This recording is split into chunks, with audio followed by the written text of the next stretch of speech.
Chapter 253. However, although Zhou Jie wasn't confident that he could stop all the fragments from escaping, he still wouldn't just let all the fragments escape. So Zhou Jie hurriedly urged the Thunderstar Sword Array to continue chasing after the fragments.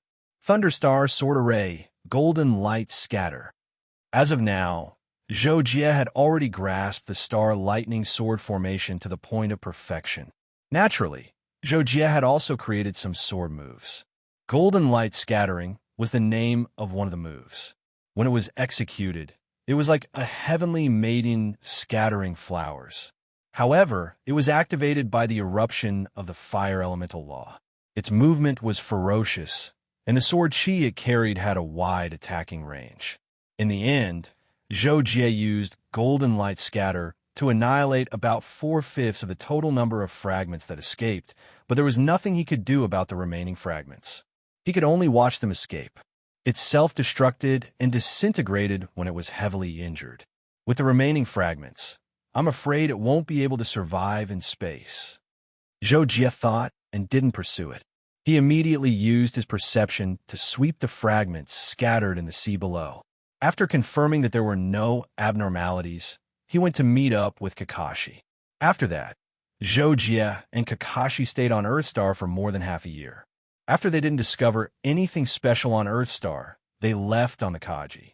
About 3 years after Zhou Jie left Earthstar, in the deepest part of Earthstar's largest swamp, the Central Region Dark Swamp, a fragment of Sulfuri's self-destruction had turned into a fist-sized dark red ball of flesh. This wasn't any of the fragments that Sulfuri had self-destructed and flew into outer space, but an inconspicuous fragment that fell into the middle of the ocean. After Zhou Jie left that day, Sulfuri's soul origin attached itself to this fragment and sank to the bottom of the sea. Then, it followed the ocean currents and wandered everywhere.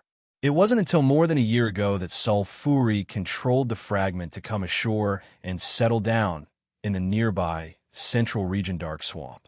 From time to time, it would hunt and devour the creatures in the swamp, recovering itself at an extremely slow speed. Suddenly, the meatball that Sulfuri's soul was attached to began to swell, and it gradually took on a human form like a fetus growing in the womb. Damn it, I was seriously injured this time. Fortunately, I sealed the beast trapping record at the bottom of the sea. That guy probably didn't find it. Well, it's true that when a tiger goes down to the plains, it will be bullied by dogs. A mere 9-star lord almost killed me. When I recover my strength, I will definitely tear that guy into pieces. At this moment, he had already become the size of a newborn baby. His face was incomparably ugly, his teeth were wide open, and his limbs had sharp claws. He was incomparably ferocious. But that will have to wait until I recover to the Horde Lord rank. It's just that this time, my injuries are even more severe than last time. To recover to the Horde Lord rank, I can't brazenly devour without restraint. I will have to endure for at least a few more decades. Damn it, damn it. The more Sulfuri thought about it, the angrier he became. His hatred for Zhou Jie was simply bone deep. On the other side, Zhou Jie didn't know that Sulfuri was still alive. He had long since left the galaxy where Earthstar was located and continued to drift to some of the more remote galaxies in the Wanderer Seastar region. Inside Zhou Jie, he had just ended a call with Luo Feng and had a pensive look on his face.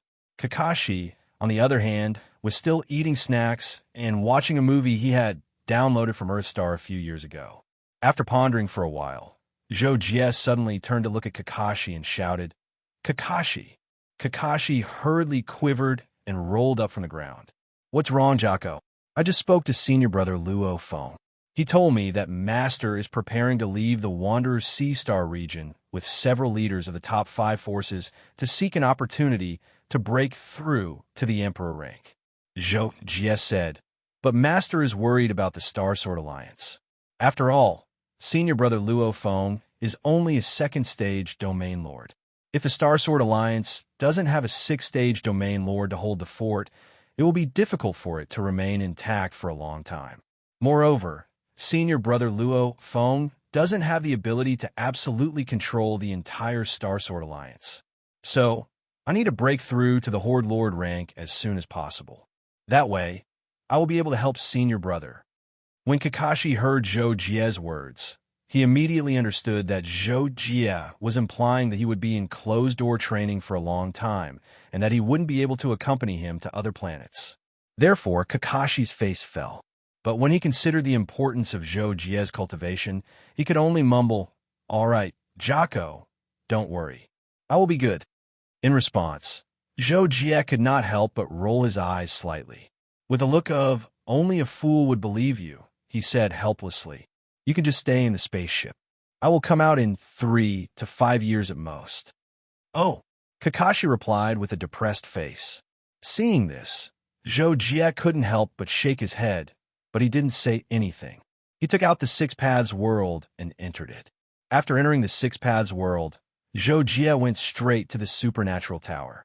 He had been making progress for many years, so he wanted to try challenging the 10th floor of the first level of the supernatural tower again. There were 10 levels of the Star-Lord level in the supernatural tower. Normal peak 9 Star-Lords could barely pass the 8th level. Luo Feng, for example, couldn't pass the 9th level even though he was a 9-star Lord. However, Zhou Jie had passed the 9th level more than 300 years ago. As for the 10th floor of the supernatural tower, it was specially designed for the geniuses of the sacred grounds. Even the core disciples of the sacred grounds weren't required to pass the 10th floor when they were 9-star lords.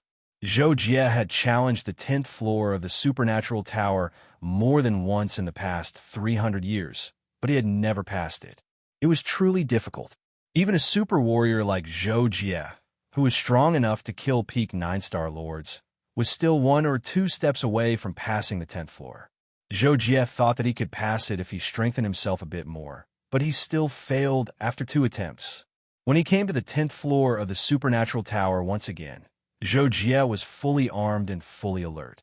This was because he knew that although his strength was infinitely close to being able to pass, when the gap was not big, the outcome of a fight between experts would always be decided in an instant. It depended on the details of a certain attack and defense. Therefore, he could not be careless at all. Zhou Jie's eyes flashed, and a dark figure appeared in front of him. It was exactly the same as when he was wearing the crow's heart and other equipment. It was holding a pair of pure black sabers. Zhou Jie launched an attack first. He threw out the Star Thunder Sword Array like a storm of arrows, trapping and killing his opponent with the sword manipulation art. At the same time, Zhou Jie closed in on him. The dark figure also performed the 36 black swords, but it was attacking Zhou Jie with the sword manipulation art. A circular array appeared under its feet, and it turned into countless afterimages of lightning. It was exactly the 3,000 lightning haste that Zhou Jie was also capable of. Because the opponent's cultivation was only higher than his, and their moves and secret techniques were similar, Zhou Jie could barely defeat such an opponent. Therefore, he was soon caught in a bitter battle like the previous attempts. Boom, boom, boom. Zhou Jie and the shadowy figure were locked in a fierce battle. The 36 swords of black and white were colliding with each other around the two of them. They were also locked in a fierce battle and were evenly matched. Time ticked by. More than 10 minutes had passed since Zhou Jie and the dark figure started fighting. It was much longer than any of the previous battles that Zhou Jie had fought. But that didn't mean that Zhou Jie could gain the upper hand this time. As time passed, Zhou Jie became more and more powerless. After all, Zhou Jie needed to use up his mental strength to fight, but the dark figure didn't. Therefore, if he couldn't win in one move, Zhou Jie would definitely lose. And that was the truth. At the 13th minute of the battle, Zhou Jie made a mistake and was completely at a disadvantage by the dark figure. In less than 10 seconds, he was defeated. I still lost.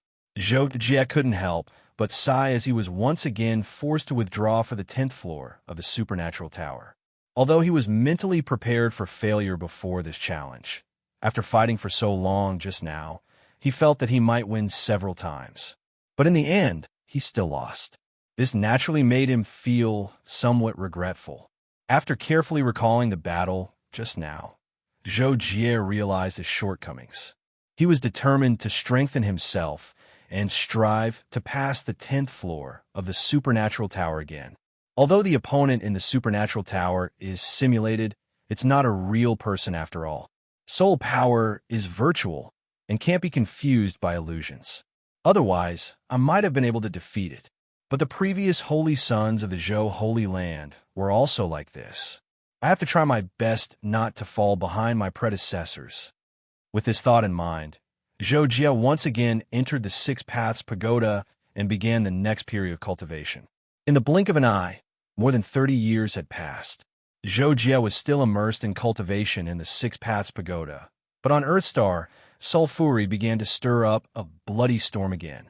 Earthstar, Z Country, Space City. A giant centipede-like monster was crushing through the city. It was 800 meters long and 100 meters wide. It had tens of thousands of sharp legs, each of which was half the size of a 3-story building. Moreover, its speed was faster than a car's speed of 50 miles per hour. All the ground buildings in its path were inevitably crushed. And just a few minutes ago, the 2 mecha warriors who rushed to fight against the centipede monster were destroyed in a few exchanges. Among them, 4 espers were killed instantly. After consulting with Z Country's leaders, the M Country's marshal mobilized a large number of military forces from the World Defense Alliance to attack the centipede monster. At the same time, he also sent Li Chenglong and Shi Zhao, both of whom could pilot mechas alone, to support it. In the end, the World Defense Alliance fought for nearly a day and finally killed the centipede monster. But just when everyone on Earthstar was relieved, Sulfuri's original body descended on the M Country's military base headquarters, which was also the headquarters of the World Defense Alliance. Chapter 254. The Sulfuri that appeared this time was several times stronger than before Zhou Jie heavily injured him. Although he still hadn't reached the Horde Lord rank, he was much stronger than Luo Feng before he broke through to the Star Lord rank. Facing a 9-star Lord rank powerhouse, the entire Earthstar's military force was almost impossible to resist, let alone a mere World Defense Alliance headquarters. In less than 3 minutes, the entire World Defense Alliance headquarters was shattered and turned into a scene of devastation. The Marshal and the others were all killed, and not a single person survived. However, after destroying the headquarters, Sulfuri still waited in place for some time, but Zhou Jie didn't appear. He couldn't help but sigh in relief. Although he was prepared to fight Zhou Jie, he wasn't 100% sure he could win. Moreover, he needed to devour too much energy to recover to the Horde Lord rank. He couldn't hold on any longer, so he first sent out the centipede monster. Seeing that Zhou Jie didn't appear, he guessed that Zhou Jie might have left the Earthstar. This time, after he officially appeared for a long time, Zhou Jie still didn't appear. Only then did Sulfuri truly feel relieved. Great, now I can devour everything on this planet without worry. I'll soon recover to the Horde Lord rank. After confirming that Zhou Jie wasn't on the Earthstar, Sulfuri couldn't help but laugh wantonly. Then, with a flash, he streaked across the sky and headed for his next target. While Sulfuri was wantonly devouring life on the Earthstar, Zhou Jie was still cultivating in the Six Paths Pagoda. On the 3rd floor of the Six Paths Pagoda, Zhou Jie appeared, and Zhou Tianwu also appeared. Your Highness, Zhou Tianwu greeted. Senior Sky Marshal, I've finished asking the other seniors and learned a lot. Next, I plan to test it out on you. Zhou Jie said. Your Highness, please. Zhou Tianwu immediately nodded. This wasn't the first time the two had encountered a situation like this, because Zhou Tianwu's realm was the highest, and he was the most knowledgeable about the art of combat. He was an even more perfect ultimate warrior than Zhou Jie. Therefore, he was naturally the best choice for Zhou Jie to test his combat skills. Moreover, when facing Zhou Tianwu, Zhou Jin naturally didn't have to worry about anything. He used as much strength as he could. Zhou Tianwu only knew how to defend, and after the combat ended, he would comment on Zhou Jie's attacks to make up for his shortcomings and achieve his goal of continuous improvement. Zhou Jie first put on his armor, then began to fight barehanded with Zhou Tianwu. His fighting style was extremely fierce, and Zhou Jie used almost all kinds of techniques. However, Zhou Tianwu's combat skills were stronger than Zhou Jie's, and his own strength was completely above Zhou Jie's. Therefore, no matter what kind of attack Zhou Jie threw at him, he would be able to defend and counterattack appropriately, making Zhou Jie feel constrained from time to time. A few minutes later, Zhou Jie's martial arts were more or less finished, and he began to use soul attacks. In response, Zhou Tianwu simulated attacks and defenses with part of his soul power to give Zhou Jie a feedback of his soul attacks so that he could resist and hone himself. Then, he would make up for his shortcomings again. After that, Zhou Jie performed the fifth transformation of the stars, the Star Sea transformation, and fought Zhou Tianwu barehanded again. Every attack contained the sharpest astral power. Even though he didn't release any energy, his attacks were still brilliant and powerful enough to flatten mountains. After more than a minute, Zhou Jie's eyes turned pure gold, and the terrifying power of his will was released. It was enough to make regular 9-star lords tremble and collapse. Of course, it didn't have any effect on Zhou Tianwu, but the simulation was also a test of Zhou Jie's timing to release all his moves. Naturally, Zhou Jie had to perform all the moves that he could. After the power of consciousness was released, the 5 elements formation, which was purely made of energy, bloomed under Zhou Jie's feet. Most of the formations still needed a material medium, which could make the formation more powerful and more efficient, but could also be performed by energy and the particles in space. At the same time, Zhou Jie took out the long and short swords and fought with Zhou Tianwu again. This time, Zhou Tianwu transformed his weapon into a spear too. After fighting Zhou Jie for half a minute, he transformed his weapon into a saber, then a sword, a halberd, a spear, a lance. Zhou Tianwu transformed into 100 different weapon forms to fight Zhou Jie. It was to improve Zhou Jie's adaptability to fighting with weapons, as well as to make Zhou Jie more comprehensive in a battle. In the meantime, Zhou Jie also performed all kinds of arrays. Some were instantaneous, and some were quickly established during the battle. There were all kinds of offensive, defensive, and trapping arrays. Finally, Zhou Jie performed the 3,000 volts lightning to the extreme, attacking Zhou Tianwu from all directions. After that, it was Zhou Tianwu's turn to attack Zhou Jie to test the flexibility of Zhou Tianwu's movements. After everything was over, Zhou Jie even felt a little tired. This kind of simulation was not any easier than the last time he went through the 10th level of the supernatural tower. Your Highness has improved since the last time. Zhou Tianwu began to comment. You are also very close to the standard of the Son of Saint. When Zhou Jie heard this, he did not feel proud at all. This was because he knew that the standard of the Son of Saint that Zhou Tianwu mentioned was the lowest standard.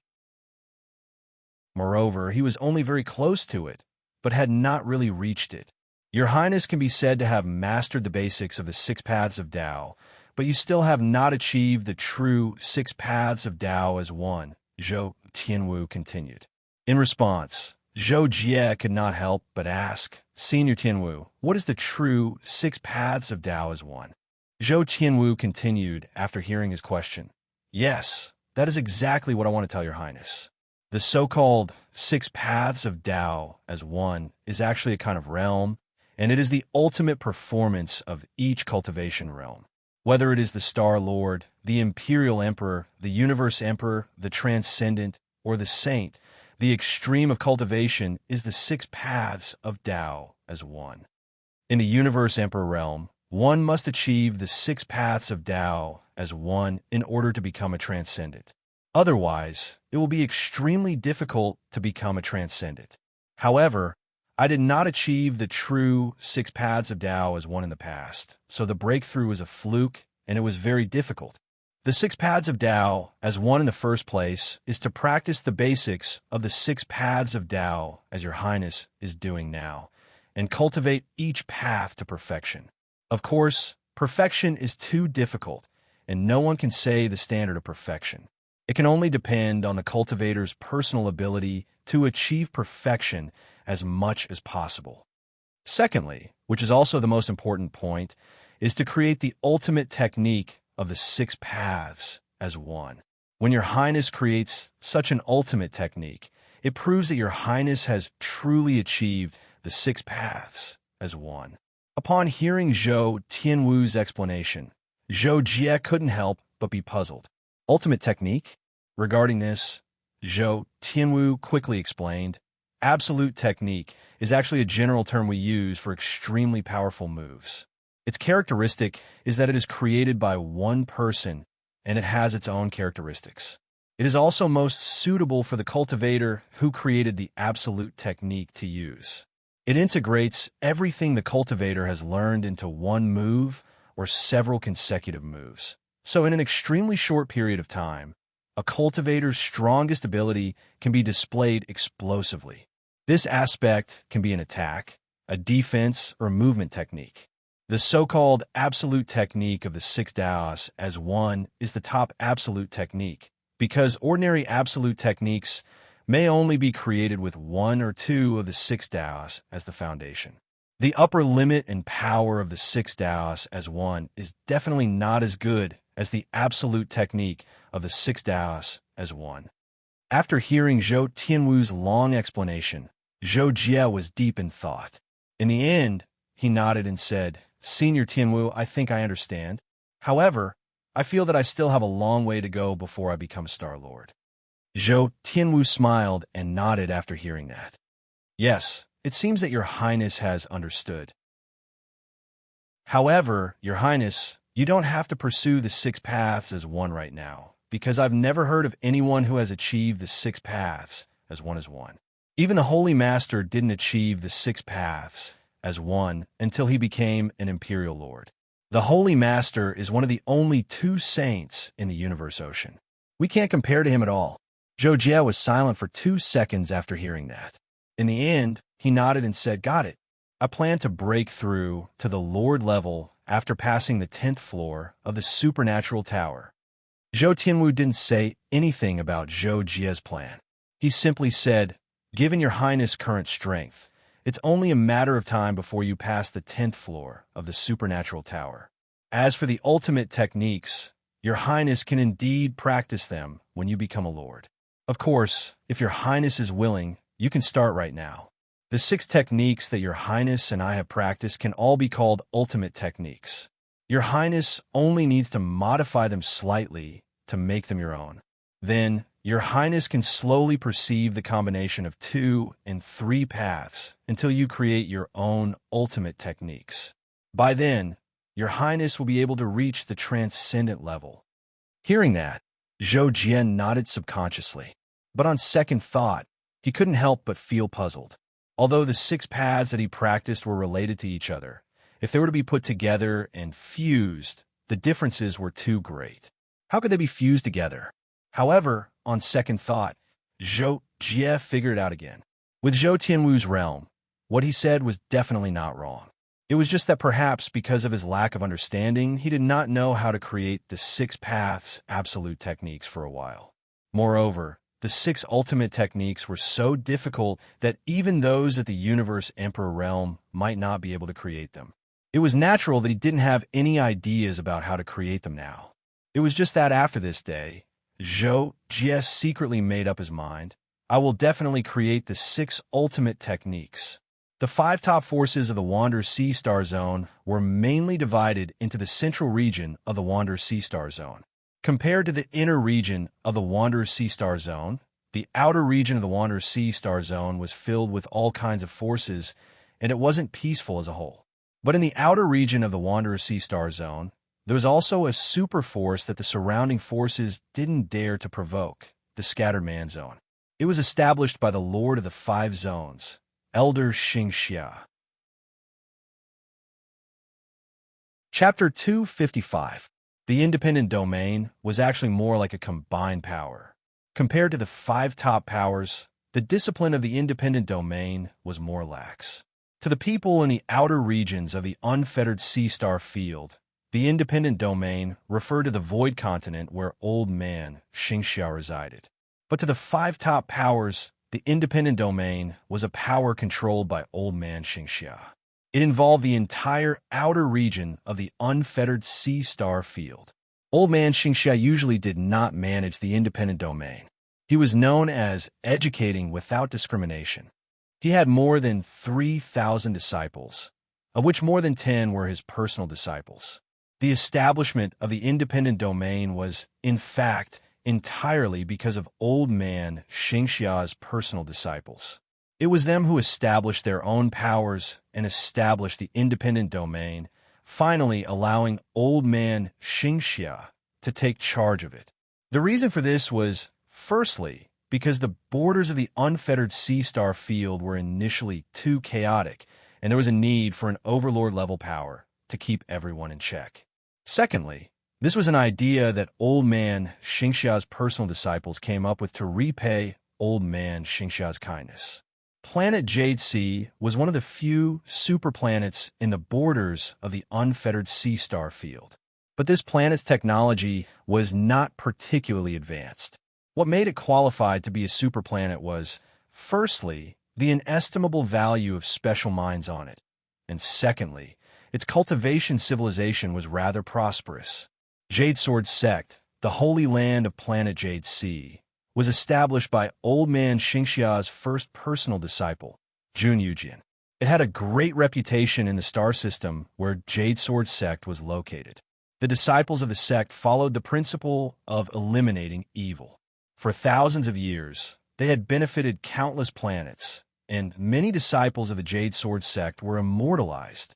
In the Jade Sword Sect, there was no modern network or technological equipment.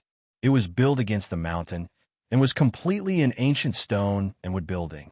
Today was the day that the Jade Sword Sect's centennial grand event, the Sword Duel Meet, came to an end. He won. Junhao won. Too awesome. Amidst the cheers of the crowd, a dark-skinned youth jumped 7 feet high, shouting excitedly. And beside the swarthy youth, there were a few people who were cheering excitedly. Like the swarthy youth, they were of the same generation as the Junhao they were cheering. They were disciples of the Jade Sword Sect who had the same master. They usually cultivated together and played together. Junhao, Junhao, Junhao! The dark-skinned youth was the first to shout. Very quickly, even the disciples who were of the same generation as Junhao, but under different masters, also started to shout along with the dark-skinned youth and the others. Clearly, this situation was enough to show how glorious Junhao had won this competition. Amidst the cheers, the host of the Sword Duel Meet, Junhao. 2 days later, Junhao was summoned by his master. His master told him that he was valued by the sect master and that the sect master wanted to test him as a disciple. If he passed, he could become the sect master's disciple. Jun Yujian tested Junhao on the spot, and Junhao's performance satisfied him. Thus, Junhao was directly accepted as Jun Yujian's personal disciple. In fact, Jun Yujian had already accepted Junhao in his heart, because Junhao was indeed a heavenly talent. He was only 150 years old, but he had already reached the level of a 5-star lord. He could even fight above his level, and his comprehension was astonishing. It was not impossible for him to become a lord in the future. Even the 5 top forces thirsted for such a genius, let alone Jun Yujian. After becoming Jun Yujian's disciple, Junhao was given a separate courtyard in the Jade Sword Sect. The dark-skinned youth and others who were on good terms with him in the past also did not come to look for him. After half a month of such days, Junhao suddenly thought of his hometown while practicing his sword. He did not know why, but he suddenly had a strong desire, and that was that he wanted to go home. Once this thought arose, it could not be stopped, and Junhao no longer had the heart to practice his sword. Faced with such a situation, Junhao was deep in thought. Finally, he went to visit Jun Yujian and told him about his desire to go home. 82 years ago, I followed my parents' orders to go out to study, determined to become a strong person of my generation. Later, I came to the Jade Sword Sect by chance. The Jade Sword Sect nurtured me greatly, allowing me to achieve what I have today. However, when I left home, I decided to go home within 30 years, but due to some reasons, I have not gone back until now. Today, when I was practicing my sword, I suddenly had a thought and found it hard to stop. So, I came to ask Master to let me go home. Hearing Junhao's words, Jun Yujin could not help but nod slightly and said, "Family is of course important. You should go back and take a look. With this token, you can go to the first level of the Resource Treasure Pavilion to exchange for some things to bring back to your hometown. Consider it a gift from Master to you." "Thank you, Master." Junhao could not help but be overjoyed. "How long will it take for you to come and go?" Jun Yujin asked one last time. "About 5 years." Junhao replied. This was because there were very few teleportation points at the borders of the unfettered Sea Star region, and there were many places where spaceships could not fly in subspace at superluminal speed. Go then." Jun Yujin nodded after learning the time. On the other side, after devouring all life on Earth, Sulfuri's strength recovered to the level of a suzerain. It then left Earth, intending to devour other planets. Sulfuri's race of cosmic creatures were born with the ability to devour. Because it was extremely difficult for them to absorb cosmic energy, their cultivation was almost entirely dependent on devouring, mainly flesh and blood. They did not understand laws, and most of their strength came from their incomparably powerful physical bodies. However, by devouring, they could still give birth to a powerhouse equivalent to an emperor.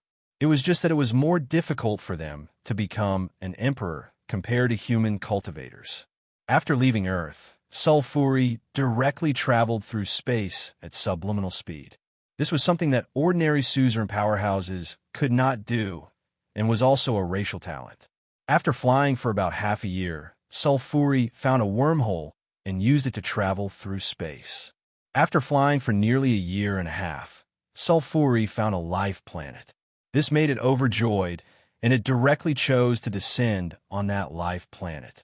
However, out of caution, even though it already had the strength of a suzerain, Sulfuri did not dare to act rashly. With the experience of devouring Earth, it first created monsters with parts of its body as usual, using this to test the powerhouses on this planet. What made Sulfuri excited was that although the cultivation civilization of this planet was much more advanced than Earth's, it only had a dozen or so Star Lords, and there was not even a single high-level Star Lord. Under such circumstances, Sulfuri began to devour without worry. It directly appeared and devoured the life of an entire city, causing the few Star Lords on this planet to be so scared that they did not dare to appear, let alone the others who could stop it. After devouring for 19 days in a row, Sulfuri devoured all the life on the planet and destroyed the planet's network system to prevent any recordings of it from leaving behind. Well, there's more to digest now, but the problem is that this is far from enough. Most of the energy is wasted, and to recover to the peak, I'll have to devour at least 5 or 6 more planets like this. Sulfuri lamented, and soon left this life planet. About 2 months later, a spaceship appeared above the planet that Sulfuri had devoured. Inside the spaceship, Junhao was full of joy. He was finally home. However, Junhao's joy did not last long, and disappeared as the spaceship began to descend on his home planet. What's going on? Through the screen of the spaceship, Junhao saw that the city below was empty, and there were many collapsed buildings. He could not help but be shocked, not understanding what had happened. Not long after, Junhao's spaceship hovered about 200 meters above the city, and Junhao himself shot out of the spaceship, shooting toward a villa at the edge of the city like a meteor. "Dad, Mom, I'm back. Where are you?" Junhao flew into the villa and sensed the empty villa. His voice trembled as he spoke, and then he felt his mind go blank, accompanied by a faint dizziness. "Where is everyone? Where is everyone? Why is there no one in the entire city?" Junhao suddenly roared as he spun in a circle on the spot and spread his perception to the limit, as if he was going crazy. Not long after, Junhao went to a few other cities and found that there was also no trace of people. He went to the borders of other countries, and there was still no one. What happened? Junhao was finally filled with anger, and he roared at the sky, But after roaring, he could only helplessly accept this fact a few months later. The news of Junhao's home planet turning into a death planet was passed to Jun Yujian, and he was immediately moved. A planet with billions of people suddenly became empty, and according to investigations, all life on the planet died within half a year. Such a thing could only be done by a terrorist organization or a powerhouse. As the top force that stabilized the Wan and Sea Star region, the rogue domain naturally could not stand by and watch. Due to the importance of this matter, Jun Yujian quickly reported it to Old Man Xingxia. Old Man Xingxia had always been merciful, and when he learned that such a thing had happened, he was also quite angry, slaughtering possibly billions of people on a planet, as well as trillions of other lives. Like this, even a Lord-level powerhouse would not dare to do so easily. The last person to do so was Dr. Venom, and he was finally captured and locked up in the Noise Universe prison. Old Man Xingxia finally assigned Jun Yujian and his second disciple, No, to investigate this matter, and the two immediately took action after receiving the order. However, because the Interverse network in the rogue domain was not developed, and there was no sky patrolling similar to the Patrolling Envoy Alliance, it was undoubtedly more difficult than finding a needle in a haystack to catch sulfuri without any clues. Therefore, 2 years after Jun Yujian and No took action, they still had no direction at all. Chapter 256. However, Jun Yujian and No considered that if the murderer was still preparing to go to the next planet to commit murder, then it was most likely to be a few nearby planets with life. Therefore, Jun Yujian and No acted separately and also sent their respective subordinates to guard the 12 planets around Junhao's home planet. However, Jun Yujian and No were worried that the murderer wouldn't take action for a long time, or that he might have only done it once. If that were the case, their efforts would be in vain. Frisia wasn't stupid. He knew that he might attract the attention of some experts after destroying a planet. He was far from his peak strength, so he would rather be careful. Therefore, after Frisia devoured Junhao's home planet, it flew in space. Along the way, it would occasionally encounter some life planets that were emitted by technology for space exploration, but it did not pay attention to them at all. It was determined to endure for a few decades before devouring the next life planet. In the meantime, Zhou Jie finished his training in the Six Paths Tower and went to the Supernatural Tower again. This time, he was determined to pass the 10th level of the Star-Lord State Tower. On the 10th level of the Star-Lord State Tower, a familiar opponent had appeared in front of Zhou Jie. Zhou Jie was already fully armed. However, he appeared calm and relaxed at this moment. He didn't make the first move. Instead, a lotus-like energy array blossomed under his feet. The 36 star and thunder swords were operating within it. The dark shadow humanoid also used a formation, but his formation was only the one that Zhou Jie had used before. Immediately, the dark shadow humanoid launched an attack on Zhou Jie. Lightning gave birth to lightning and fire. The dark shadow humanoid slashed down with its saber, transforming into flames and thunderbolts. Its power was extremely terrifying, enveloping the surroundings with an aura of destruction. Zhou Jie directly used the Imperial Sword Technique's defensive style to resist this terrifying attack. His entire body, together with the 36 swords, quickly retreated backwards. Zhou Jie launched an attack after he retreated to a certain distance. He activated the Astral Lightning Sword painting. Zhou. The 36 Astral Lightning Swords were launched and combined into a giant sword along the way. The Dark Shadow figure was not afraid at all. He also used the 36 Star Thunder Swords to activate the Star Thunder Sword diagram to fight back. But when the sword formations of the two sides collided, it was obvious who was superior. Zhou Jie's sword formation greatsword knocked the Dark Shadow figure's sword formation greatsword to the side, and then immediately pierced the Dark Shadow figure. As for the sword formation greatsword of the Dark Shadow figure, as the saying went, the slightest deviation could lead to a huge difference. Zhou Jie simply brushed past it and charged at the Dark Shadow puppet with his sabers. The dark shadow puppet evaded the attack of the astral lightning sword painting, but it was still forced to resist the sword formation. Eventually, it broke the astral lightning sword painting with a sideways attack. Taking advantage of this opportunity, Zhou Jie had already arrived in front of the shadow humanoid. He slashed out with the sabers and used steel yin-yang of the Wuji Saint's hands. The power of Zhou Jie's sabers was beyond the comprehension of regular Star Lords after he performed the Wuji Saint's hands. In a battle between experts, there was only a difference of millimeters or half a move. Zhou Jie's attack was like a hot knife through butter, and when the dark shadow figure blocked the Star Thunder sword diagram, it had almost exhausted its old strength and had yet to generate new strength. Therefore, the dark shadow figure did not dare to meet Zhou Jie head-on and chose to defend and retreat. However, there was no retreat in a battle of experts. When one party retreated, the other party would be more aggressive. The more aggressive they were, the greater the gap between them would be. The outcome of the battle would be determined.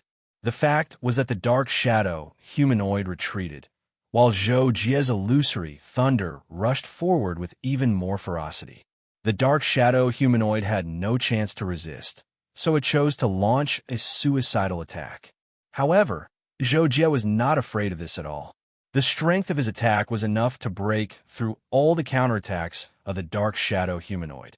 As long as he did not make any mistakes in the exchange of blows, this was naturally not a problem for Zhou Jie, who was an ultimate warrior. Boom, boom, boom!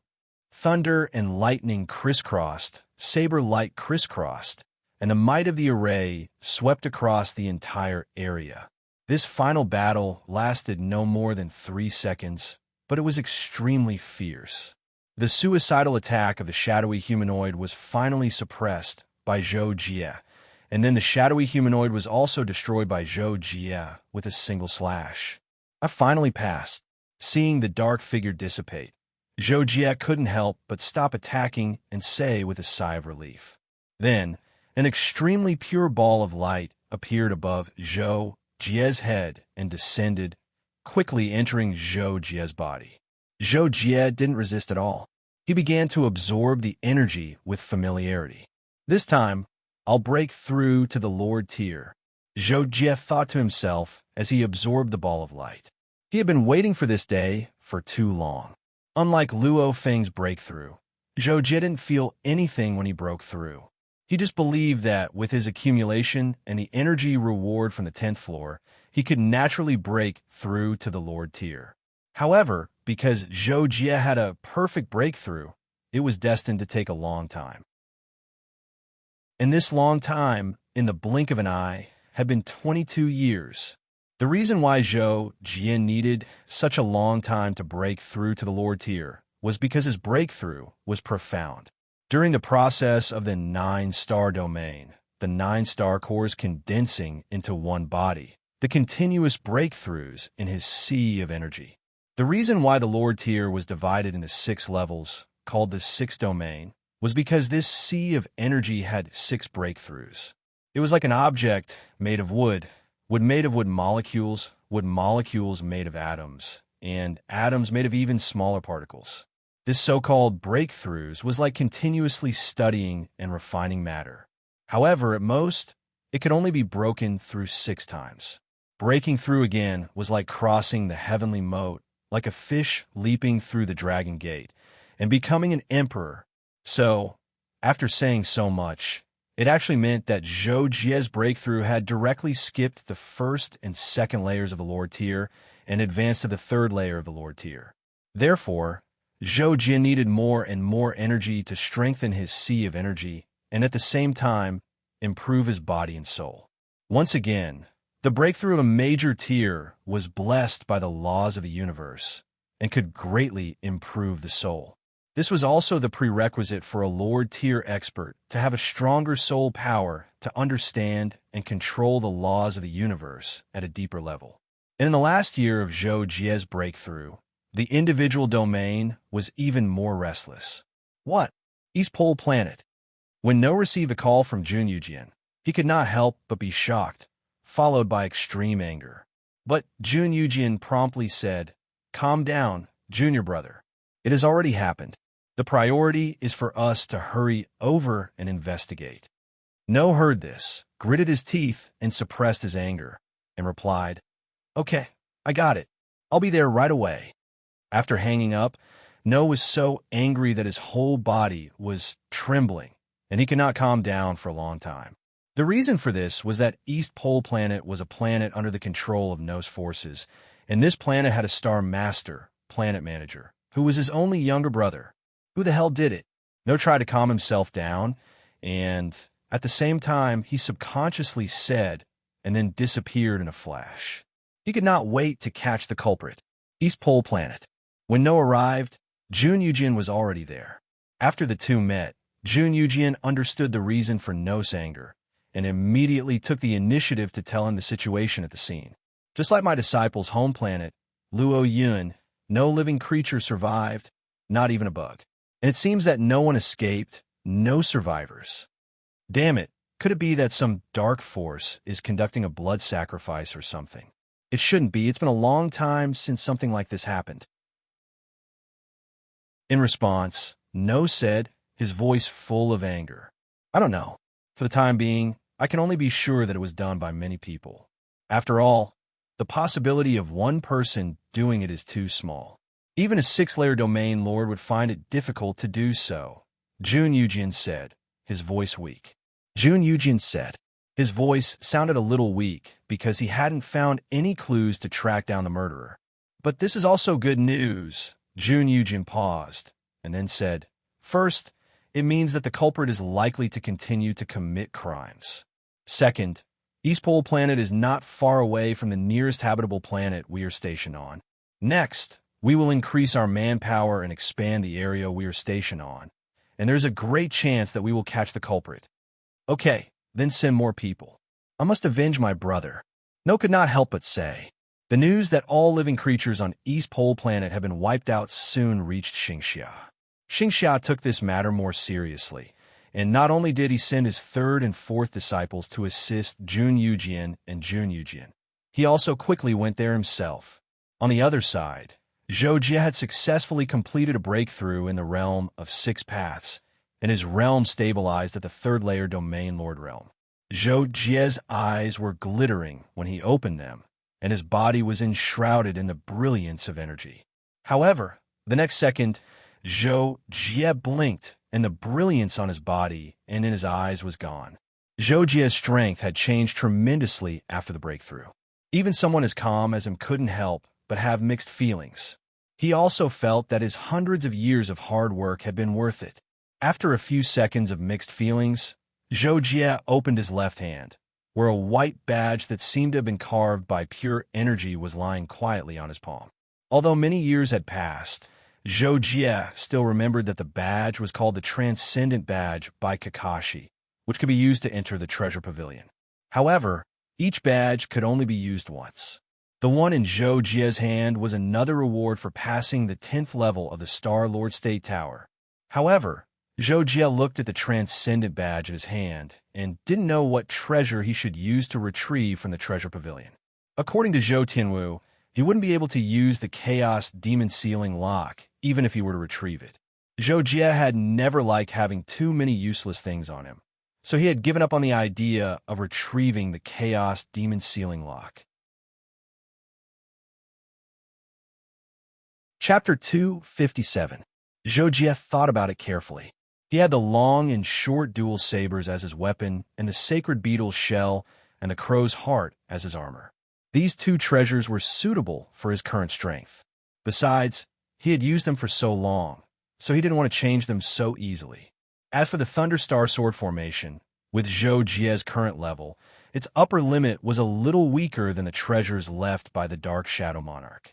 He could consider changing it. With this idea, Zhou Jie decided to enter the Treasure Pavilion. If there were treasures that could replace the Thunder Star Sword formation, that would be the best. Otherwise, he would have to select the best again. Zhou Jie activated the Transcendent Token with his energy. The Transcendent Token immediately flew into the air and burst out with a powerful force of law.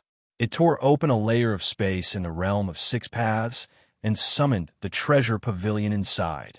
When Kakashi summoned the treasure pavilion, I didn't feel anything. But now, I can feel the fluctuations on the spatial level. Zhou thought and couldn't help but sigh. Then, he was drawn into the treasure pavilion by the light emitted by the treasure pavilion.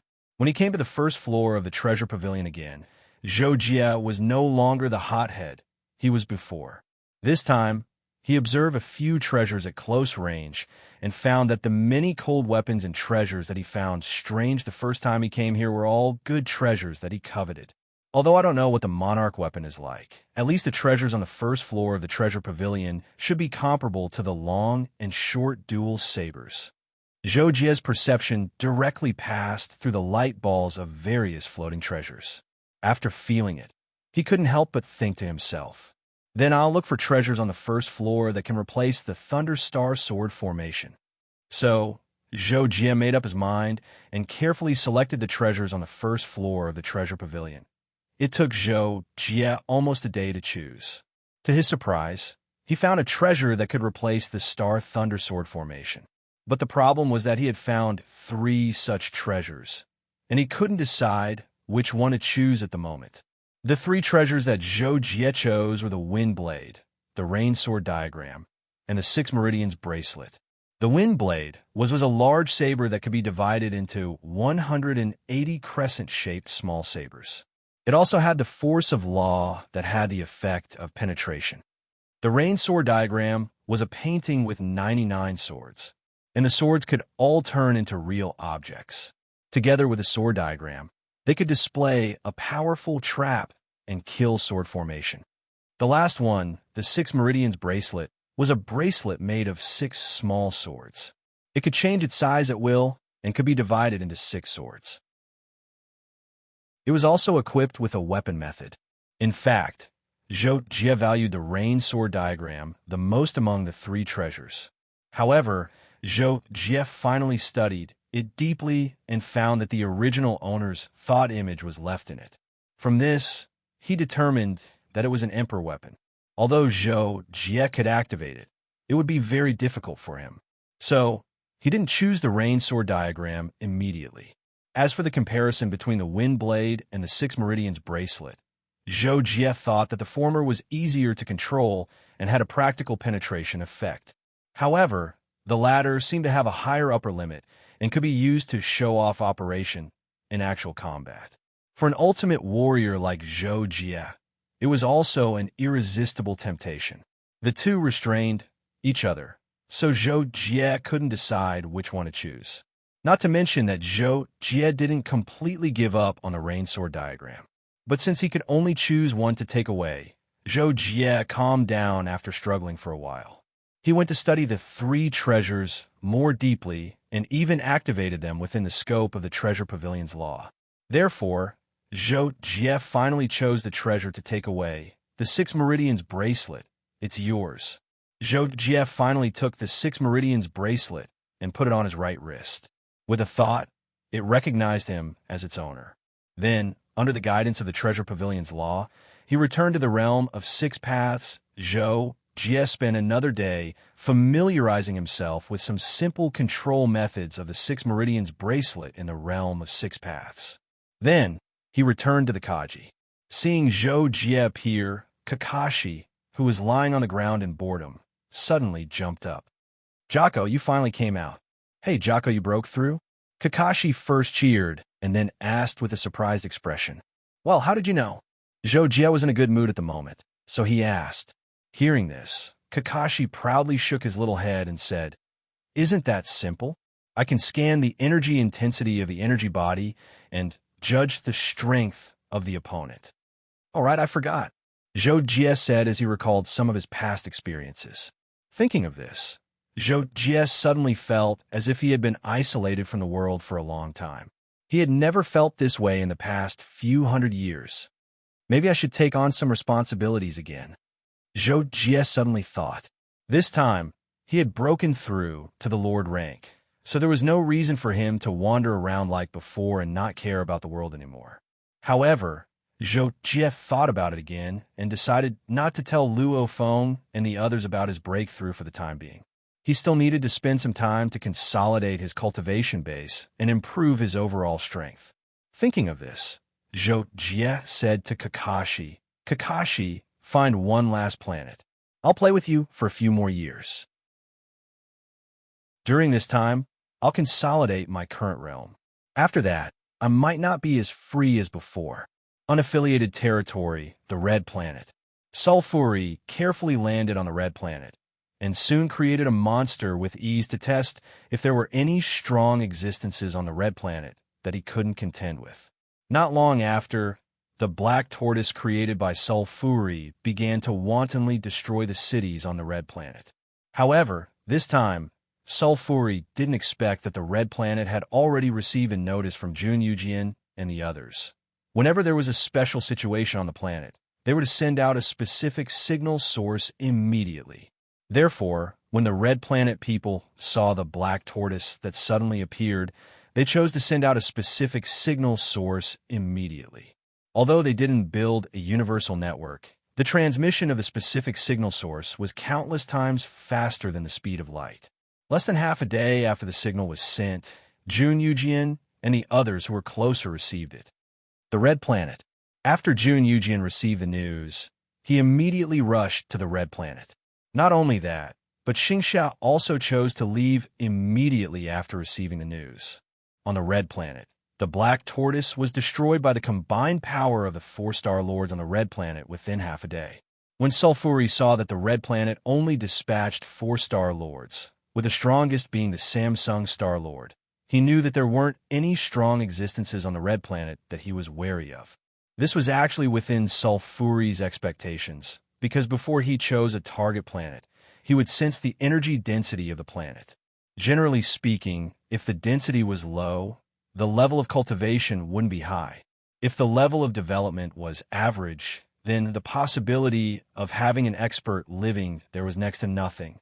Beast trapping record go. Therefore, Sulfuri once again used the beast trapping record to affect the space on the Red Planet's surface, causing the space below the atmosphere to become unstable and prevent any Red Planet life forms from escaping. Ha ha ha, it's time for a wonderful meal again. After sealing off the planet, Sulfuri couldn't help but laugh proudly. He then flew to the nearest city and began his terrifying devouring operation. However, Sulfuri's devouring had only been going on for 2 days when Xingxia arrived at the Red Planet's outer space. Xingxia's shuttle-shaped spaceship stopped about 10,000 meters away from the Red Planet's atmosphere. He then flew out and put away the spaceship, looking at the circle of yellow light on the Red Planet's surface, and couldn't help but be shocked. Space disruption. At that moment, Xingxia finally understood why none of the life forms on the 2 planets managed to escape. That was because the power to affect space was something that even high-rank Star Lords and below couldn't resist, not to mention spaceships and the like. However, after learning that the enemy could disrupt the space on the Red Planet's surface, Xingxia, who was almost raging and about to capture him, hesitated. Even I can't do that. Not even a 6-layer domain lord could do it. How could he? Xingxia couldn't help but worry that the enemy's strength was beyond his imagination, but he also didn't understand. If the enemy was really that strong, why would he need to destroy an entire planet? However, Xingxia thought about it carefully. It had been tens of thousands of years since the Unfettered Seas star zone produced an emperor, especially one who broke through in the Unfettered Seas star zone.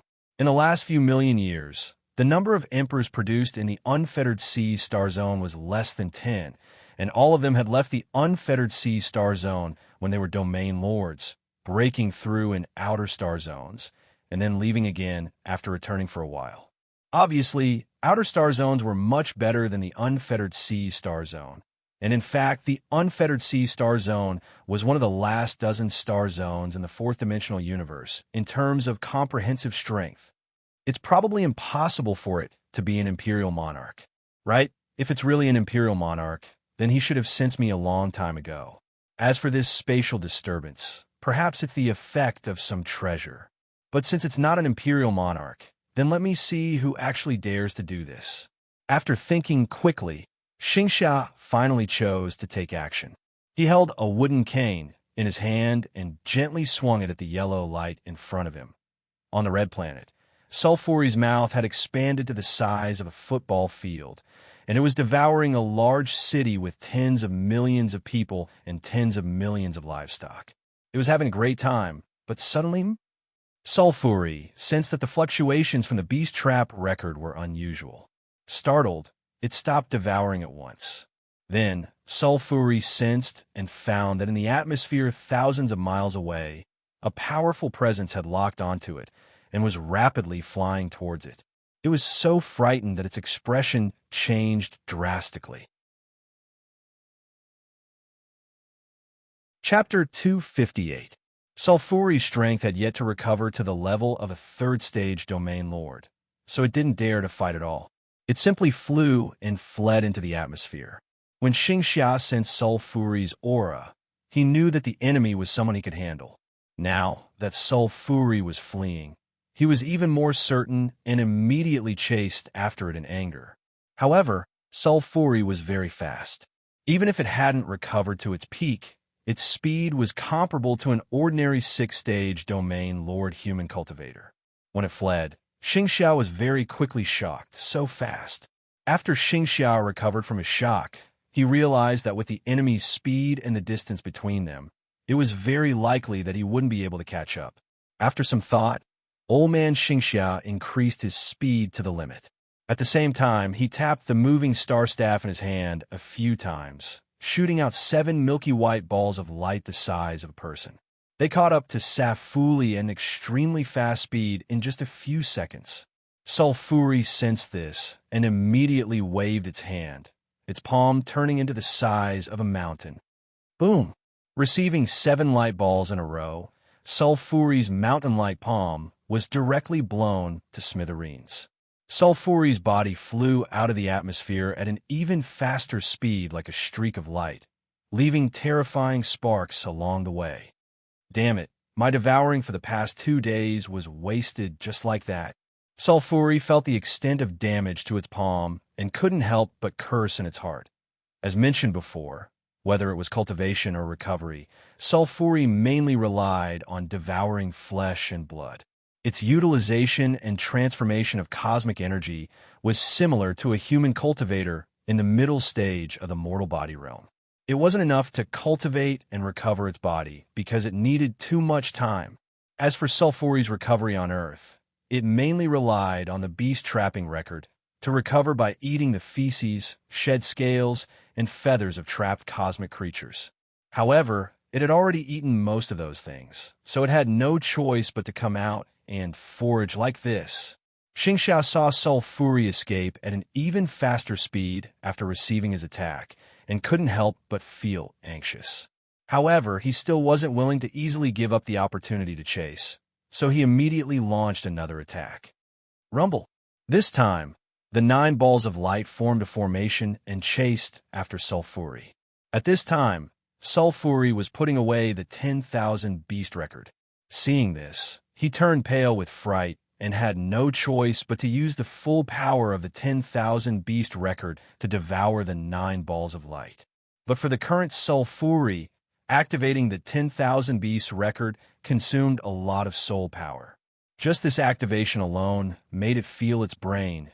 Sulfuri's race didn't have a human brain structure. Instead, it was replaced by a walnut-sized crystal, Titan, and it faintly felt dizzy. However, at this time, Sully didn't dare to be negligent. He bit the tip of his tongue to force himself to stay alert, quickly put away the 10,000 beast record, and continued to flee. Old Xingxia was in hot pursuit. At the same time, he gathered his energy and prepared to launch an even more powerful attack. But in the next second, he was dumbfounded to see that after entering space, Sulfuri's figure flashed, and his speed soared to a whole new level. In the blink of an eye, Sulfuri was tens of thousands of miles away from him, making it impossible for him to catch up. Old Xingxia immediately stopped his pursuit, but he still couldn't react in time.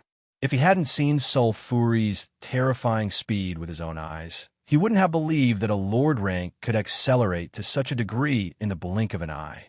At this time, Sulfuri was very proud. It was a powerful species born naturally in the universe and had innate talents.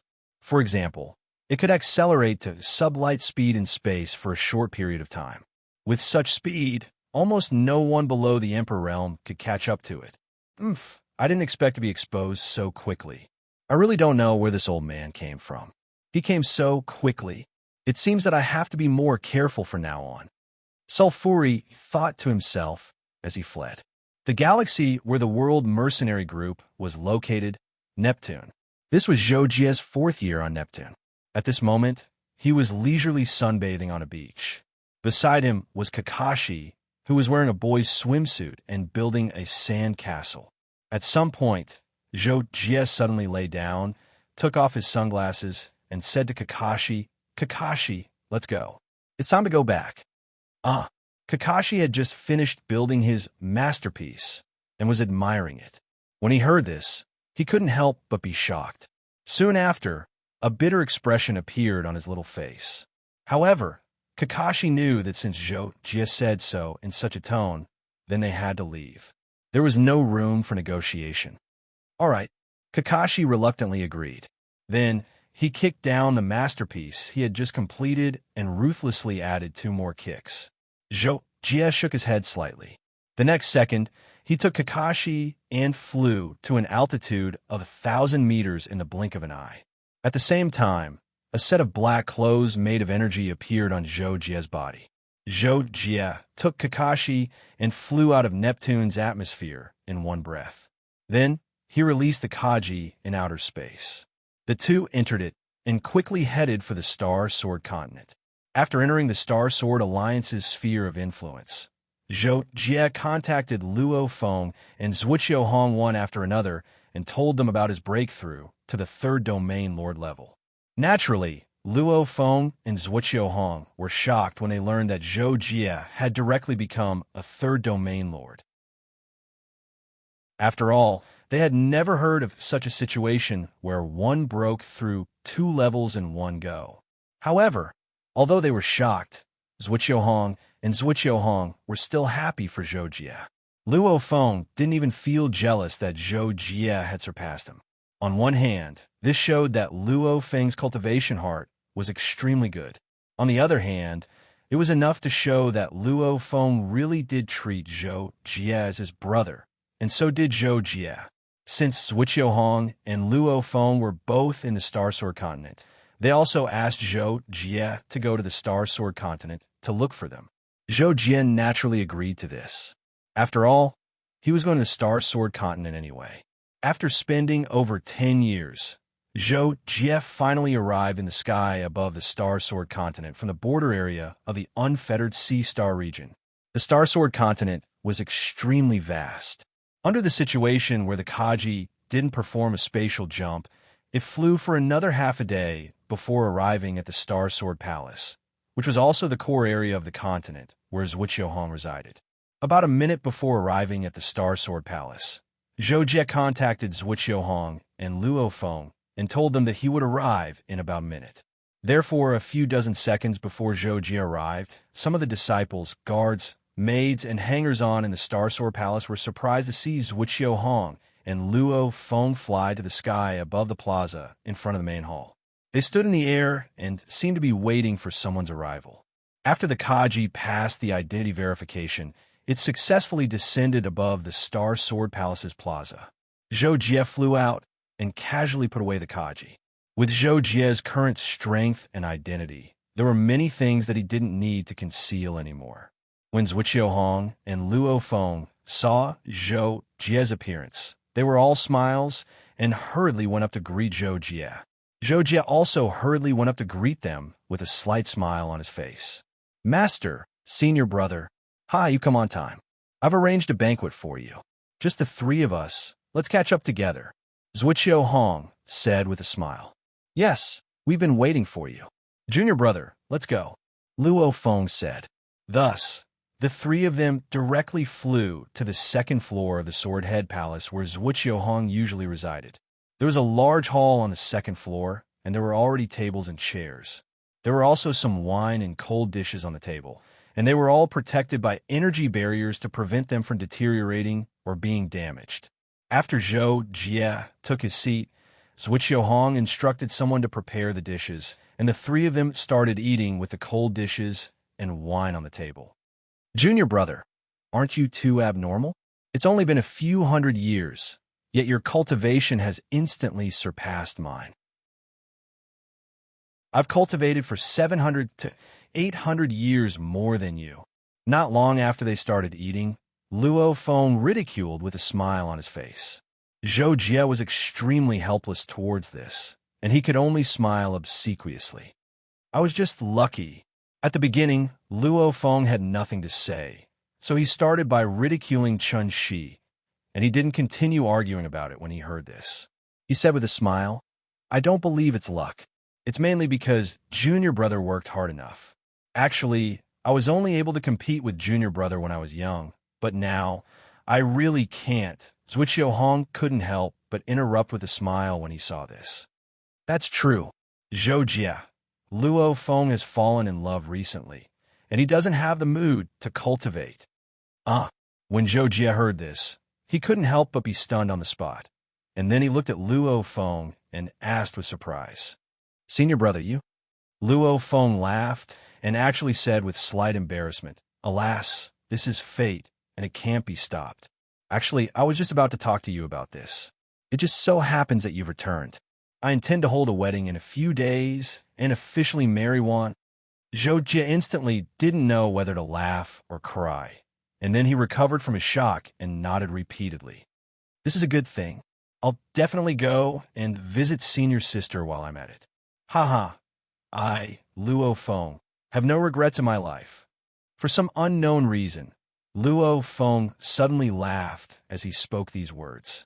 Zhou Jie and Zhuqiuhong were slightly surprised by this, and Zhuqiuhong couldn't help but say, Why do you make it sound like it's something you'll do before you die? Is it? Haha, I just suddenly sighed with emotion. Who doesn't have their own past? Luo Feng couldn't help but laugh awkwardly when he heard this. Zhuqiuhong nodded slightly, and then he seemed to have thought of something and seemed to be lost in thought. And Zhou Jie was the same. He suddenly thought of Yuan Rong, Yuqi Hongze, and the dead Miyazaki Naganabu. Thinking of this, Zhou Jie suddenly felt that his life was really long, but at the same time, it was also very short. Everything seemed to have happened yesterday, but it was also infinitely far away. Okay, why is there an awkward silence all of a sudden? Let's eat. Luo Feng noticed the situation between Zhou Jie and Zhuqiuhong, and he couldn't help but say this in his mind.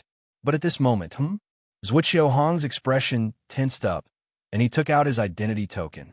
With a glance, he couldn't help but frown. Seeing this, Luo Feng asked, What's wrong, master? It's Senior Xingxia. There's a problem with him, and he asked me for help. Zhuqiuhong replied. Chapter 259. But he'll arrive in a few hours, so I'll ignore him for now. I'll talk to him face to face when the time comes.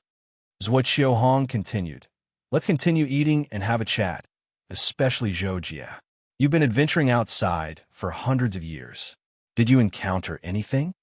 Zhou Jie thought for a moment before replying, I did encounter a lot of things. Not long ago, I discovered a space enveloped by a special force field in the independent human domain. Then, I discovered a planet that we hadn't discovered before. What Zhou Jie said next was naturally related to his time on Earth Star. However, he only talked about it as a rather peculiar matter and didn't talk about the battle with Sulfuri in detail. Zhou Jie was forced to open the topic. He talked for more than an hour before he could catch his breath and said, That's about it. Speaking of which, I heard from Senior Brother that you're preparing to leave the Unfettered Seas star zone. Zhuqiuhong nodded. Yes, it said that our star zone is rather backward. It's difficult to find an opportunity to break through to the immortal Emperor realm. I've already made an appointment with the leaders of several forces to leave together. Now that you've broken through, I'm almost done with my preparations. We'll leave after the leaders of the other forces settle their matters. Zhou Jie was silent for 2 seconds before he suddenly said, Actually, I'm also planning to leave the unfettered seas star zone. As soon as Zhou Jie spoke these words, Luo Feng and Zhuqiu Hong were stunned, and Zhuqiu Hong even said hastily, Zhou Jie, this is a bit too early for you. It wouldn't be too late to leave after you've attained the 6th level of the domain. Not to mention that the Starsword Alliance still needs you and Luo Feng to manage it after I leave. Zhou Jie could only say, it's just a plan. Master is right. Before reaching the 6th domain, it doesn't matter where I cultivate. I'll take care of the Starsword Alliance with senior brother. I'm relieved to have the two of you here. Zhuqiu Hong nodded when he heard Zhou Jie's words. After that, the three of them continued to chat from time to time and began to spend more time eating. Zhuqiu Hong had ordered people to prepare too many dishes, and all of them were very precious and delicious. After more dishes were served, they couldn't stop eating. The meal took more than 3 hours, and the table was a mess. Zhou Jie had never eaten so much food at once. This was the most comfortable and refreshing meal he had ever eaten in his life.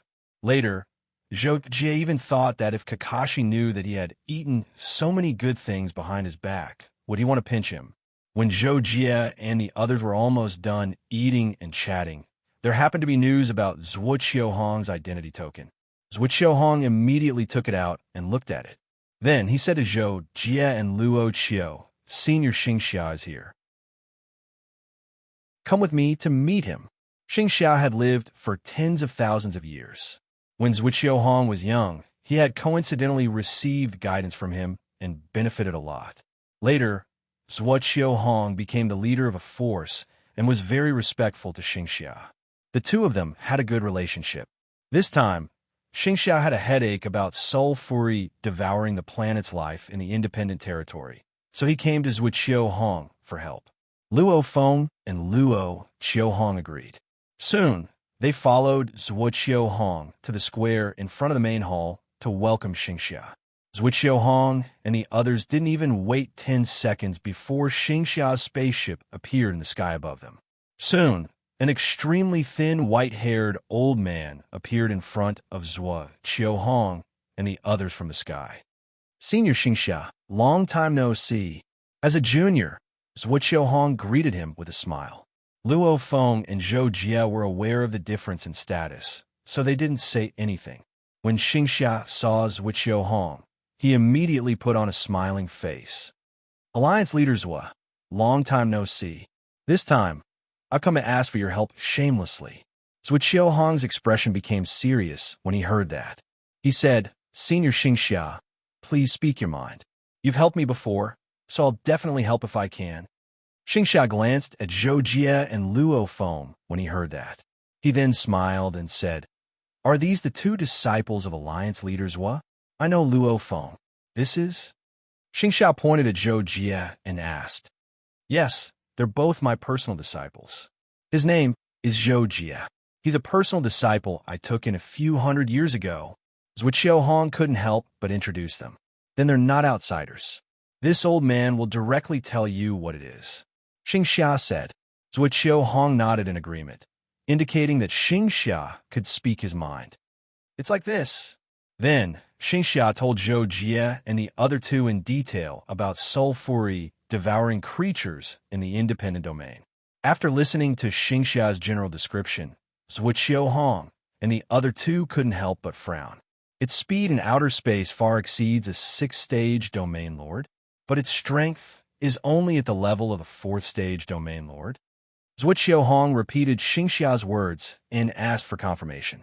Yes, it seems to be a cosmic creature. I've never seen it before. It can instantly accelerate as soon as it reaches outer space. In the blink of an eye, it's tens of thousands of miles away from me. It's really shocking. So, with just the strength of my independent domain, we can't catch it at all. Xingxia said again, emphasizing the main point. Zhou Jie suddenly had a thought. He stepped forward and asked Xingxia, Senior, can you describe the appearance of that cosmic creature? When Xingxia heard this, he couldn't help but be stunned. Then, he thought that Zhou Jie might think he could recognize it. So he said, "Of course, I can directly construct an image with energy." Thus, Xing Xiao waved his hand and condensed an image. When Zhou Jie saw Soul Fury in the image, even though it was drawn from Xing Xiao's memory, he quickly recognized it. It was the monster he killed on Earth Star. Therefore, Zhou Jie couldn't help but be shocked on the spot. What, it's actually it. It's really still alive. When Zhou Jie said this, the other three couldn't help but be shocked.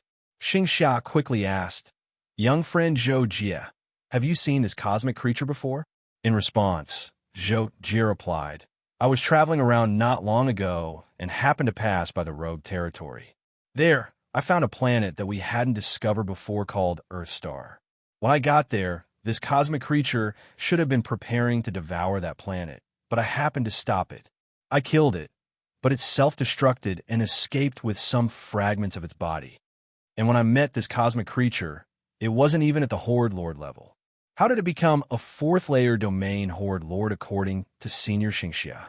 When Zhou Jie finished speaking, he couldn't help but be surprised by this question, so he brought it up. "So, Junior Brother, you just told us about this cosmic creature. But the difference in strength between the two is so great. Could it be that they're two individuals that look similar? Maybe the one you met was the child of the one Senior Xingxiao met?" Luo Feng raised his own thoughts at this time. Zhou Jie was stunned when he heard this. He immediately felt that Luo Feng's words made sense, so he nodded and proposed an even bolder guess. "That's possible. Could it be that a cosmic creature race that relies on devouring to survive has recently migrated to the rogue territory?" At this time, Zhuqiu Hong finally spoke. "All of you have a point. It seems that this matter really needs to be taken seriously." Then, Zhuqiu Hong turned to Xingxia and said, "Senior Xingxia, my Star Sword Alliance will definitely help with this matter, but just the two of us might not be enough. I'll tell this matter to the leaders of the other forces and get them to provide help. This way, we'll have a better chance of capturing this cosmic creature." "That's great. Thank you, Alliance Leader." Xingxia couldn't help but express his gratitude. At this moment, Zhuqiu Hong glanced at Luo Feng and suddenly said to Xingxia, "By the way, Senior Xingxia, we can't rush the matter of dealing with the cosmic creature. It just so happens that my disciple, Luo Feng, is holding a wedding soon. Since you're here, you should stay here first. When Luo Feng's wedding is held, I'll invite the leaders of the various forces. We can also take this opportunity to tell you about the cosmic creature together. What do you think?" Luo Feng was stunned when he heard Zhuqiu Hong's words. Although he was going to get married, he had not made any preparations recently because he was waiting for Zhou Jie. How could he be holding a wedding soon? However, Luo Feng thought about it and understood Zhuqiu Hong's intentions. Moreover, this was indeed a perfect idea. Therefore, Luo Feng quickly reacted and echoed, "Yes, Senior Xingxia, it just so happens that my junior brother is back. I plan to hold the wedding in 2 years. Then, I can deal with the cosmic creature without worry." Seeing this, Xingxia could not help but nod with a smile and agree. A few days later, the time and location of Luo Feng's wedding were decided. At the same time, the relevant invitations were sent out. Since the people invited were from all over the world, the wedding would be held a year later. As for the specific date, it would have to wait for everyone to arrive before deciding. During the preparations for Luo Feng's wedding, Zhou Jie met Luo Feng's girlfriend, his future sister-in-law, Shangguan Shangguan was a 5-star Star Lord. She was born in an ordinary family, but she was optimistic and very talented in cultivation. By chance, she was taken in as a disciple by a Star Lord, who taught her how to cultivate using hidden weapons. From then on, she became a Samsung Star Lord in just over 100 years. Later, she met Luo Feng at a planetary conference. The two could be said to be extremely fated. They fell in love at first sight and naturally got together. Now that they had known each other for over 40 years, their feelings for each other were very deep. Time passed quickly. A year later, all the people invited by Zhuqiu Hong arrived. The wedding was held 2 days later. Chapter 260. Luo Feng's wedding lasted for almost an entire day, with over 300 tables set up for the banquet. Almost everyone present was a high-level Star Lord. Of course, there were also some who were brought by their elders to see the world, but they were in the minority. And when Luo Feng's wedding ended, Zhuo Qiuhong finally held a meeting on the spot. Together with Xingxia, he told everyone who participated in the wedding about sulfury devouring the planet's life. And in the end, Zhuo Qiuhong called for all Horde Lords to participate in the operation to hunt down Frisia. Faced with Zhuo Qiuhong's public summons, the 20 or so Horde leader-level warriors present couldn't reject it, especially the leaders of the various powers, including Sky Sea Universe Nations King In Tianshui, World Mercenary Group's leader Qiu Si, Bounty Hunter Alliance's Alliance leader Jin Yin, Secret Domain Academy's Dean Luo En, Star Hall's leader Lu Eru, Patrolling Domain Envoy Chief Long Yuan, and Starfield Alliance's Chairman Evanson. They were at least Horde leader-level warriors of the 4th Domain and could be of help, as they usually didn't have much to do. As for the Horde Lords of the 1st and 3rd Domains, they were somewhat hesitant. In the end, a 1st Domain Horde Lord raised a question. Leader Zhuo, I have a question. You said that the space monster could escape from Xingxia, so it's at least a 4th Domain Horde Lord. If we Horde Lords of the 3rd Domain and below were to encounter it alone, wouldn't we be courting death? In response, Zhuo Qiuhong gave an answer. Please don't worry about this. We'll act in small teams and ensure that each team has the strength to capture the space creature. Horde Lords of the 4th Domain and below only need to be responsible for some auxiliary operations. Then, regarding the operation to capture sulfury, the Horde Lords present had a discussion and finally decided on the candidates to participate in the operation. There were a total of 21 Horde Lords present, and only 3 1st Domain Horde Lords and 1 2nd Domain Horde Lord chose not to participate, also under the request of their respective leaders. The rest of the Horde Lords agreed to participate in this operation. After Luo Feng's wedding ended, the 17 Horde Lords who participated in the operation gathered on the 1st floor of Swordhead Palace and began to discuss the specific operation plan. First, they were divided into groups. The 17 Lords were divided into 8 groups. Star Hero said that he had 3 other Lord-class experts on his side, and they were also divided into 8 groups. Zhou Jie and Luo Feng were in the same group, and they both followed Zhuo Qiuhong. In fact, this grouping was more or less based on their own people leading their own people. For example, the leaders of the various top forces were all 6th-stage Domain Lords, and they would each lead their own 2nd-stage or 3rd-stage Domain Lords. After the 1st-stage Domain Lords left, there would be no one left.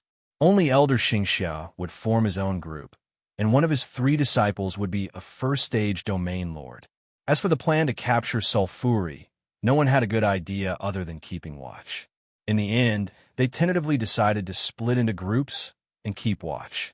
Once everything was ready, the group of 17 Lords set off in small groups and headed to the Scattered People Domain. They would meet at the designated location. While the operation to capture Safuli was in full swing, unaffiliated zone, Planet Peace, Sky Bearing City. After midnight, in a small town outside Sky Bearing City, 2 drunken men were staggering on a deserted street with their arms around each other's shoulders. Come, old bro, let's drink one more. I really can't drink the last half of the bottle. One of the men said with hazy eyes. The other drunken man was also somewhat delirious from drinking. He immediately said, Go, I'm about to vomit, Blarg. You can't do it. The man who said he couldn't drink at first saw his companion vomit, and immediately pushed him away and mocked him. But suddenly he found that his vomiting companion had fallen to the ground, and red vomit was all over the ground. Old bro, are you okay? Why? When a man barely recognized that the red vomit on the ground looked like a big puddle of blood, he couldn't help but sober up a lot. Then the man saw that there was a bowl-sized hole in his companion's back, and he was completely shocked awake. But in the next second, the man felt a sharp pain in his back. Then his vision turned black, and he lost consciousness as well a few seconds later, The scene of the two men's deaths was so clean that it was almost like a speck of dust. The two men's corpses and the blood that flowed on the ground had all disappeared without a trace.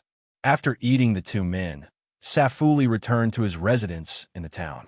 This was the place he had occupied after eating the original owner and taking his appearance. He had been living in the town for almost half a year now. Although it can't compare to wantonly devouring the flesh and blood of thousands of living beings, it's still a different kind of flavor. Safuli made himself a cup of tea in the house and bared his teeth. Speaking of which, Safuli was no fool. Back when he devoured the Red Star, he was caught by old Xingxia on the spot. If he hadn't escaped quickly enough, he would have lost his little life. This made him realize that he had to be careful before he recovered to his peak. Previously, he was already at the heart of the storm and even attracted the attention of the fivefold domain lords. After that, he decided to hide for a while and lay low for the time being. Therefore, over the years, Safuli had conveniently come to planet Hejiao and temporarily settled down here. Normally, he lived as an ordinary citizen of planet Hejiao. Occasionally, in the dead of night, he would go out to forage and have a sumptuous meal like he did just now.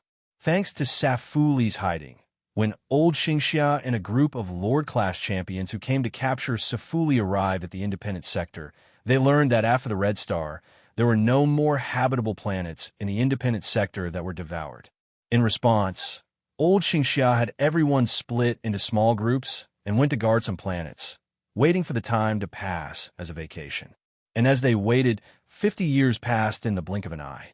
However, Safuli never appeared, and in the end, their wait really became a vacation. Ever since Safuli devoured the Red Star, old Xingxia had not appeared for over 70 years, which made old Xingxia a little anxious. Some of the Lord-class champions even suspected that old Xingxia was toying with them. Of course, they knew that it was impossible, but they certainly did not have the heart to wait any longer. For the leaders of the various forces, they had all been stuck in a certain realm for a very long time. Regular cultivation was basically useless to them. If they didn't cultivate properly for 50 years, it would be nothing. However, for Luo Feng, Zhou Jie, and the others, 50 years of cultivation was still possible for them to improve. However, that was in the case of secluded cultivation. Everyone had their own cultivation methods, and during the period of waiting, many people couldn't properly cultivate. Take Zhou Jie, for example.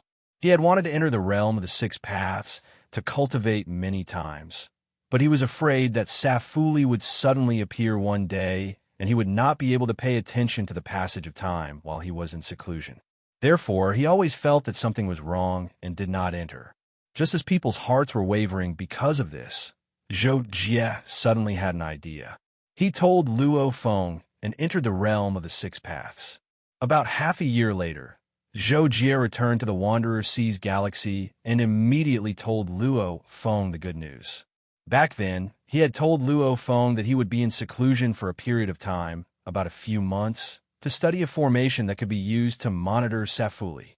However, before entering the realm of the Six Paths, Zhou Jie did not know such a formation. His so-called study was actually asking Zhou Moji for advice. At Zhou Moji's level, he naturally had many such formations, and Zhou Jie learned one of the most practical formations. After spending more than 5 months, he told Luo Feng the news of his study success. The formation Zhou Jie learned was called the wood-pulling formation. Apart from the fact that it was more complicated to set up, the difficulty of setting it up and the materials required were ordinary. In fact, with a little practice, even a Lord-level powerhouse could learn it. The greatest function of the wood-pulling formation was to sense and record the traces of the target. For example, if a wood-pulling formation was set up on a planet that covered the entire planet, then as long as the target touched the formation would sense it and operate specific energy threads to record the target's movement within the formation's effective range. A wood-pulling formation that covered an entire planet could track the target's traces for tens of thousands of miles away from the planet. After Zhou Jie demonstrated the wood-pulling formation, With energy, Luo Feng could not help but exclaim in admiration. Then, the two of them told Zhuo Qiuhong about it. Not long after, the wood-pulling formation was mastered by a group of lord-level powerhouses participating in the operation. Xingxia immediately began to purchase formation materials, and in less than 3 years, he had gathered enough materials for 100 sets of formations. As for how to use the wood-pulling formation to monitor sulfuri, it was very simple. That was, they only needed to set up the formation at a low altitude on the planet and adjust the formation's sensitivity to the fluctuations when sulfuri devoured, and finally design a suitable one. Moreover, this was under the condition that sulfuri did not seal off the planet's space. If sulfuri sealed off the planet's space, then the planet set up by the formation would immediately be sensed by the corresponding formation's sensing stone. Once everything was ready, the group began to move, heading to various major planets to secretly set up formations. After more than 3 years, more than 100 sets of formations were set up on various scattered planets.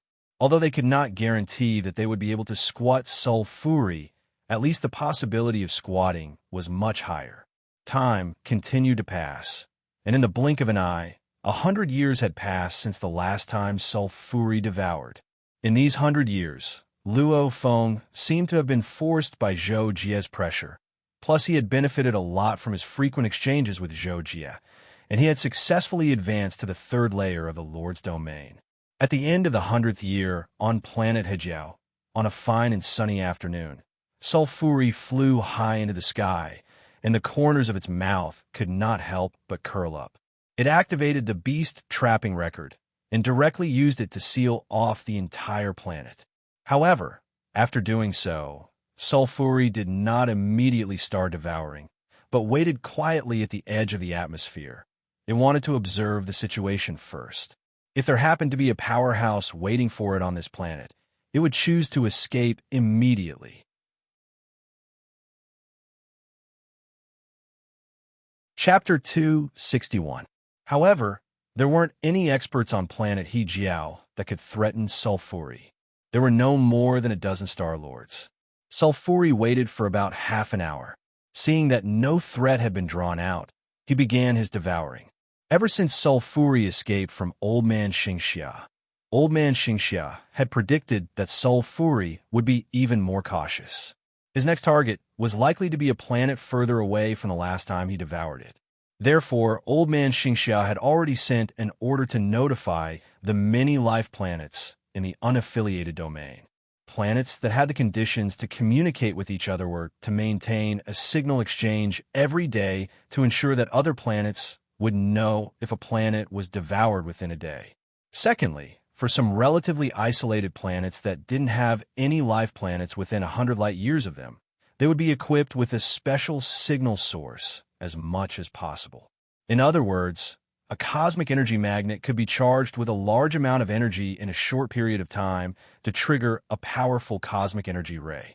This ray could connect to the universe's dark matter, thereby transmitting at millions of times the speed of light and being received by a special substance. However, the drawbacks of this method were obvious. Firstly, there weren't many cosmic energy magnets. Secondly, the distance was too far.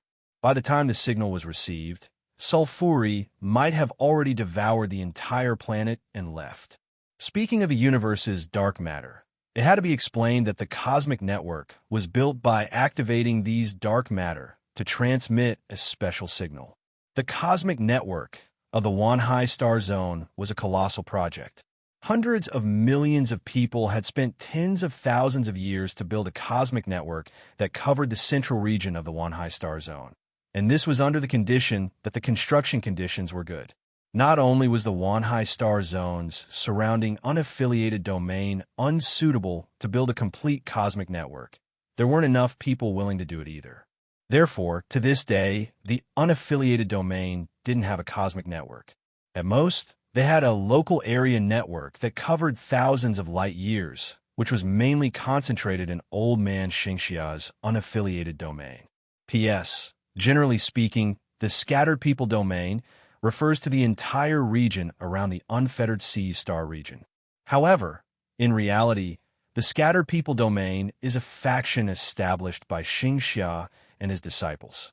They are scattered around the unfettered seas star region, but the main faction is still relatively gathered. Xingxia's scattered people domain refers to the main faction that is relatively gathered in this region. That being said, planet Hejiao happened to be one of those relatively isolated planets, which was why it had a specific signal source. Therefore, not long after Sulfuri started devouring, the specific signal source of planet Hejiao was activated. Since the powerful energy rays it emitted directly communicated with the universe's dark matter, Sulfuri's beast trap record couldn't stop it at all. Therefore, just like the last time on the red planet, Old Man Xingxia received the specific signal 12 days later. Hejiaxing, let's go. Lu Eru, Evanson, and Ku Jia, a level 2 domain lord, were in charge of receiving signals from Jiaoxing. The three of them immediately took action and passed the relevant information to the others on the way. Zhou Jie and the others received the news half a day after Lu Eru and the others sent the message, and they all headed to planet Hejiao. However, planet Hejiao was no more than 1,000 light-years away from Zhou Jie's group. Therefore, when Zhou Jie and the others received the news first, Lu Eru and the others were already about to reach planet Hejiao. Just as Lu Eru and the others were about to reach planet Hejiao, Sulfuri discovered a cosmic energy magnet while devouring. This is good stuff. Eating it is equivalent to devouring at least half of a planet's life. Sulfuri swallowed the cosmic energy magnet into its stomach, licked the corner of its mouth, and moved on to the next target to devour. And when Sulfuri was halfway through devouring another city, Lu Eru and the others finally arrived and had no choice but to activate the beast trap record, a space seal. Oh no, we've been discovered again. Sulfuri hadn't let down its guard. When it sensed the anomaly from the beast trap record that was no different from the last time, it immediately had a bad feeling. At this time, Lu Eru and the others had already entered the bottom of planet Hejiao's atmosphere and released their senses to lock onto Sulfuri, who was more than 2,000 kilometers away. At the same time, Sulfuri also sensed Lu Eru and the others through their senses. After discovering that the three of them were all at the Lord rank, Sulfuri hurriedly chose to flee. It didn't even care about the creatures that were about to be devoured. Flying into the sky was the only way to escape. Normally, a distance of 1,000 kilometers would only be a matter of minutes for a Lord-class powerhouse. But now, it was an insurmountable distance. Even though Sulfuri's speed was much slower than Lu Eru and Evanson's, it would still take a few minutes for him to catch up. By then, Sulfuri would have fled into outer space. Therefore, Lu Eru and Evanson had no choice but to join forces and attack Sulfuri with energy rays. The speed of the energy rays was much faster, almost catching up to Sulfuri in the blink of an eye. However, even though Sulfuri had only recovered to the standard of a third-stage domain overlord, the strength of its physical body allowed it to unleash explosive power that allowed it to fight above its level. That was why it had the strength of a fourth-stage domain overlord, which was why Xingxia had said that it should have the strength of a fourth-stage domain overlord. That was why Lu Eru and Sulfuri's combined long-range attacks didn't have much of an effect on Sulfuri, who easily blocked them. Damn it, we can't catch up, and we can't stop it. Evanson sensed that Sulfuri was almost unaffected and couldn't help but stop chasing with Lu Eru. Then, he subconsciously cursed. With such a long distance, unless we have a trapping magic treasure, we can't catch up. We were too careless. Lu Eru said. Not long after, Sulfuri put away the 10,000 beasts record and escaped into the void of the universe. Soon, it escaped far away at sublight speed. Half a day later, Zhuoqiuhong and the others arrived at Planet Peace one after another. When they heard that Lu Eru and the others couldn't stop Sulfuri, they weren't surprised. Without Zhou Jie's array to track it, even if Lu Eru and the others chased it to the end in a spaceship, they wouldn't be able to catch up to Sulfuri at all. This was because Sulfuri's physical body was flying at sublight speed. And after the spaceship reached sublight speed, the spaceship would have to slow down for Lu Eru and the others to come out and attack. Who told humans to cultivate to the domain lord level? Their speed in the universe was still far from sublight speed. Looks like we can only continue to set up the array provided by our young friend Jojia. Also, I think we should set up a simple array before we attack, or find some other way to restrict that space creature from escaping. Otherwise, even if we can track and lock onto its location, it's inevitable that it will try to escape. Elder Xingxiao expressed his opinion afterward. However, the leaders didn't think it was necessary to set up an array before they could lock onto the target. After all, they had absolute confidence in their own strength. As long as they could lock onto Sulfuri's position on the planet in advance and get within 50 kilometers without being discovered, those leaders didn't think Sulfuri had the slightest chance of escaping from their hands.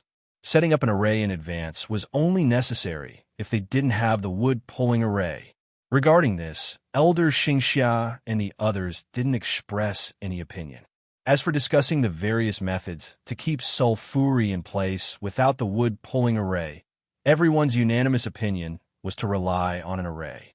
Because other than this method, only the Sky-Sea Universe ruler could rely on an Emperor weapon to trap Sulfuri and make it escape. However, it was really not easy to set up an array that could cover the entire planet and slow down a Horde leader-level powerhouse. It could be considered a super array and couldn't be mentioned in the same breath as the wood-pulling array, which only had the function of tracking. Although Zhou Jie felt that it was unrealistic, he still agreed to everyone's opinion and went to the realm of 6 paths to ask Zhou Moji. The result was as everyone expected. Even if this array had the lowest cost and difficulty, it was still unacceptable to Zhou Jie. Therefore, after Zhou Jie returned, he immediately rejected everyone's idea. On the other side, Sulfuri was discovered twice. While complaining about his bad luck, he couldn't help but think about how he was discovered. After all, it was impossible for him to be so unlucky as to have a powerhouse pass by just to kill him not long after he started devouring twice in a row. The probability of that happening was lower than the destruction of the fourth-dimensional universe tomorrow. I don't believe it. The more Sulfuri thought about it, the angrier he became. He was determined to find another planet as soon as possible to find out why he was discovered so quickly and devour it while he was at it. Thus, Sulfuri piloted the spaceship he devoured from a certain planet. Sulfuri's body had a space of its own that could be used for storage, and rushed to a nearby life planet at the fastest speed possible, Planet Dragon Leap. After Sulfuri descended, he planned to hide on Planet Dragon Leap for a while to find out why he was discovered twice before devouring. But what Sulfuri didn't expect was that the wood-pulling array had been set up on Planet Dragon Leap. Almost as soon as he landed on Planet Dragon Leap, the Horde leader-level powerhouses on Elder Xingxia's side sensed it. Planet Dragon Leap, let's go. It can't escape this time, Zhuo Xiaohong said as he called out to Zhou Jie and Luo Feng. When Zhou Jie and Luo Feng heard that it was Planet Dragon Leap, they immediately understood. Luo Feng even said, this time there's a tracking array, and more than a dozen Horde leader-level powerhouses are here together. That space creature won't be able to escape even if it has wings. On Planet Dragon Leap, Sulfuri had already begun to think and investigate the possible reasons why it was discovered before. What's the reason? It seems that they found out a few days after I arrived and came to kill me. Is it because I blocked the planet's external communication after I made my move? Coincidentally, Sulfuri couldn't figure out before, but after arriving on Planet Dragon Leap, he immediately came up with a reasonable explanation. Chapter 262. Of course, Sulfuri's guess was correct, but it wasn't comprehensive. Especially in a situation like the wood-pulling formation, it would never have thought of that. Then I'll devour as fast as I can for half a day, and then go to another planet. There's so many planets with life anyway, so it's no big deal to spend a few hundred more years. As long as I recover to my peak, Sulfuri thought, and then immediately began devouring. As usual, after releasing the beast trapping record, Sulfuri waited in the air for a moment. After confirming that it was safe, it began to devour wantonly. After this round of devouring, I'll be able to fully recover to the level of a third domain overlord. Sulfuri thought as it devoured, and continuously increased its devouring power to an unprecedented limit. In just a few minutes, all the living beings in a city with a population of 1 million were devoured by Sulfuri. Sulfuri rushed to its next destination without stopping. Its devouring speed was now more than twice as fast as when it devoured East Pole Planet. And Dragonlee Planet was much smaller than East Pole Planet, so Sulfuri would only need about 8 days to devour all the living beings on the planet at its maximum devouring speed. However, after Sulfuri had been devouring for more than 7 hours, in the outer space of Dragonlee Planet, Tianxue was the first to arrive with his team of 2. After putting away the flying ship treasure, the 3 of them quietly waited for the others to arrive. Not long after, Hong, Elder Xingxia, and the others arrived one after another. At this time, 10 hours had passed since Sulfuri began devouring. It's devouring really fast. After I arrived, according to the formation, I found that it moves every few minutes. I reckon that while I've been waiting for you, this space creature has already devoured more than 100 million people and countless other livestock and animals. After everyone arrived, Tianxue transmitted his voice to everyone. It can't even be satisfied with devouring the life of an entire planet. This space creature is truly terrifying. Now that we're all here, let's do it. Hong quickly said. In response, Gold Silver suggested, how about this?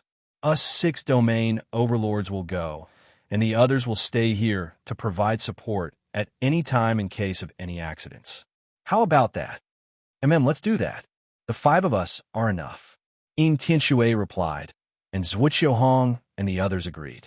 Thus, in the end, the 5 leaders of the top forces acted to deal with Sulfuri, while the rest stayed outside the atmosphere. On the other side, Sulfuri was still devouring. This time, because it had decided to only devour for half a day, it didn't choose to digest the flesh and blood energy it had devoured at the same time. Instead, it stored all of it in its belly space. This made Sulfuri's devouring speed so fast that it was pleasantly surprised. That's about it. These should be enough for me to stabilize my 3rd-grade Lord rank domain. However, just to be safe, I'll devour a few more cities. There's still time. After devouring a city, Sulfuri patted his belly and laughed. However, it was also at this moment that Hong and the other 4 6th-stage domain lords directly barged into the bottom layer of Dragon Leap Star's atmosphere. Moreover, they were perpendicular to the bottom layer of Dragon Leap Star's atmosphere, above Sulfuri's head. They were less than 30 miles away from Sulfuri. What? But this time, it didn't even have time to react. Hong's group of 5 had separated themselves by over 1,000 meters, encircling it in the middle. When Safely reacted, it was dumbfounded. It didn't even have the thought of running for its life. A 6th-level domain lord, and 5 at that. Sulfuri's senses were completely dependent on its racial talent. Thus, it quickly determined the cultivation realms of Hong and the other 4, which made it despair in an instant. 5 6th-level domain lords. If Sulfuri had been at its peak, they would have been nothing more than food. But now, things were different. Sulfuri had barely recovered to the level of a 3rd domain. Against an ordinary overlord, a 4th domain human cultivator might be able to flee in a single battle, or even a 5th domain overlord. But against a 6th domain overlord, and 5 of them at that, Sulfuri didn't even dare to think about it. Following that, the 5 domain lords shrank their encirclement to a diameter of about 100 meters. Then, each of them sized up Sulfuri. Sulfuri was currently in its natural form. It was roughly humanoid, more than 10 meters tall. Its body was covered in thick, dark purple scales. It had a long black tail, and its legs were raised in front of it. At a glance, One could tell it was full of explosive power. Can you understand what I'm saying? At this moment, Tianxue asked in the universal common language. Although sulfuri was a universal creature, it had lived for so long that it naturally understood the universal common language of the human race. However, it was on the verge of a mental breakdown. Thus, it didn't directly answer Tianxue's question. Instead, it asked in the universal common language, "How did you know I was here? I've been here for less than a day. If you were already on this planet, you wouldn't have only appeared now. But unless you knew as soon as I arrived, you wouldn't have come so quickly." Tianxue smiled faintly and said, "Indeed, we knew as soon as you entered this planet. However, you don't need to know how we knew. Why did you appear in our star field?" Zhuo Qiuhong followed up with a question. This was also the reason why they didn't immediately attack. They wanted to clarify some things from sulfuri and verify some of their guesses. However, when sulfuri heard the question, it said in disdain, "You didn't answer my question, but you want me to answer yours. Do you think I'm stupid, or are you stupid?" Hearing sulfuri's words, Zhuo Qiuhong and the others frowned at the same time. Tianxue continued, "You're quite stubborn. I'll tell you the truth. Once you've fallen into our hands, you won't be able to live. However, if you answer our questions truthfully, we can let you die a quick death. Otherwise, you'll have to suffer for a long time." The Sky-Sea Cosmic Nation had a few million years of history. It had its own prison long ago, and there were many special methods and facilities for interrogation. As the leader of the Sky-Sea Cosmic Nation, Tianxue naturally had some understanding of this. He immediately used these words to threaten sulfuri. However, sulfuri thought for a moment, then snorted coldly and said, "I'm going to die either way. I, King Sulfuri, am not so foolish as to let you control my life and death. Moreover, if it weren't for the fact that my strength hasn't recovered to its peak, you guys would be nothing more than food in my mouth. How dare you be so arrogant?" Since sulfuri had already said so, Tianxue and the others couldn't help but feel helpless. Gold Silver took the lead and said coldly, "King Sulfuri, since you don't want to die a quick death, then don't regret it." As soon as Gold Silver finished speaking, Tianxue and the others prepared to attack. But Sulfuri took the lead and flew up into the sky with all his strength. Seeing this, the 5 pinnacle suzerains all moved and chased after him. However, a mere sulfuri wasn't enough for Zhuo Qiuhong and the others to attack together. Thus, after Gold Silver took the lead in attacking, the other 4 pinnacle suzerains only continued to pursue and didn't attack. Gold Silver was much faster than sulfuri and caught up in the blink of an eye. Then he raised his hand and pressed down with his palm.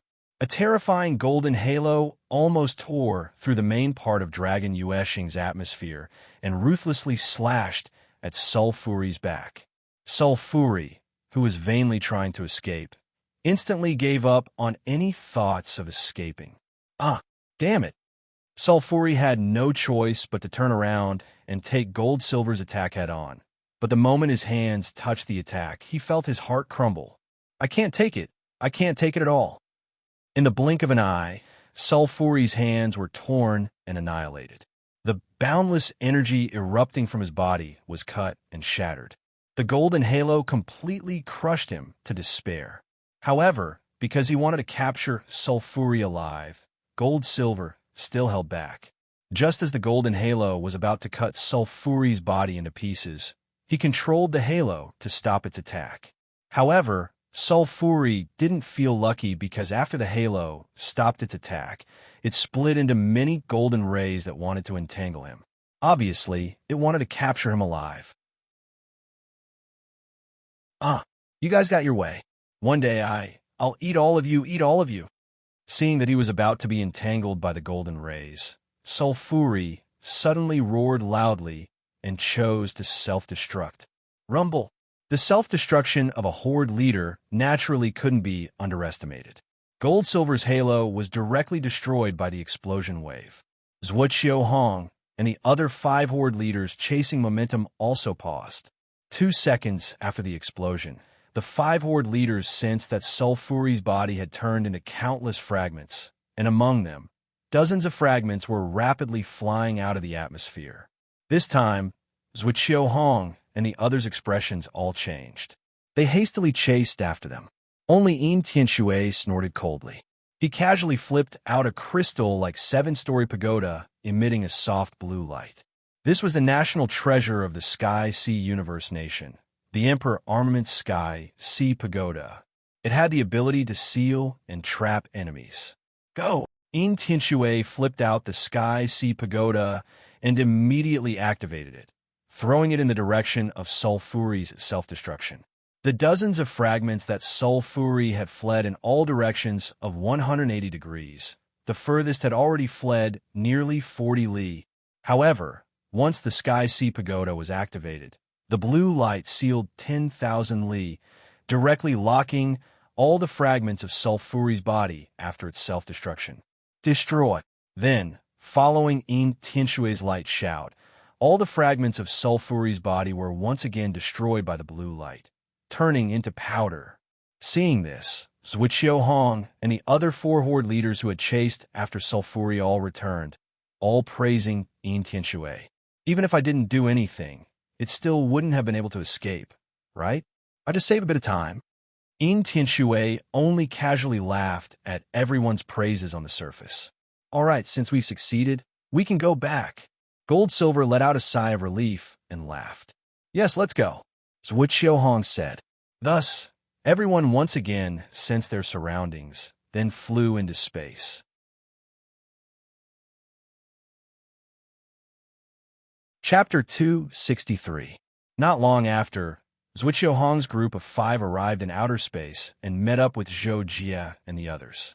They also informed Zhou Jie and the others that Sulfuri had been eliminated. Phew, it's finally over. So we weren't of any use in the end. We didn't even get to see what that cosmic creature looked like. As soon as Zhuqiu Hong's group of 5 finished speaking, a third-stage domain lord could not help but complain. Now, what's there to see? At most, we'll get Genie and you to make a video replay for you. In response, Pirate King Chiosi laughed, his expression unruly as usual. Luo Feng also said, to be honest, I want to see it too. I'll go back and make a video for you to see.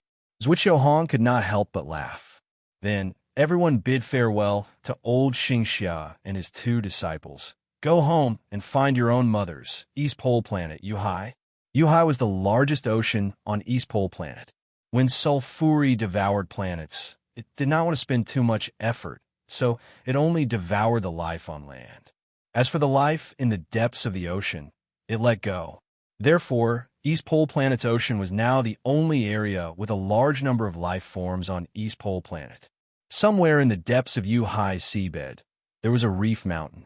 There were few sea creatures here, and humans had never been there before. Therefore, it was dark and silent all year round.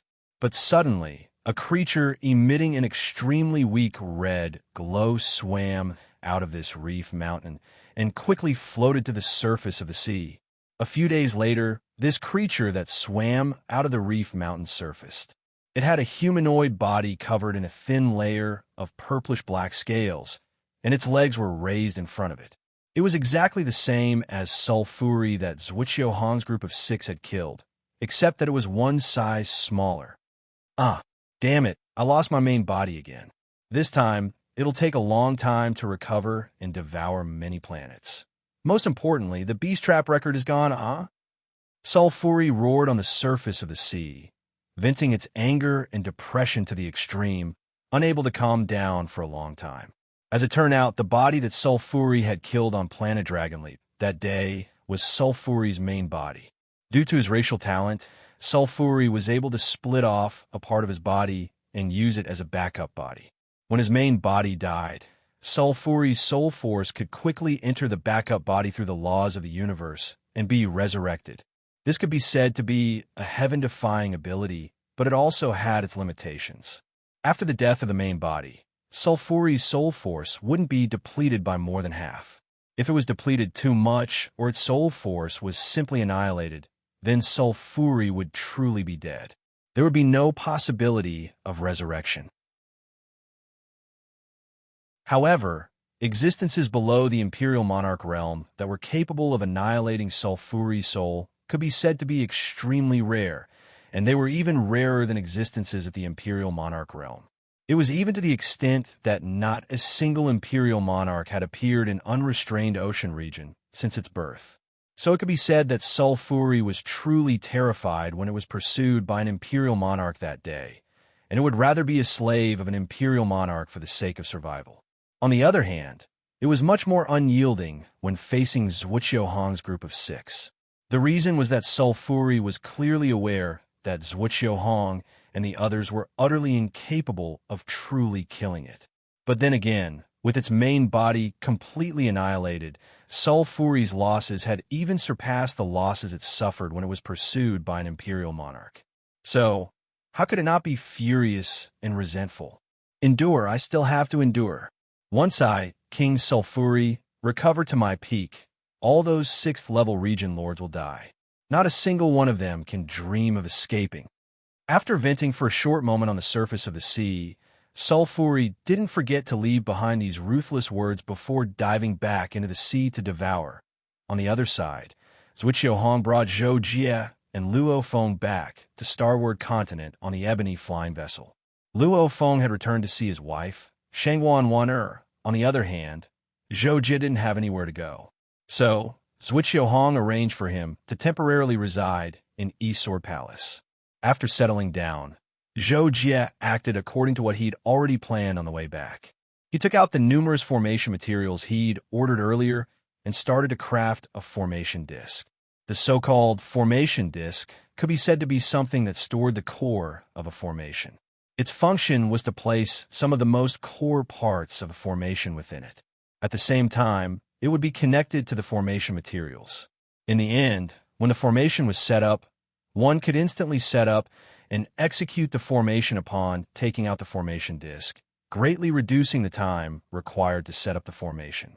The main reason for doing this was so that Zhou Jie would be able to utilize some comparatively formidable formations to assist himself in battle.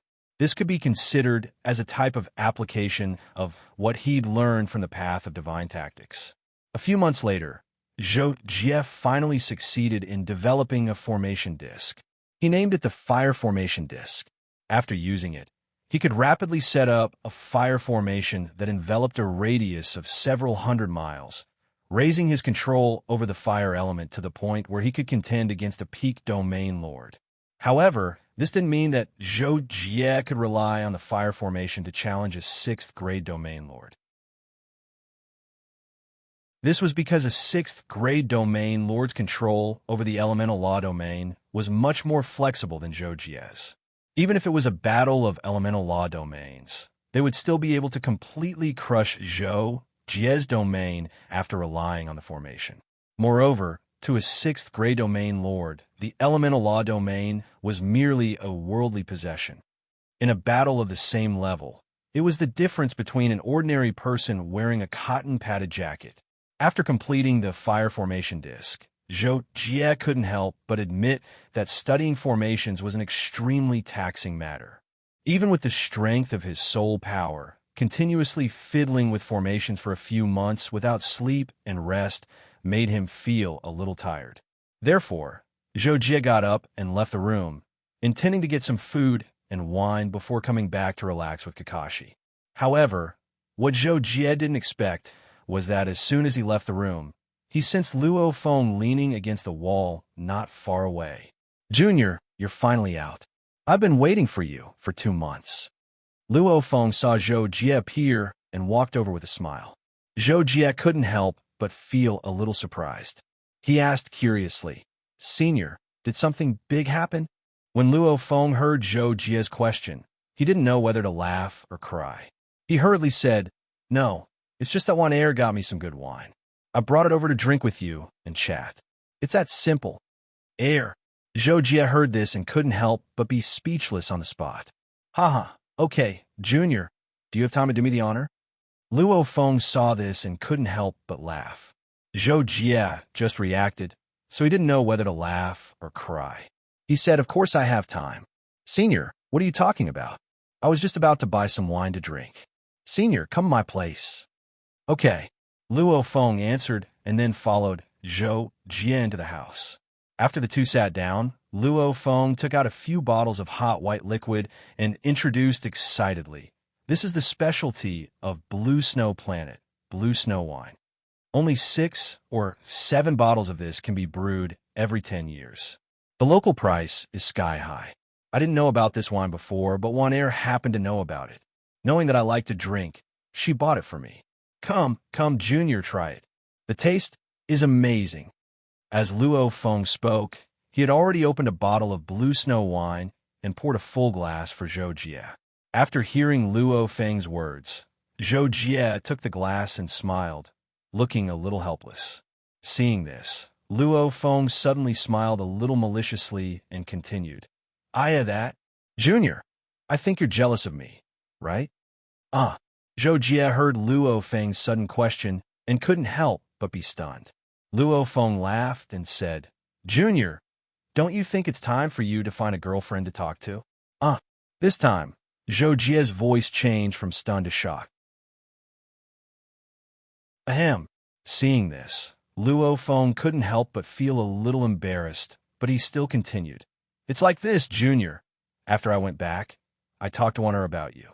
I just casually said a few words about you, and then being a warm-hearted person, wanted to find a girlfriend for you. She just happened to know a very good candidate, a 4-star overlord, and it's said that she's the #1 beauty of planet Yume." After hearing Luo Feng's serious words, Zhou Jie was still a little stunned. Then, he opened his mouth and said, "Senior, I still plan to cultivate well in the near future. As for marriage, let's talk about it in the future." Unexpectedly, after hearing Zhou Jie's words, Luo Feng immediately said, "Don't, Junior. You have to be in a relationship as soon as possible. I've learned a little about planet Yume. It's controlled by the Yume family, and it's famous for producing beautiful women.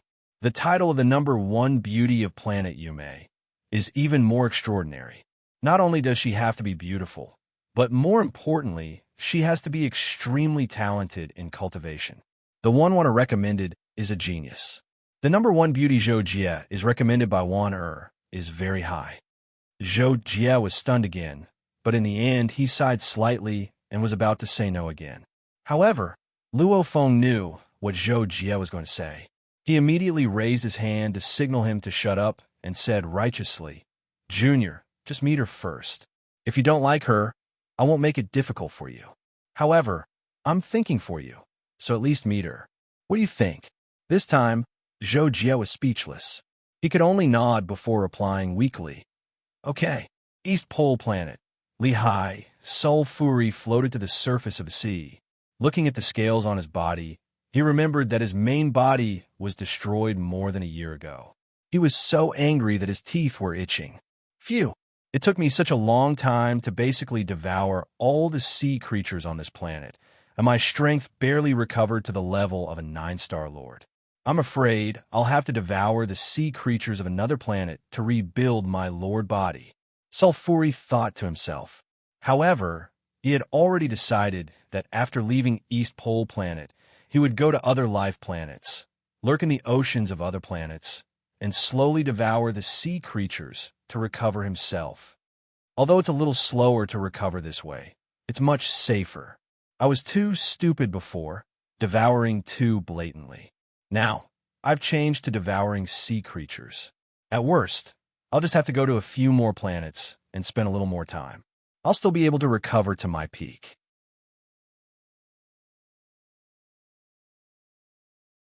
Chapter 264. That's it then. I'll take my leave. Luo Feng walked to the door and waved goodbye to Zhou Jie. "Take care, Senior," Zhou Jie replied casually and watched Luo Feng leave.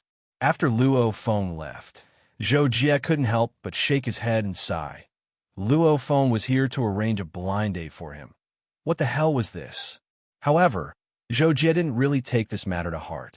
After that, he immersed himself in the study of formations and threw this matter to the back of his mind soon. 1 year and 3 months had passed. During this period, Zhou Jie had been studying formations and making formation discs, and he rarely rested. Under such efforts, Zhou Jie had successfully completed the creation of another two formation discs, the Wind Formation Disc and the Thunder Formation Disc. Done. Thunder, fire, and wind element formations complement each other. When activated at the same time, the power of the formation will be far greater than 1 + 1 + 1 + 1. Zhou Jie spent more than a year to complete the 3 formation discs and was quite happy. As he spoke, he put away the formation discs and got up to go out for a breather. Who would have thought that when Zhou Jie went out, he would find Luo Feng leaning against the wall with energy surging around him. He was obviously cultivating and waiting for Zhou Jie at the same time. Senior, you? Zhou Jie couldn't help but be surprised. Seeing this, Luo Feng smiled and said, "What a coincidence, Junior. The person I want to introduce to you just arrived a few days ago. I was waiting here to inform you. Go and meet her." Zhou Jie felt that he had never been so speechless before, but he quickly adjusted his emotions and expression and replied, "Okay." About a minute later, Luo Feng brought Zhou Jie to the corridor on the first floor of the East Palace and pointed to the second last room at the end of the corridor. "She lives there, East 107. At this time, Zhou Jie suddenly had the urge to turn around and leave. He thought to himself, "What the hell is this? Why did I agree at that time?" This made Zhou Jie have to admit that Kakashi once said that most of the troubles in life were caused by agreeing too quickly or rejecting too slowly. However, Luo Feng didn't know Zhou Jie's current mood. It seemed like he wanted to push Zhou Jie to go. Therefore, Zhou Jie's heart moved, and he hurriedly said to Luo Feng, "Senior brother, I'll go by myself." Luo Feng was stunned for a moment, but quickly reacted. He seemed to reluctantly nod his head and said, "All right then, you can go by yourself. I forgot to tell you, her name is Yu Mei Qianxue. I've seen her before. She is indeed beautiful. And she also has a younger sister who came with her. She also lives in that house. You could decide for yourself." After saying that, Luo Feng patted Zhou Jie's shoulder, turned around, and walked away. Zhou Jie stood there in a daze for a long time, feeling that he didn't understand Luo Feng's words in the end. He helplessly shook his head and looked at the room 100 meters away. After hesitating for a few seconds, he had no choice but to walk over. Standing in front of the door of East 107, Zhou Jie actually felt nervous. This made him feel a little incredulous. He was a dignified third-stage domain lord and an ultimate warrior. Even if he faced an ordinary fourth-stage domain lord, he would be able to remain calm and collected. What kind of situation was this? However, when he realized that he was inexplicably nervous, Zhou Jie quickly exhaled through his nostrils and relaxed himself. Then, he got rid of all the distracting thoughts and raised his hand to knock on the door. In less than 2 seconds, a gentle voice came from the room, "Coming." As soon as the voice fell, the door was opened, and a woman in a fiery red, tight-fitting gauze dress appeared. She was tall and graceful, with curves in all the right places. She was very provocative. Her eyebrows were full of charm and revealed a myriad of emotions. It could be said that she was naturally flirtatious, all at the tip of her eyebrows. Coupled with an extremely delicate face, she was really a rare beauty. Even Zhou Jie's heart was slightly moved at that moment. "You are?" The woman who opened the door was Yu Mei Qianxue. She saw Zhou Jie's reaction in her eyes and immediately asked, without leaving any trace, "My name is Zhou Jie." Zhou Jie heard the question and slightly opened his mouth to answer. However, he felt very helpless in his heart. He felt that it was very awkward and very strange. Unexpectedly, when Yu Mei Qianxue heard the 2 words Zhou Jie, her face immediately looked a little shocked. She quickly opened the door and said, "Ah, it turns out to be Lord Zhou Jie. Please come in quickly."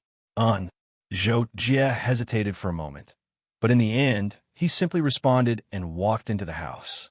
Zhou Jie walked into the house, only to find that there was a woman in white in the living room. At this moment, she was turning her head to look at him. However, when Zhou Jie and the woman in white looked at each other, The woman in white immediately sat up, turned around, and bowed to Zhou Jie. "Greetings, Lord." "Zhou Jie, you don't have to be so polite." Zhou Jie indeed felt very strange at this moment. He was clearly forced to come on this blind date. Why did it feel like this was his own home, and Yume Qinxue and the woman in white were his servants? It was really hard for him to accept that they kept calling him Lord. However, after thinking about it carefully, Zhou Jie felt that it was reasonable.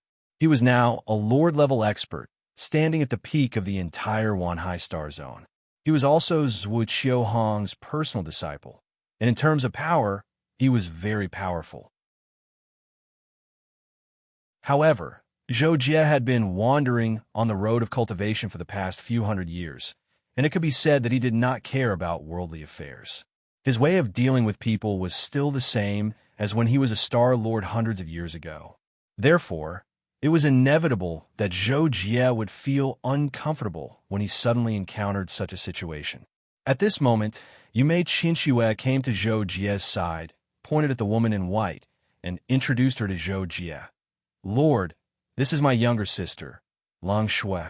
She usually follows me, so when I came here, she also followed me." Hearing that, Zhou Jie felt that Yume Qinxue seemed to want to say something, but it seemed that she could not continue. So he said, "It's okay. Let's talk business." Hearing Zhou Jie say business, Yume Qinxue could not help but feel her heart tighten. She remembered the scene when the family leader and the others almost knelt down to beg her before she left. She could not help but feel all kinds of feelings in her heart.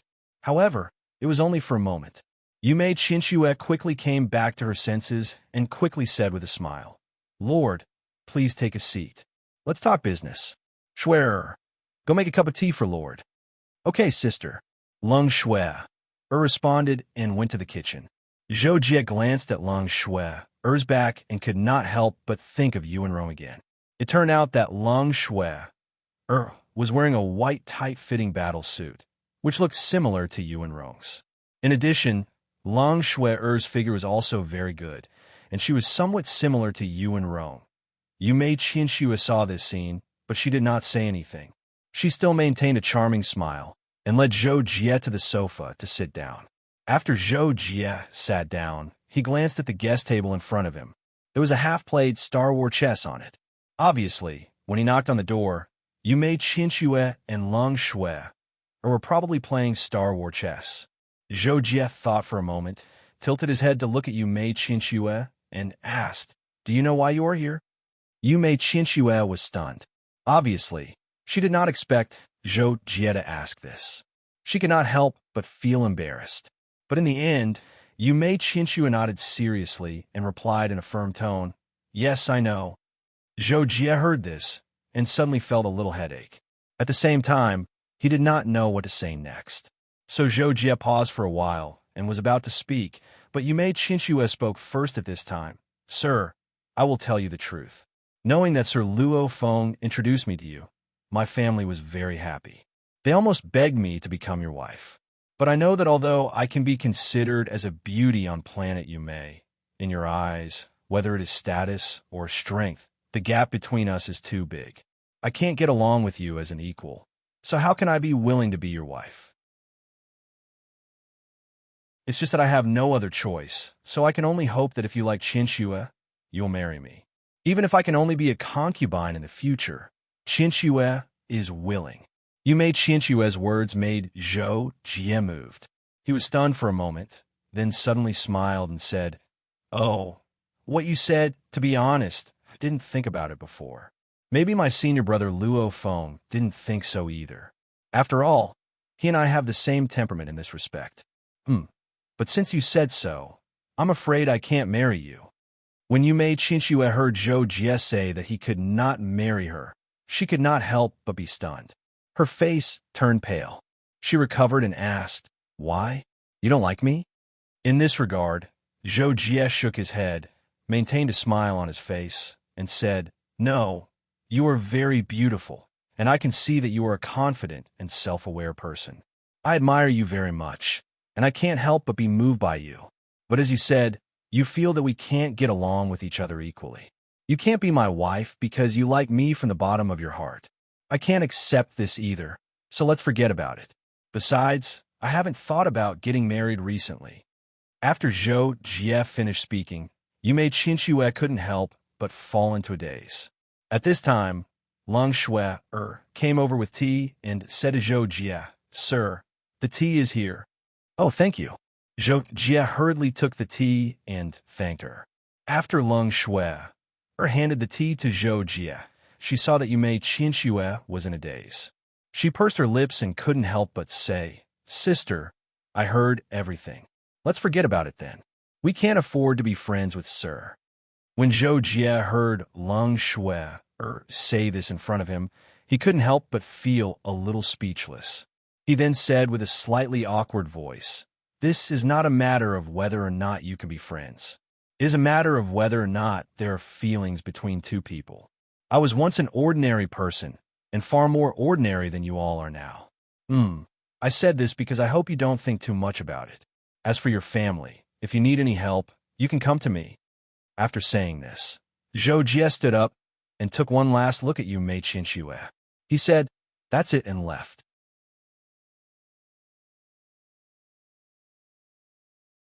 Chapter 265. After Zhou Jie left, Yume Qinxue sat on the sofa in a daze for a long time. Sister Lung Shui saw this and roughly guessed Yume Qinshue's mood at the moment. She wanted to say something, but before Lung Shui could continue, Yume Qinxue laughed bitterly and said self-deprecatingly, "It's really funny. In the end, it's just a dream. The family. Sister, don't think too much. Just tell the patriarch that it's not suitable." Lung Shui saw this and walked to Yume Qinshue's side and sat down. Yume Qinxue was silent for a moment, but shook her head. "Shui, you should know that for so many years, only I have rejected other men, but I have never been rejected by other men. Only now do I realize that the taste of rejection is very uncomfortable. I think I've changed my mind." Sister? Lung Shui heard Yume Qinshue's seemingly inexplicable words and couldn't help but be confused. But Yume Qinxue didn't say anything more. Instead, she got up and walked to the bedroom. Lung Shui watched Yume Qinshue's back disappear around the corner of the room. For a moment, a myriad of thoughts ran through her mind. Zhou Jie walked to the hall on the first floor of the East Palace. Luo Feng was waiting there. Seeing Zhou Jie come out, he had a strange expression. He walked forward and asked, "Why did you finish talking so quickly? What do you think, junior brother? Do you like her?" Zhou Jie heard the question and hesitated for a moment. Finally, he nodded slightly and said, "But, senior brother, I think Miss Qinxue and I are not suitable. Moreover, I really don't want to date or get married now. This matter ends here. Sorry to trouble you, senior brother." Luo Feng heard Zhou Jie's words and couldn't help but feel awkward and speechless. Then he couldn't help but ask, "Junior brother, don't you like her? Why are you saying that she's not suitable? It's impossible to say that she doesn't like you." Luo Feng seemed to have realized something when he said this. His expression suddenly became a little stiff, and his voice came to an abrupt stop. Zhou Jie opened his mouth and hesitated for a moment before asking Luo Feng, "Senior brother, why are you and senior sister together?" Luo Feng didn't expect Zhou Jie to suddenly ask such a question. He was momentarily stunned, but he quickly replied, Of course, it's because we like each other, and our personalities are compatible. If senior brother doesn't know senior sister and she passes by you, will you take a fancy to her and decide to be with her?" Zhou Jie followed up with another question. Luo Feng hesitated for 3 seconds and still didn't give an answer. Seeing this, Zhou Jie smiled and said, "Senior brother, I'm similar to you in this aspect. It's hard to choose, isn't it?" After saying this, Zhou Jie bade farewell to Luo Feng and went straight back to his residence on the second floor, leaving Luo Feng standing there alone, deep in thought. Zhou Jie's residence on the second floor of the East Palace was one of the residences of the Star Sword Alliance's Lord-level powerhouses. Before Zhou Jie came, A Lord-level powerhouse lived here all year round. Known as the King of East River Saga, Saga was born in the East River star system and was a legendary figure in his home star system. He was one of the most ordinary Lord-level powerhouses in the unrestrained Sea star system. Saga was a casual person with a short temper. Now that he had been trapped in a level 3 Lord-level domain for a few hundred years, his strength and background were so strong that he could even compete with Evanson and Lu Eru. Zhou Jie hadn't been on the second floor of the East Palace for long. Although he had heard from Luo Feng that Saga, the King of East River, lived on the second floor, he had never seen him before. Unfortunately, this time, when Zhou Jie bade farewell to Luo Feng and was about to reach the second floor, he sensed a powerful aura coming out from a room on the second floor and rapidly approaching the staircase. Zhou Jie stopped in his tracks and raised his head to see a burly man with stubble standing in front of him at the staircase, blocking his way. The man with stubble was Saga, the King of East River. When he saw Zhou Jie, he was slightly surprised and couldn't help but ask, "You are?" Zhou Jie quickly replied, "This junior is Zhou Jie. Senior, you must be Saga, the King of East River, right?" Saga looked enlightened and pointed at Zhou Jie. "Oh, you're Zhou Jie, the new personal disciple of the Alliance leader of the left. I've heard of you for a long time. I didn't expect you to be a level 3 Lord-level domain already. I remember that when I heard of you a few hundred years ago, you were still a Star Lord." Zhou Jie understood his surprise and immediately explained, "I was lucky and got a chance to break through to my current level." "Oh." Saga heard Zhou Jie's explanation. Although he still felt that Zhou Jie's cultivation had improved too much in the past few hundred years, the truth was right in front of him, and he couldn't be surprised for no reason. He immediately nodded and praised with a smile, as expected of the Alliance leader of the left. "Your talent is truly monstrous. You really put us, the older generation, to shame. Senior, you're exaggerating." Zhou Jie had no choice but to say so. However, Saga only said this to get closer to Zhou Jie and leave a good impression. At this moment, he still didn't understand Zhou Jie, so he didn't intend to befriend him. Therefore, after hearing Zhou Jie's words, Saga only laughed and then let Zhou Jie pass. He said, "Little Zhou Jie, you're too humble. I still have things to do. Let's chat next time." "All right." Zhou Jie casually replied and parted ways with Saga. Zhou Jie returned to his room, and Saga naturally met Luo Feng, who was still standing in the hall when he went downstairs. "Luo Feng, why are you in a daze here?" Saga walked to the bottom of the stairs and saw Luo Feng, so he shouted loudly, "Brother Saga, you're out." Luo Feng came back to his senses and smiled at Saga. What are you doing here?" Saga replied and walked over and asked naturally. Hearing this, Luo Feng couldn't help but smile bitterly. After thinking for a while, he told Saga about how he was crazy to introduce a girl to Zhou Jie. After hearing Luo Feng's story, Saga tilted his head and thought for a while, then suddenly said, "This person is already in the East Palace. Since your junior brother doesn't want her, why not let me take a look? If I think she's not bad, I'll accept her. What do you think?" Once Saga said this, Luo Feng's expression froze. Luo Feng more or less knew about Saga's situation. Saga was the strongest in the East River star system. He was also considered lustful. When he was young, he had a lot of wives and concubines. To him, there was no love to speak of, and to him, women were just supplements for his cultivation. After playing for a while, it was over. Therefore, when Saga said that he wanted to take a look at Yume and Chinchua, Luo Feng naturally didn't want to. At that time, he regretted telling him this. That's not very good, Brother Saga." Luo Feng reluctantly expressed his refusal.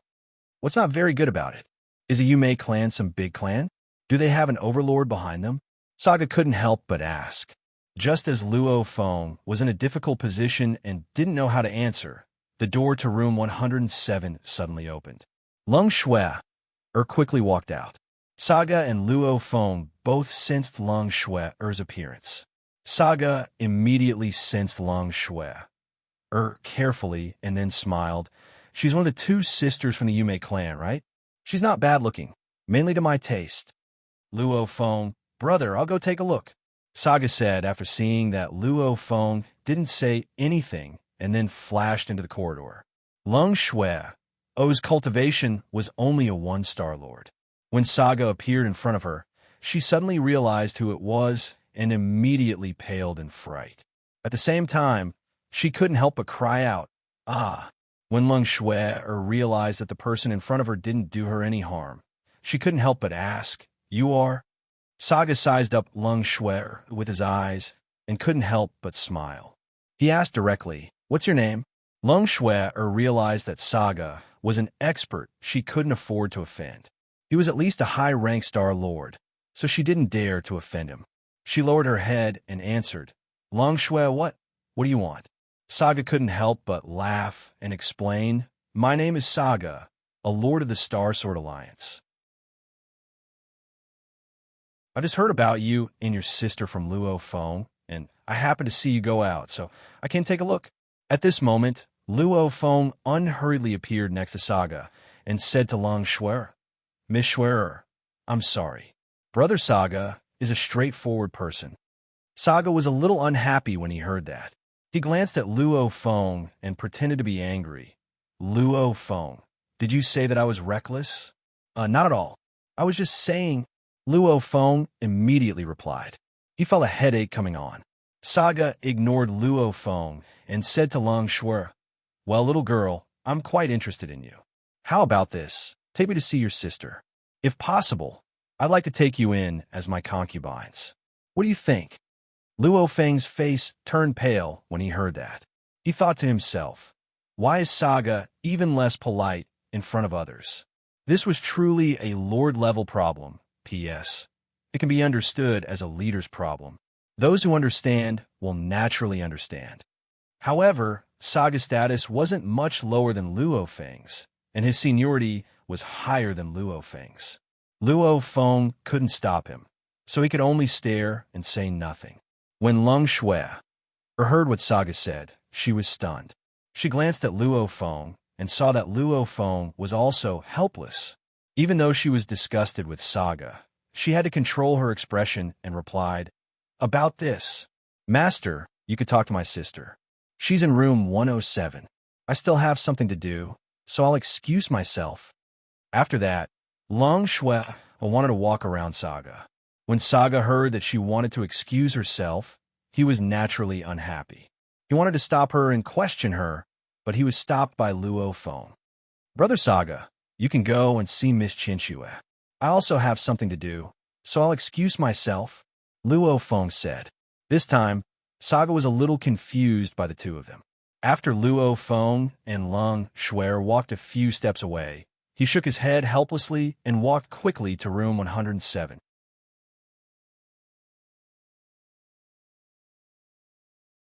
Chapter 266. Luo Feng followed Lung Shui into the hall. Lung Shui suddenly stopped, and Luo Feng asked, "Miss Shui, you don't seem to want to marry Saga, right?" Lung Shui turned around and looked a little hesitant, but she quickly replied, "Well, I don't plan to get married yet. Originally, I just wanted to accompany my sister to see Sir Zhou Jie.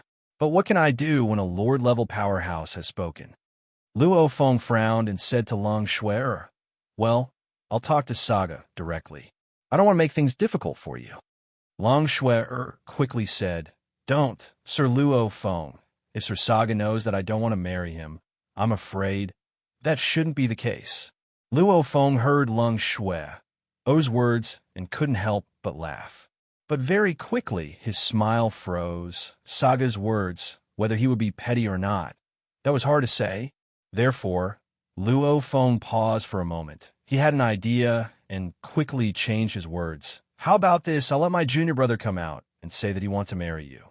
This way, you won't be considered as going against Saga, and he won't make things difficult for you." "Yes, but will Sir Zhou Jie agree to help me? Wouldn't he?" Lung Shui nodded slightly at first, but then questioned. But before Lung Shui could finish her words, Luo Feng said, "Don't worry about this. My junior brother is actually a warm-hearted person. If I ask him for help, he will definitely help. As for your worry that Saga will resent my junior brother, that's even more impossible. Saga has lived for so many years, he knows his limits. As long as you don't anger him, he will tolerate it depending on the situation. Then I'll leave it to you, Sir Luo Feng. Lung Shui immediately said. But there's also your sister. Luo Feng suddenly thought of something and said. Lung Shui suddenly understood and said, yes, if my sister doesn't want to marry him, even if she does, it will only be for the family, Sai. At this moment, Luo Feng thought for a moment and said, forget it. I'll discuss it with junior brother first. You can ask your sister for her opinion later. I'll get junior brother to look for you guys directly. All right, Lord Luo Feng, thank you so much. Lung Shui was indeed touched by Luo Feng's kindness and said sincerely, everything started because of me. I can't bear to see you guys get implicated for no reason. All right, I'll go look for my junior first. You can go do what you need to do. Luo Feng replied, then turned and walked to the staircase at the side. You want me to pretend to marry them? This. After hearing Luo Feng's explanation, Zhou Jie couldn't help but frown and hesitate. Seeing this, Luo Feng knew Zhou Jie's temperament, so he added, don't worry, it's just a pretense. After this, I will secretly send the two of them back. After some time, this matter will be over. Hearing Luo Feng's words, Zhou Jie slightly shook his head and sighed, then reluctantly agreed, all right, but I just didn't fancy them, and now I want to marry them. What should I say? Hearing this, Luo Feng couldn't help but feel a headache. He scratched the back of his head and thought hard for a while before finally saying, all right, how about this? When the time comes, I'll tell Saga that you want to marry the two sisters. Or if you may Qinxue agrees to marry Saga, then you only need to marry Long Shui. Junior brother, you only need to know about this and don't worry about anything else. Is that all right? All right, then I'll trouble senior brother. Hearing this, Zhou Jie couldn't help but nod. East Palace first floor, room 107. Yume Qinxue was wearing a tight red dress, looking elegant and noble. But at this moment, she was lying on the sofa, smiling somewhat reluctantly as she poured wine for Saga, who was sitting on the sofa. Oh, good. This wine is beautiful, but the person is even more beautiful, haha. Saga drank a mouthful of wine and looked at Yume Qinshue's beautiful face and couldn't help but laugh. Don't worry, beauty. If you follow me, I'll guarantee your family's prosperity for another 1,000 years. When the time comes, I'll directly pay a visit and bring gifts to marry you and your sister. Saga was obviously very proud and couldn't help but say this. He then drank the wine in his cup in one gulp. Beauty, pour me another cup. Yes, master, Yume Qinxue replied softly. Her face was still smiling, but there was a trace of sadness in her eyes. Not long later, Saga got up and left. When he opened the door, he saw Long Shui standing by the door. He immediately laughed. Ha, beauty, go in and have a chat with your sister. I'll prepare to send you back in 2 days and at the same time propose marriage. Huh? After saying this, Saga brushed past Long Shui and walked away. Long Shui lowered her head and was stunned for 2 to 3 seconds before coming back to her senses and rushing into the house. Sister, did you agree? Long Shui asked as soon as she entered the house, but she actually already knew the answer. Even Mei Qinshue's answer was not out of Long Shui's expectation. What can I do? Sister, I can't refuse. After all, he's a powerful overlord who can control the life and death of Yume family. Long Shui heard this and was silent for a few seconds. Suddenly, she said, Sister, do you feel sad? Sad? Yume Qinshu heard this word and couldn't help but laugh. So what? Life is not up to one's own free will. But I don't want to marry someone I don't like, even if he's an overlord. I'd rather die than marry him. Lung Shui suddenly said. Lung Shui's words made Yume Qinshue's face change slightly. Then, Yume Qinshu said, Sister, don't do anything stupid. Facing Yume Qianxue's nervousness, Long Shui smiled and explained, "It's okay, sister. I'm just saying. I won't commit suicide because of this. I've already thought of another way, and Master Luo Feng is willing to help. Sister, if you don't want to marry him, you don't have to." Yume Qianxue was shocked and asked, "Sister, why do you say that?" So, Long Shui told Yume Qianxue in detail what she had just experienced. After a while, Luo Feng came to Yume Qianxue's house and explained the situation to them. He told them that if they didn't want to marry Saga, then they didn't have to marry him. Moreover, he wouldn't make things difficult for them, and Zhou Jie would take the blame for them. In the end, Yume Qianxue thought about it again, and finally decided to give up the family's interests and not marry Saga. The two sisters reached a consensus. Then, Luo Feng went to Saga's house and told him the news that Zhou Jie wanted to marry Yume Qianxue and Yume Qianxue. "I'm sorry, Brother Saga, I misunderstood before. My junior brother just didn't decide whether to marry Yume Qianxue or not. Now that he has thought it through, he said he wants to marry her. And Miss Shui, this guy also likes her. Brother Saga, if you want to marry a wife, I'll find one for you later." When Saga heard Luo Feng's explanation, his eyes were wide open and his face was filled with rage. However, because Luo Feng wasn't the direct cause, he controlled his anger and said, "What the hell is this? I think your junior brother is doing it on purpose, not giving me face?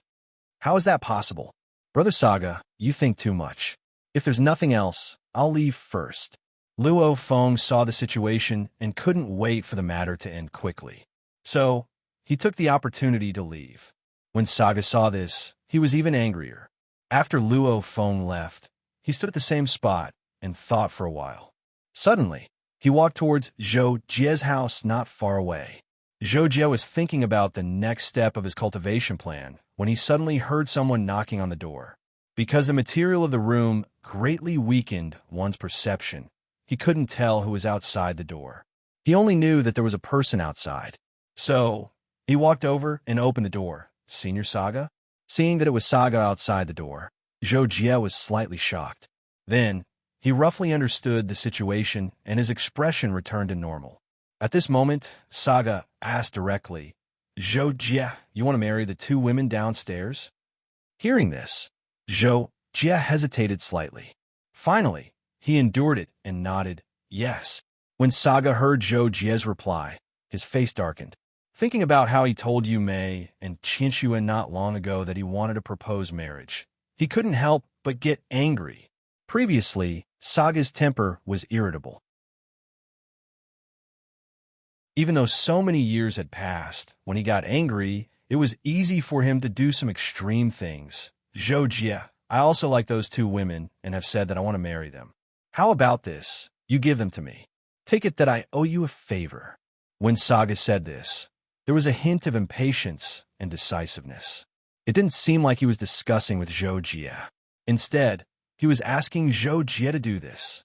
With Zhou Jie's cold and arrogant personality, he naturally hated other people's threats and orders the most. He couldn't help but turn cold and directly rejected. "Sorry, I can't."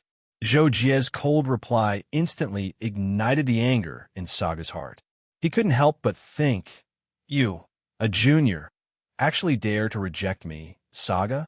Do you really think that I won't dare to offend you just because you are Zhuqiu Hong's disciple?" With this thought in mind, Sagara was angry from the bottom of his heart and evil from the bottom of his heart. He immediately exploded. "Zhou Jie, you are making an enemy out of me. I will give you one more chance. Give those two women to me. Otherwise, the consequences will be very serious." Facing Saga's obvious threat this time, Zhou Jie's expression didn't change. He was still cold and asked, "What do you want?" When Saga heard this, he knew that Zhou Jie wasn't willing to back down and was provoking him. However, no matter how angry he was, he knew that he couldn't directly attack. Thus, he immediately said, "All right, if you have guts. If you are a man, then fight like a man. Whoever wins will marry those two sisters." Now that things had developed to this stage, even though Zhou Jie didn't want to fight, he had to accept Saga's challenge. Thus, he replied, As you wish. Let's fight outside the East Palace. At this moment, Saga was furious and couldn't take it back. Thus, he immediately wanted to have a fight with Zhou Jie. Regarding this, Zhou Jie agreed and had no reason to back down. Thus, he followed Saga to the empty field outside the East Palace.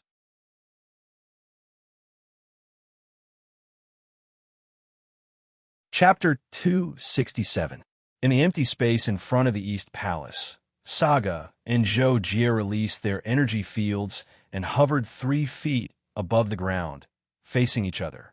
Apart from the square in the main hall, the other places in the Star Sword Palace had the space restriction array. They couldn't fly too high, or else they would have to bear the immense pressure from the array. Zhou Jie, although you are a genius, you are still young and impetuous. Since you don't take me seriously, I, King East River, will teach you a lesson on behalf of the Alliance leader. Don't blame me for being too harsh later. Before the battle started, Saga didn't forget to show off his seniority. He said this to Zhou Jie to cover up the fact that he was bullying the young. Of course, Zhou Jie didn't care if Saga was bullying the young. To him, as long as the other party was on the same level as him, everything was okay. After Saga finished speaking, he saw that Zhou Jie didn't say anything and was still looking at him indifferently.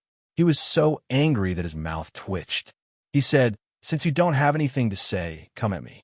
I will give you a handicap so that you won't say that I'm bullying the young."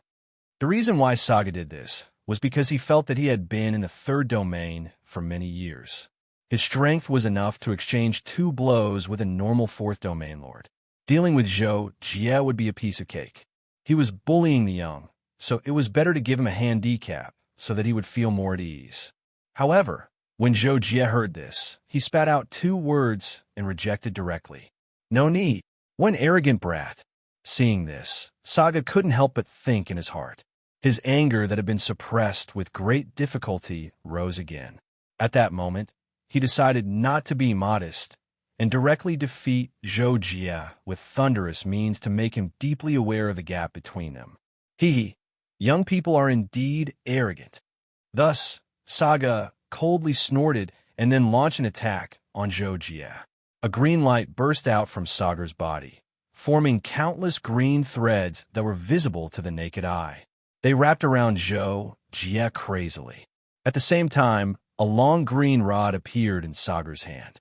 His body blurred and appeared in front of Zhou Jie. The staff smashed down, transforming into a green wave. Immediately, the heaven and earth rumbled. The rumbling sound was like a huge wave surging in the sea, rushing down from the sky. However, just when Saga thought that Zhou Jie had lost the best time to react and was unable to parry the blow, something that made him dumbfounded happened. Saga only felt a flash of lightning in front of his eyes. Zhou Jie, who was standing motionless, suddenly turned into many blazing white afterimages. At the same time, in his senses, Zhou Jie also seemed to have turned into countless, covering 100 meters around him. Saga's strike only dispelled one of these afterimages. This horrifying and extreme situation caused Saga's expression to change greatly. However, the long rod in his hand didn't dare to stop at all. He continued to change his moves and swept across the area in front of him. Rumble! Zhou Jie used the profound skill 3,000 Thunder's illusory body with 3,000 Thunder's haste. The afterimages created by it were all destroyed by Saga. However, almost at the same time, Zhou Jie moved and created dozens of afterimages. Obviously, Saga's wide-range attack didn't hurt him at all. Saga also realized this when he saw this. He was shocked and angry. He thought to himself that this kid's escaping technique was actually so good. No wonder he dared to disrespect me.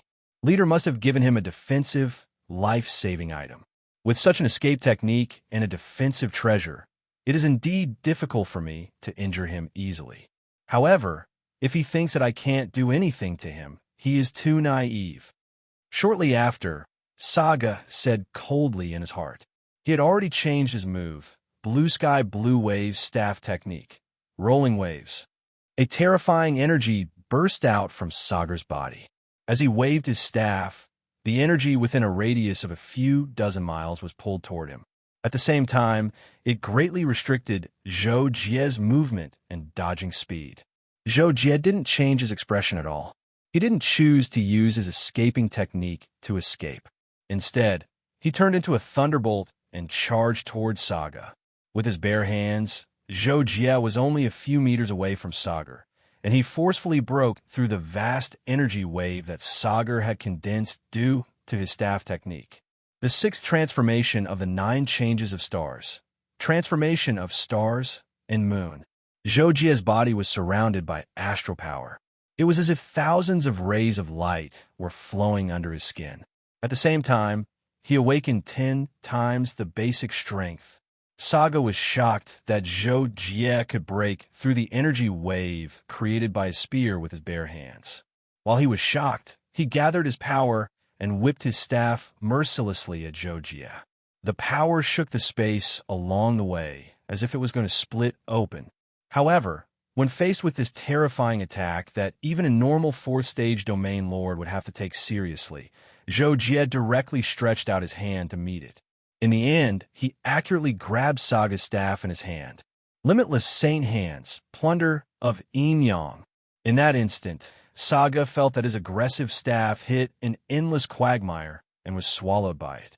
He couldn't withdraw his staff, even if he wanted to. How is this possible? Saga saw that Zhou Jie had grabbed the end of his weapon with one hand and exerted force with his other hand. In that instant, not only did the force of his staff disappear, but when he tried to pull back the staff, it actually didn't move at all. Thank you for letting me win. At that moment, Zhou Jie transmitted a message and then fiercely shook the staff that Saga was holding and let go. In that instant, Saga felt a huge force transmitted from one end of the staff to his other end. Even though he managed to grab the staff in time, the huge force was beyond his imagination. It actually caused him and his staff to fly out involuntarily. At that moment, a powerful energy wave swept across the entire area. Then a dignified voice sounded. "What are you doing?" This voice came from Zhuqiu Hong, who had just arrived.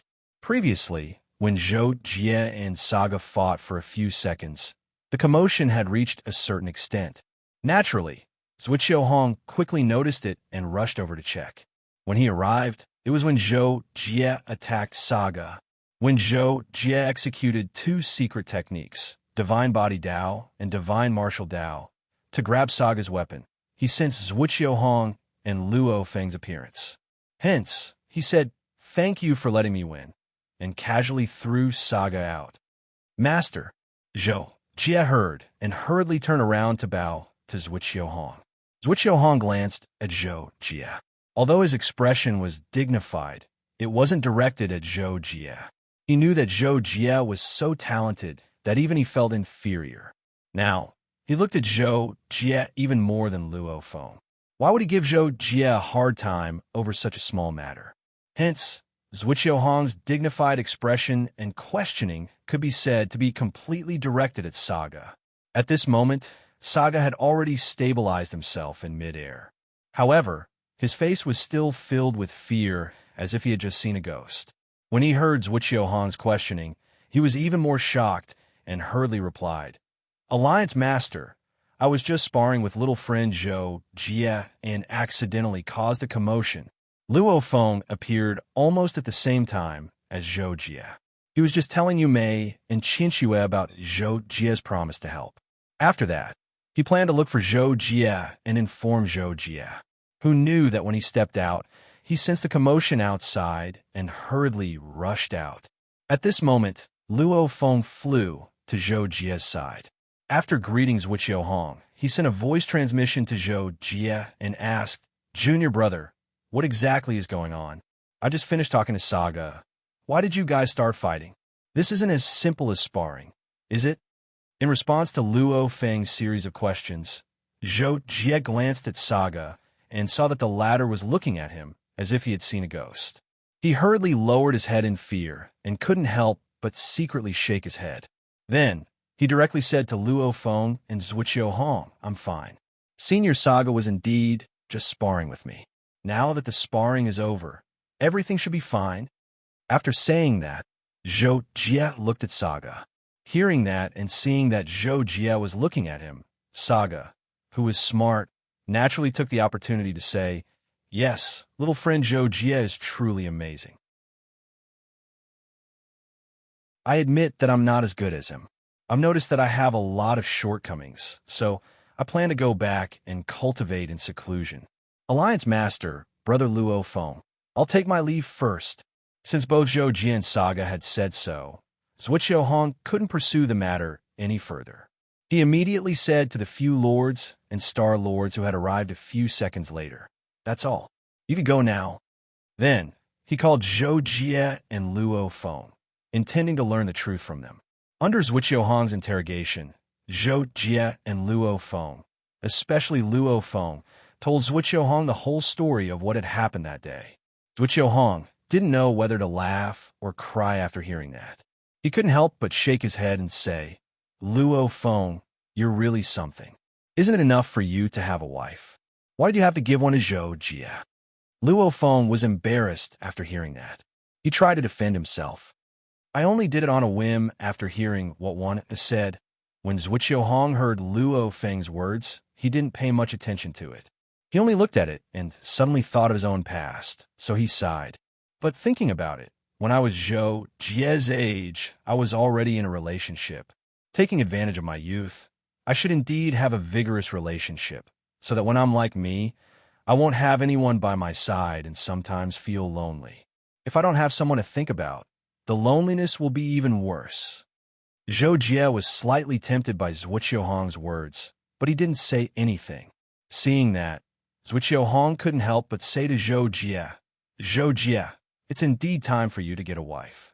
The path of cultivation is long and arduous. When you reach my age, you probably won't be able to endure the long days in the Wanderer Star Zone in order to find a way to make a breakthrough. Since you'll inevitably wander in the future, why don't you take advantage of the fact that your cultivation is still stable to get a wife and live a stable life? That way, in the future, you won't feel that your life is just cultivation and nothing else." This time, Zhou Jie was finally convinced. He nodded slightly and replied, "Master, I understand."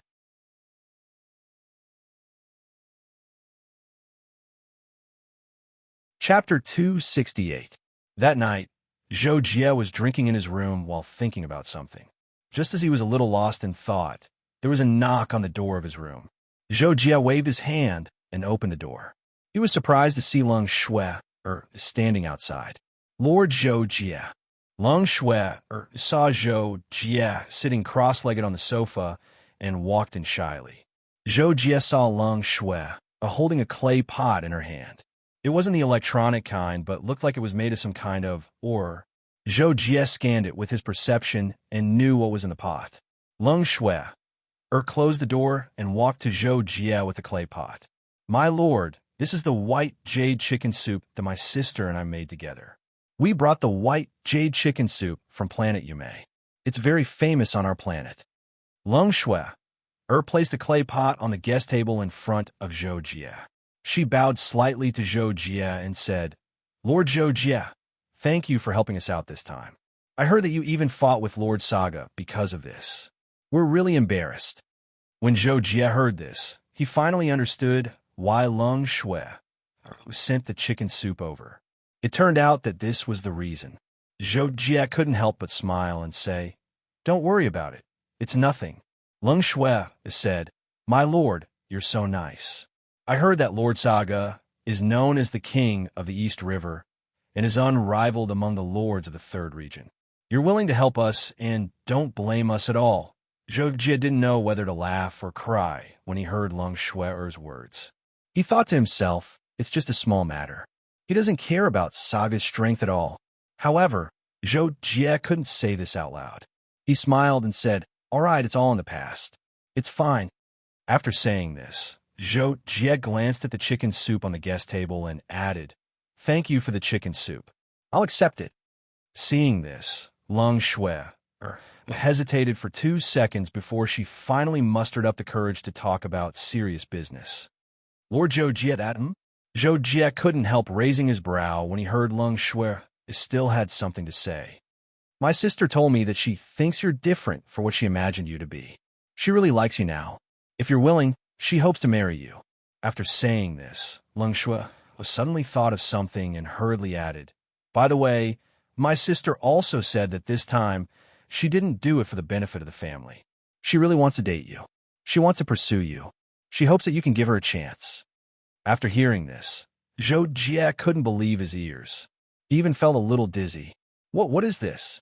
However, after a short, dizzy, Zhou Jie didn't show any surprise. Instead, he calmed down quickly. After thinking for a while, he said, to be honest, I just want to focus on cultivation for the time being. Hearing this, Leng Shui hurriedly persuaded Zhou Jie to change his mind. My lord, please give my sister a chance. She really likes you, but she doesn't dare to tell you in front of you. That's why she asked me to come. I hope you don't mind. Zhou Jie. In the end, Zhou Jie didn't know what he was thinking. He just said, all right, I'll leave it to fate. Your sister can do whatever she wants. Hearing this, Leng Shui was immediately delighted. She bowed to Zhou Jie again and straightened up. My lord, you're so kind. I'll take my leave first. Okay, Zhou Jie replied helplessly. Then he watched Leng Shui leave the room. After the door was closed, Zhou Jie looked at the chicken soup on the table and couldn't help but sigh. What is this? Therefore, in the next few days, Yu Mei and Qin Xue didn't choose to go back. Instead, they stayed in room 107 of the East Palace after getting the same permission from Luo Feng. At the same time, Yu Mei and Qin Xue also visited Zhou Jie many times. Every time, she would bring some of her self-made specialties of Planet Yu Mei and bravely chat with Zhou Jie for a while. Although Zhou Jie was cold on the surface, he was actually a person who valued friendship. Therefore, he couldn't refuse Yu Mei Qin Xue's kindness. When Yu Mei Qin Xue chatted with him, Zhou Jie was more serious and perfunctory every time. However, after several visits by Yu Mei Qin Xue, although Zhou Jie really only wanted to cultivate, he couldn't help but gradually have some thoughts. After all, Yu Mei Qin Xue was known as the first beauty of Planet Yu Mei. Her figure and appearance were enough to tempt countless men. Even at the level of Zhou Jie, pure carnal desire could be well restrained by his Taoist heart. However, he couldn't resist this kind of tender and beautiful without any vigilance. After realizing that he was tempted, Zhou Jie couldn't help but feel a little troubled. In fact, although he was tempted, Zhou Jie clearly understood that it wasn't true love. It was more of a kind of pity and a man's primitive desire. If he married Yu Mei Qin Xue because of this, it would be really difficult for Zhou Jie to accept. Therefore, 2 days later, Yu Mei Qin Xue came to Zhou Jie again. Zhou Jie told her that he was going to cultivate in seclusion for a period of time. It might be a long time, so she shouldn't come to find him in the near future. How long will it take? Yu Mei Qin Xue asked when she knew that Zhou Jie was going to cultivate in seclusion. I'm not sure. If it's short, it'll be 3 to 5 years. If it's long, I don't know. After Zhou Jie broke through to the overlord level, he only consolidated his foundation. There was still a lot of room for improvement in the cultivation of the 6 paths mystic arts. This time, Zhou Jie planned to improve it properly and at the same time try to break through to the 4th layer of the overlord level as soon as possible. Therefore, it would take a long time. Yu Mei Qin Xue was silent. She knew that this was Zhou Jie's excuse to avoid her, so she couldn't help but sigh in her heart. It seemed that she didn't have a chance. Okay, Qin Xue understands. Then, Qin Xue will leave first. In the end, Yu Mei Qin Xue said goodbye and chose to leave at the right time. Zhou Jie looked at her departing back and sighed. He knew that this was a little cruel, but he really wasn't prepared. The next day, after Zhou Jie informed Luo Feng, he entered the realm of the 6 paths and began his seclusion again. Just like that, 7 years passed in the blink of an eye, sister. Leng Shui saw Yu Mei Qin Xue suddenly stop and couldn't help but tilt her head in confusion. Yu Mei Qin Xue looked back in the direction of the Eastern Palace one last time. Then her expression darkened. She closed her eyes and turned back, as if she was sighing. "Let's go." Seeing this, Lang Shuer's expression also darkened, but she didn't say anything. She also turned her head and looked back, then followed Yume Qinxue on the ship home. During the 7 years that Zhou Jie was in seclusion, Sulfuri had visited for planets and devoured most of the marine life on these planets. Its strength gradually recovered to the level of a 9-star lord. However, there was a huge gap to recover from the Star Lord level to the Overlord level. If Sulfuri wanted to cross it, with its devouring speed of the past 7 years, another 7 years wouldn't be enough. This also prompted Sulfuri to start a new devouring behavior.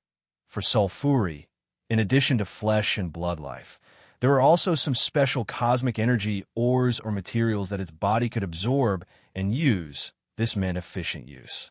Sulfuri could also absorb cosmic energy to cultivate, but the energy it absorbed was basically only enough to maintain its physical body's daily consumption, so it was negligible. Therefore, while Sulfuri continued to devour the marine life on the planets it visited, it also began to focus on excavating the mineral resources on each planet, hoping to find more resources to devour to speed up its recovery. It was just that it was too difficult to find energy, ores, and materials that could be devoured. Apart from some extremely special planets, there were almost no planets that had enough energy materials to greatly shorten Sulfuri's recovery period. Some of them were man-made and used by the people on the planet for important facilities, so Sulfuri couldn't devour them. Of course, just because it couldn't devour them didn't mean that Sulfuri couldn't devour them. It was actually very easy if it wanted to, but that would have the risk of being exposed. Before its strength recovered, Sulfuri, who had learned from its past mistakes, didn't dare to take the risk. Therefore, it could only choose the gradual method of transforming into a human on a planet and making plans to devour some of the planet's important energy materials. These energy materials were almost half the effect of Sulfuri devouring a planet's marine life. So Sulfuri was willing to put in the effort to devour them. Half a month ago, Sulfuri came to the 5th planet it had devoured in a new round, planet M78. On this planet that mainly focused on energy technology, it was pleasantly surprised to find an energy material that was enough to shorten its recovery period by more than half a year. Thus, Sulfuri had another idea. After spending half a month, it finally succeeded in secretly devouring those energy materials. After that, Sulfuri dived into the ocean of planet M78 and began a few months of wanton devouring. Sulfuri's continuous devouring of marine life on several planets naturally had a huge impact on these devoured planets. 7 years had passed, and the situation of the massive disappearance of marine life on these planets had been learned by some of the upper echelons of the unaffiliated domain. They investigated the matter and finally reached the ears of Old Xingxia. Old Xingxia learned that a large number of marine life on 4 planets had disappeared for no reason, and no clues had been found until now. This couldn't help but remind him of the recent Sulfuri devouring incident. However, Sulfuri had been killed by the combined forces of the 6 major forces. This was a fact that was set in stone and irrefutable, so this new sea life devouring incident shouldn't have anything to do with Sulfuri. However, both incidents happened to be related to the disappearance of marine life. Old Xingxia was naturally puzzled. Since it wasn't Sulfuri, could it be that it had companions who had also come to the unaffiliated domain?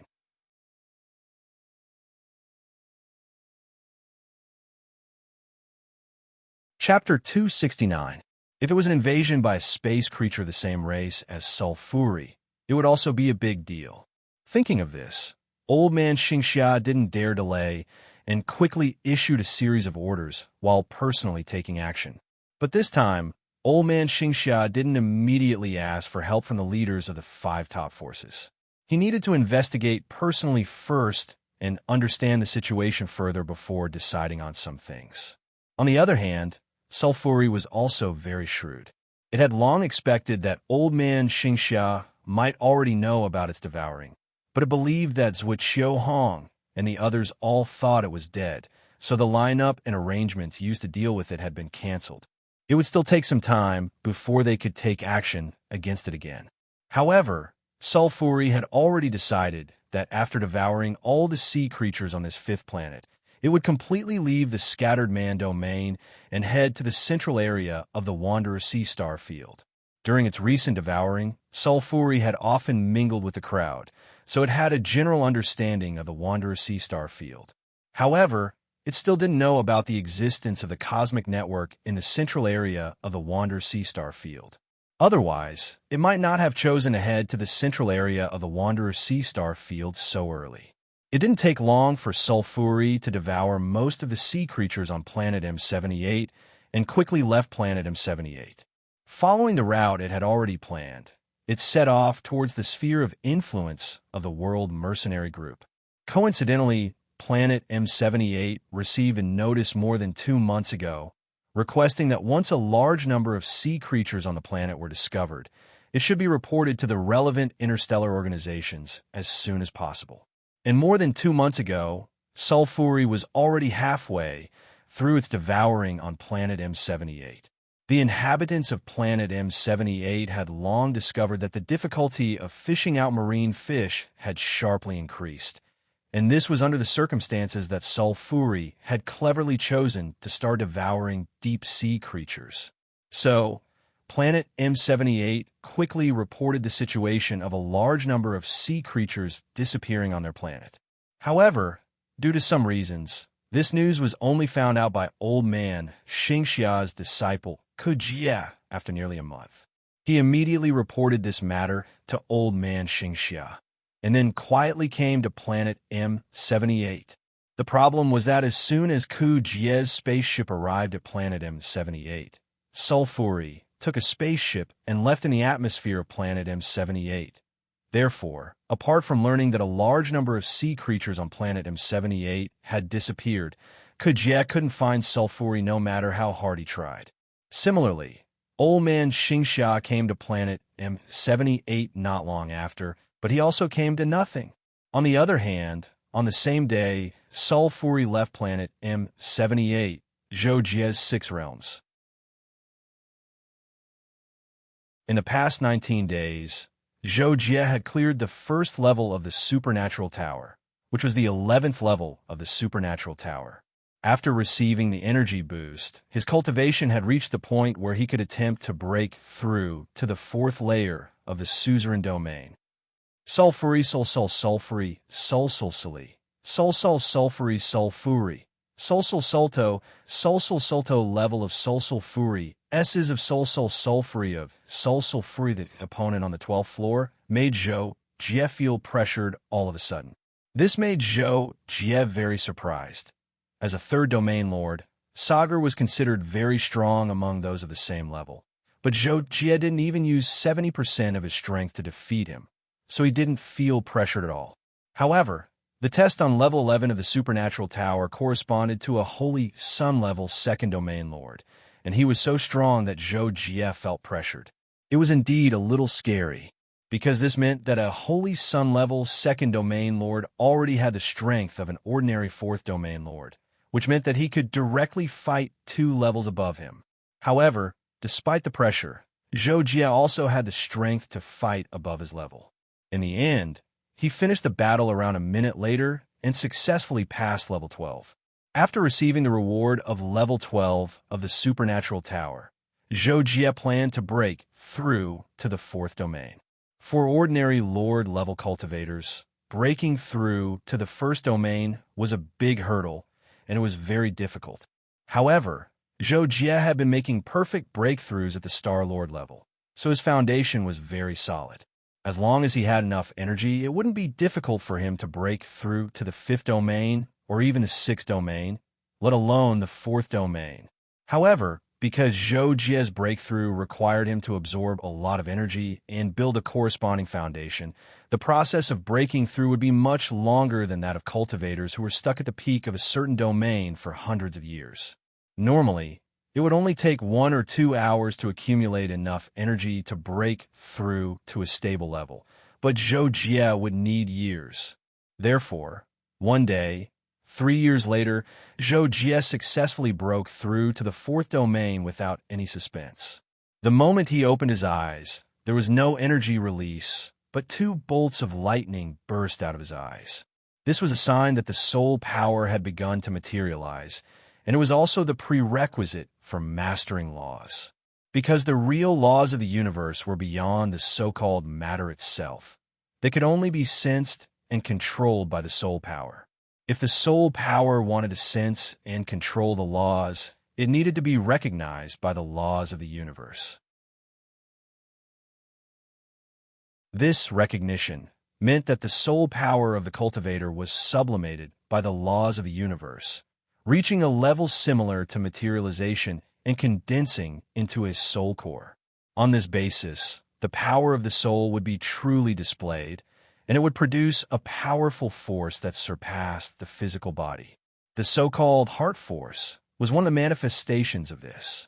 Of course, now that Zhou Jie had broken through to the fourth domain Lord Realm, although his soul had begun to materialize, he was still thousands of miles away from condensing a soul core and truly controlling the laws of the universe. In fact, Zhuo Qiuhong, Yin Tianshui, and the other 6 domain lords had already begun to condense a soul core. Even Zhuo Qiuhong could already sense and use a trace of the power of the laws of space. Zhou Jie's current soul power level was roughly equivalent to Zhuo Qiuhong's when he had just reached the 6th domain Lord Realm 2 or 3,000 years ago. But this time, when his soul began to materialize, Zhou Jie's feelings were very profound. When he was breaking through and receiving the baptism of the laws of the universe, he vaguely sensed the so-called real laws of the universe. They were indeed completely different from the elemental laws. This made Zhou Jie sigh. The path of cultivation is long and difficult, and it's very secretive. P.S. Secretive refers to hiding the truth very deeply. The usage here is up to the reader to understand. After breaking through, Zhou Jie spent nearly a day familiarizing himself with his strength after breaking through. Then, he anxiously went to the supernatural tower's 13th floor.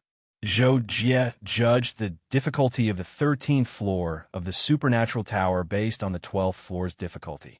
Although he had broken through to the 4th domain Lord Realm, it was almost impossible for him to pass. However, Zhou Jie felt that it was still necessary to give it a try. He could also use this to set his next goal line for the advancement of his strength. Although Zhou Jie was prepared for failure, when Zhou Jie was really defeated, he still felt that his opponent was strong. It was a little unbelievable. He didn't even last a breath before being defeated by his opponent on the 13th floor. Even though my reaction was slow and I wasn't able to unleash my full strength in time, the difference is still too ridiculous. It seems that the opponent on the 13th floor has completely surpassed me in the attainments of the 6 Daos. My limitless saint hands has already reached the realm of seizing good fortune in his hands. After Zhou Jie was defeated and sent back to the 6 Dao realm, he couldn't help but stand there and think. At the same time, he naturally had plans to improve his strength in the future. While Zhou Jie continued to cultivate in the 6 Dao realm, Sulfuri finally left the independent domain and came to a star zone belonging to the World Mercenary Group. A network signal. When Sulfuri's spaceship entered the unfettered seas star zone's cosmic network, the spaceship immediately alerted that it had detected a network signal. This inevitably surprised Sulfuri. It had lived for so long and naturally knew about the network. After all, it wasn't just the unfettered sea star zone that had it, but many other star zones had it as well. What surprised Sulfuri was that according to the interstellar map, it knew that there were no life-bearing planets within a few hundred light years. It was the first time it had seen a network signal in space. However, Sulfuri tried to search for and connect to the network with a puzzled attitude, only to find that there was no network to connect to at all. Sulfuri's spaceship came from Star-Lord Cultivator in the independent domain. His spaceship didn't have the authority to connect to the unfettered seas star zone's central universe network. Sulfuri didn't care about not being able to connect to the network, and soon threw the matter to the back of its mind. Then, it went to the designated planet according to the map. A few days later, Sulfuri's spaceship ran out of energy and entered the lowest flight requirement, air glide mode. Damn it, I'm so close, and I'm screwing up. Sulfuri couldn't help but complain. In the end, it decided to abandon the spaceship and fly to the nearest target planet with its physical body. More than half a month later, Sulfuri arrived at the target planet, Planet Loaha. It was a well-known life-bearing giant. Although it was a life-bearing planet, its size was close to that of a few stars. However, although Planet Loaha was huge, it was also sparsely populated, with a population of no more than a few hundred billion. It was just that compared to most life-bearing planets, the number of living beings on Planet Loaha was already terrifying, but that was what Sulfuri valued. Therefore, it chose to first come here after not being hundreds of thousands of light years away from Planet Loaha. After Sulfuri snuck into Planet Loaha, for safety's sake, it turned into the form of a native of Planet Loaha and temporarily lived there. A few years later, Sulfuri had basically figured out the situation on Planet Loaha and also learned about the existence of a universal network. This surprised it, but it also had a new plan and became more cautious. During this time, Xingxia's side kept increasing the intensity of the search for Sulfuri. However, because Sulfuri was no longer in the independent domain, it was futile. At present, however, Xingxia didn't know any of this.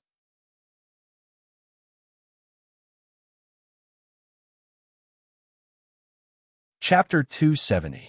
After Sulfuri began its devouring operation on planet Luo River, its target was also marine life, but because it chose to be more cautious, it decided to only devour creatures below the middle of the ocean. However, planet Luo River's ocean area was dozens of times that of an ordinary life planet, and its average depth was also much deeper.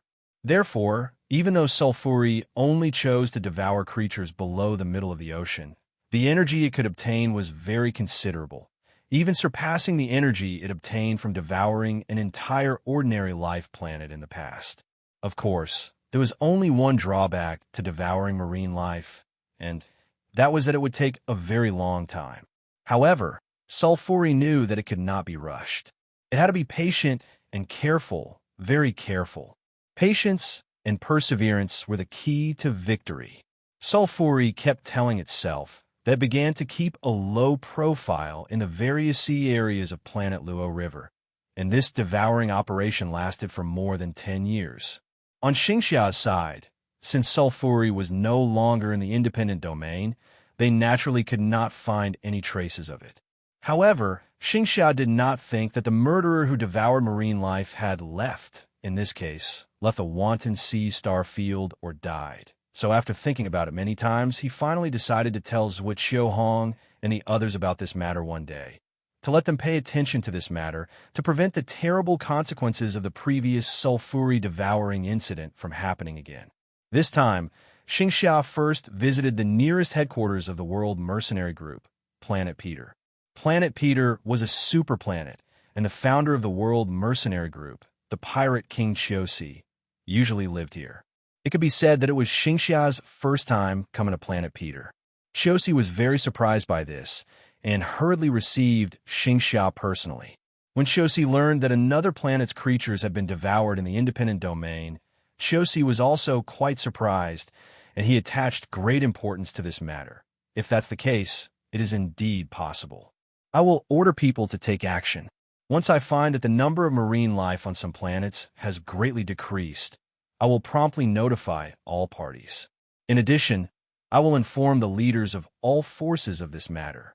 After hearing Xingxia's explanation, Chiosi responded as such. Xingxia nodded in satisfaction and could not help but cup his fist to Chiosi. Then I'll have to trouble you, Captain. Xingxia, you're too serious. This matter concerns countless lives in the entire star field. This is what I should do. He had always been calm and decisive. A long time ago, he had been an interstellar pirate who specialized in robbing the rich to help the poor. He had earned the title Pirate King, which he had used to this day. A few days later, the news of the massive disappearance of marine life on a few planets in the unaffiliated region was successively spread to Zhuo and the other captains of the teams that had participated in the hunt and kill Sulfuri. When they found out about this situation, all the captains were rather shocked, especially Zhuo and the others who had personally faced Sulfuri. They were well aware of how terrifying a cosmic life form like Sulfuri was, and all of them attached great importance to this matter. Not long after a network call, the captain started to issue orders to strictly monitor every planet to see if there were any situations where a large amount of life had disappeared for no reason. However, by the time this order was issued, passed down, and finally began to gradually implement and enter the right track, it was already several years later. During this time, Sulfuri had also completed his devouring mission on planet Luo He. On the shore of Li River, Sulfuri's naked body climbed out of the seeping river, a somewhat twisted, evil smile hanging on his face. At this moment, he had the appearance of an ordinary planet Luo Riverman with a height of 1.9 meters. However, his naked skin pulsed rhythmically with a dark red energy radiance. At the same time, his beating heart was extremely powerful, producing a thumping sound that could be described as rumbling. Even the riverbank beneath his feet trembled slightly. At this moment, Sulfuri had already recovered to the level of a second-grade, Lord-level domain. His body now appeared to be the size of an ordinary person, but he weighed more than 10,000 tons. However, he did not even leave any footprints on the riverbank.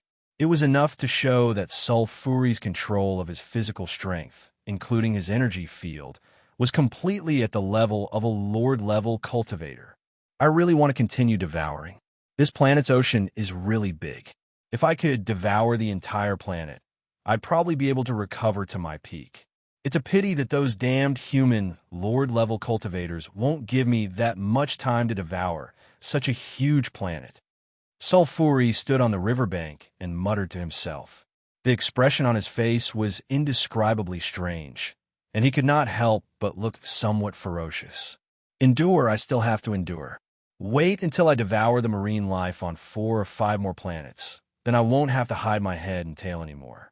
At that time, I'll be able to seek revenge, keek. Not long after, Sulfuri concealed his figure and quietly left planet Luo. Heading for the next planet, he had already set his target. One day, not long after, the people of planet Luo, he discovered that they had not found any marine life in the depths of the ocean after many previous deep-sea explorations. Combined with the instructions they had just received from the Interstellar Organization to pay close attention to the disappearance of marine life for no reason, the planet's leader could not help but immediately report this matter. A few days later, Chiosi learned about the disappearance of the deep-sea marine life on planet Luo He. This greatly shocked him. When the old man Xingxia came looking for him previously, he had told him that an alien life form similar to Sulfuri might come to the star sector under his jurisdiction. He did not expect it to come true so quickly. Since this matter had happened to him, Chiosi naturally acted swiftly again. After notifying Zhuo and the others of this matter, he immediately ordered all the major planets to monitor the number of marine life. Once they discovered anything abnormal, they were to report it immediately. Not long after, Zhuo and the other captains once again held a network meeting. They agreed to gather at planet Luo He for a field investigation, and then once again think of a way to kill Sulfuri. In the capital of Sky Sea Cosmic Nation, the ruler of Sky Sea Cosmic Nation, Yin Tianxue, walked to the entrance of the ruler's palace. Suddenly, he raised his left hand and flipped his palm upwards. A black and yellow scroll-like object floated above his left palm. In an instant, a powerful prehistoric aura was released from the scroll, causing Yin Tianxue to frown slightly. This scroll-like treasure was the Emperor weapon Beast Trapping Record that Yin Tianxue, Zhuo and the others had obtained from the planet's atmosphere after killing Sulfuri. Back then, Yin Tianxue had obtained the Beast Trapping Record first, but of course he couldn't take it all for himself. It was only 6 people, so it wasn't appropriate for him to give it to anyone. Since Yin Tianxue was the one who killed Sulfuri in the end, and the beast trapping record was in his hands at the time, he proposed to compensate Zhuqiu Hong and the others with some resources. In the end, he successfully exchanged for the beast trapping record. After Yin Tianxue returned to the capital of Sky Sea Cosmic Nation, he thought of taking out the beast trapping record to study it. However, when he tried to recognize it as its master, he was surprised to find that there was still a trace of resistance from the original master's blood essence recognition law. It was very weak, so he didn't take it seriously in the end. Now that he heard that a large number of life forms on the planet had disappeared, he couldn't help but feel a little worried. The so-called blood essence recognition law was unique to treasures of emperor level and above. It meant that as long as a practitioner took out a drop of blood essence, he could refine the emperor weapon and establish a law connection with it. As long as the original master didn't die, then the blood essence recognition law would exist, making it very difficult for others to make a refined emperor weapon recognize a new master. As for the death of the original master, then the corresponding emperor weapon would become ownerless, and any practitioner with enough strength could easily make it recognize a new master. Previously, because Yin Tianxue didn't really understand the blood essence recognition law, when he found out that the treasure he obtained after killing Sulfuri and the existence of the blood essence recognition law, he only thought it was a remnant law power and didn't think too much about it. However, now that the devouring incident happened again, Yin Tianxue couldn't help but suspect that Sulfuri wasn't actually killed by him. That shouldn't be the case. I personally destroyed all the fragments of the universe creature's body. Under such circumstances, it shouldn't be possible for it to survive. I hope I'm just overthinking it. Yin Tianxue looked at the beast trapping record in his hand and thought for a few seconds. In the end, he felt that there was no need to tell Zhuqiu Hong and the others about this, so he set off for planet Luo River. A few months later, Yin Tianxue and a total of 9 captain-level characters gathered on planet Luo River. Initially, they were divided into 8 teams, but Lu Eru and Evanson were in one team. Although Evanson was the captain, both of them were peak 4th-layer domain lords. Anyone could be a captain, so there were 2 captain-level characters here. Lu Eru was the last to arrive. Naturally, when she arrived, the others who arrived first had already inspected the scene. Moreover, long before several people arrived, there was no need for those who arrived later to inspect the scene. After all, the few people who arrived first had already investigated almost all the creatures in the deep sea of planet Luo River, and even the depths of the rivers and lakes. They had also investigated any relevant information that might exist on land. But so far, apart from learning that a military spaceship on planet Luo River was mysteriously stolen not long ago, and that the planet's manager was mysteriously killed, they hadn't discovered anything special. After everyone arrived, Chiosi, as the host, had Yin Tianxue and the others come to his castle to discuss the next step of the plan. After more than 10 minutes of simple discussion, they finally decided to wait for news of Sulfuri's next move. Well, it was as good as not discussing it at all. During this period, Sulfuri piloted the stolen spaceship on planet Luo River and approached the second target planet, Proto-Jupiter.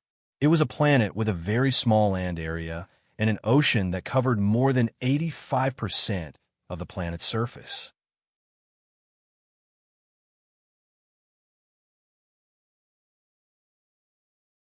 Chapter 271. On Progenitor Planet. No one knew of Sulfuri's arrival. After its arrival, it dove into the depths of the sea and began its devouring operation. After recovering to the Lord rank, Sulfuri's devouring ability could be said to have increased with each passing day. This time, it planned to repeat the same trick and still adopt the rapid devouring strategy. In other words, it would only devour the creatures below the middle part of Progenitor Planet's ocean in the shortest time possible, then leave and move on to the next target. This time, in less than half a year, Sulfuri hurriedly left Progenitor Planet and went to a nearby habitable planet. On the other side, Zhuqiu Hong and the others had been waiting for the report, But when they received the news that a large number of deep-sea creatures had disappeared from Progenitor Planet, it was already the 5th month since Sulfuri left Progenitor Planet. A few days after receiving the news, Hong and the others rushed to Progenitor Planet to conduct a field investigation. As a result, they found that the situation on Progenitor Planet was indeed similar to that of Planet Loa. A large number of sea creatures had disappeared, and the focus was on the deep-sea creatures. When this situation happened twice, Hong and the others completely realized the big problem. This cosmic creature seems to be much more cunning than that Sulfuri. It's actually so cautious, only choosing to devour the deep-sea creatures of every planet and not showing up at all. This situation is a bit difficult to deal with, Gold Silver said at the time. The others secretly nodded when they heard this. Hong even added, "Yes, if it dives into the bottom of the sea, even my disciples with pulling array won't be of any use. If we can only rely on luck to wait for it, it's really a bit difficult. I think we can only further enforce martial law on all the planets and conduct a round-the-clock survey of the number of deep-sea creatures. This should be effective." Hearing this, everyone looked at Xiu because this was the star field under his jurisdiction. When Xiu saw this, he immediately nodded and agreed. "Then let's do it." On that very day, Xiu issued the order, but the transmission and implementation of the order required no short period of time. About 20 days later, planet Grey Bird, Sulfuri's 3rd target planet, began a large-scale deep-sea exploration operation. Within a few days, the situation of the massive disappearance of deep-sea marine life was confirmed and reported. However, it had already been 8 days since Sulfuri left planet Grey Bird. Thus, when Xiu and the others arrived, they were still unable to capture Sulfuri, and this caused them to be slightly furious. The culprit had just devoured the Origin Tree Star, and had actually devoured planet Grey Bird, which was less than 100 light-years away from the Origin Tree Star. This was simply going too far, and it caused Hong and the others to have an impulse of, if this can be tolerated, what can't be tolerated. However, Tianxue quickly said, "This might be good news. That cosmic creature probably doesn't know that we're chasing it. This time, it chose a nearby planet to devour. If it does the same next time, it will probably be caught red-handed." "Yes, I hope so. It's really annoying that we can't even catch it." Gold and Silver heard this and also agreed and complained. However, perhaps it was fate. After Sulfuri left planet Grey Bird, not only did it not choose a nearby planet to devour, it even specially spent a few decades from afar. During this period, it changed 3 spaceships and openly used an interstellar teleportation formation once to arrive at the range of the Star Sword Alliance's star sector. The Light Ball was a very ordinary C-class living planet in the territory of the Star Sword Alliance. Its level was about the same as a solar star. Only 1/10 of the galaxy where it was located had been set up with a cosmic network, and the Light Ball happened to not be within that range. Although the cosmic network of the unfettered C sector covered an area of tens of millions of light-years in diameter, there were actually a lot of interstellar regions that were not covered by the network. Only about 40% of the interstellar regions were covered.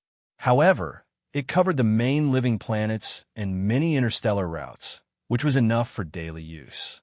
The reason Sulfuri chose the light sphere was because it found that this planet was not connected to the cosmic network. If that was the case, it would be even less likely to be discovered if it devoured on the planet. Even so, when Sulfuri thought about how its main body was destroyed by Tianxue last time, it did not dare to act recklessly, and still planned to only devour the sea creatures on the light sphere. Soon, after devouring the sea creatures on 5 or 6 more planets, I'll definitely be able to recover to my peak. At that time, won't this backward star sector that doesn't even have an Emperor Stage powerhouse be mine to devour? Ha ha ha ha ha. Just thinking about it makes me happy. Then I have hope of breaking through to the Emperor Stage.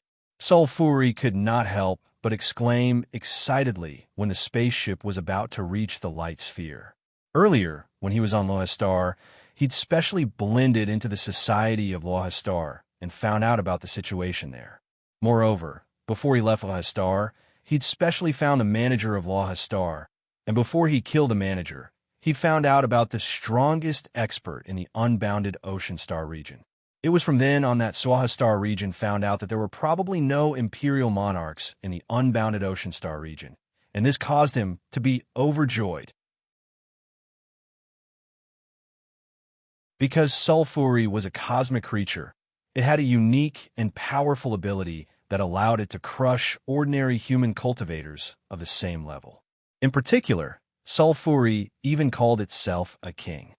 This was precisely because Sulfuri was a king-level existence of its race. Its strength at its peak was so strong that it could be seen from how it was able to escape the pursuit of the white-haired emperor stage for so long.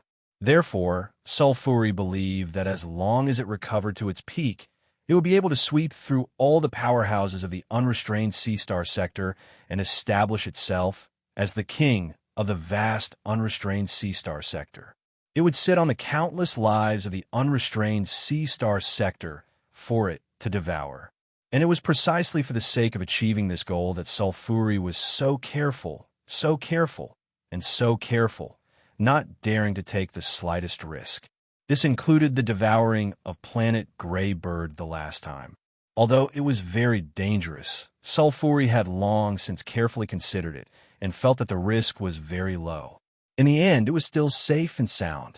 On the other side, Zhuqiuhong and the others had not received any more reports about a large number of life forms disappearing from a certain planet. They could not help but have a headache and become anxious. There hasn't been any movement for more than 20 years. Could it be that this cosmic creature knows that we're looking for it, so it's temporarily gone into hiding? Then how are we going to find it? How depressing.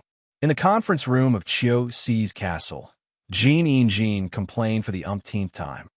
There are many possibilities for such a situation. One possibility is that the cosmic creature does know that we're looking for it, so went into hiding. 2. It suddenly wants to change to a further planet to devour. 3. It has already devoured at least one more planet with life, but that planet is not within the coverage of the cosmic network. Given that it has been so long, the possibility of it being a third party is the highest. Zhuqiuhong drank his tea as he replied. He appeared very calm and composed, but in reality, he was not very calm in his heart. At this moment, Yin Tianxue said, "But no matter what the situation is, we have no way of finding it. It's impossible to rely on luck to find it. We can only wait for it to appear again." Everyone immediately fell silent. Obviously, they really had no way of finding it. Sigh, how frustrating. When we find that bastard, I'll have to kill it with my own hands. After a moment of silence, Jin suddenly said this. This also reflected everyone's current mood. In the blink of an eye, another 20 years passed. During this time, Sulfuri had finished devouring the sea creatures in the sphere of light, and then successively devoured the sea creatures on 4 more planets with life that were not within the coverage of the cosmic network. Its strength had already recovered to the peak of the 5th stage domain lord, and it was just a little bit away from recovering to its peak state. Not long after Sulfuri finished devouring the last planet and recovered to the peak of the 5th stage domain, the leader of a planet where it had devoured sea creatures finally found out the reason for the large number of sea creatures disappearing due to personal reasons, and he thought of a way to report the news. Not long after, Zhuqiuhong received internal news from the Star Sword Alliance and learned of this matter. He could not help but be greatly shocked, and he hurriedly told this news to Yin Tianxue and the others. After Yin Tianxue and the others learned of the situation, they were also very shocked, but they were even more furious. This caused them to immediately take action again, and they collectively rushed to the planet where the news was reported due to Sulfuri devouring it. But even so, Zhuqiuhong and the others still had no way of finding Sulfuri. This caused them to be extremely anxious, but there was nothing they could do. No, we can't let that cosmic creature continue devouring like this. Looks like we have to take stronger measures. Zhuqiuhong followed the group back to the Star Sword Alliance, and after confirming the situation of the devoured planet, he could not help but say this. Then Zhuqiu Hong issued a series of orders, fully mobilizing the Star Sword Alliance's army and the Patrol Envoy Alliance's forces, and began a search for sulfurous traces according to his idea. But what Zhuqiu Hong and the others never expected was that one day, a few months later, something that shocked them to the core happened. Mechanical King Planet. As usual, Mechanic King Yin Yu was meditating in the room on the top floor of the 100-metal tower. Suddenly, his expression changed drastically, and he hurriedly flashed outside the 100-metal tower.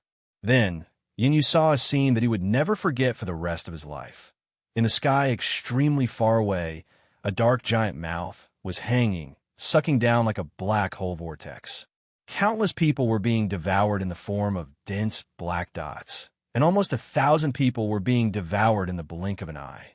The aftermath of the suction force was transmitted to the 100-metal tower from hundreds of miles away, and Yin Yu, who was meditating just now, felt it. What kind of monster is this?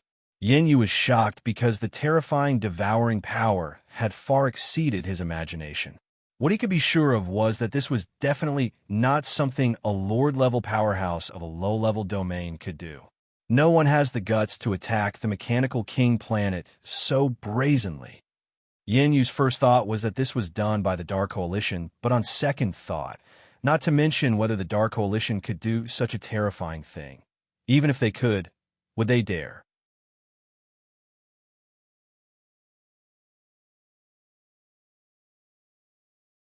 Chapter 272. Naturally, Zhuqiu Hong soon found out that the Mechanical King Planet was being devoured by the universe creatures.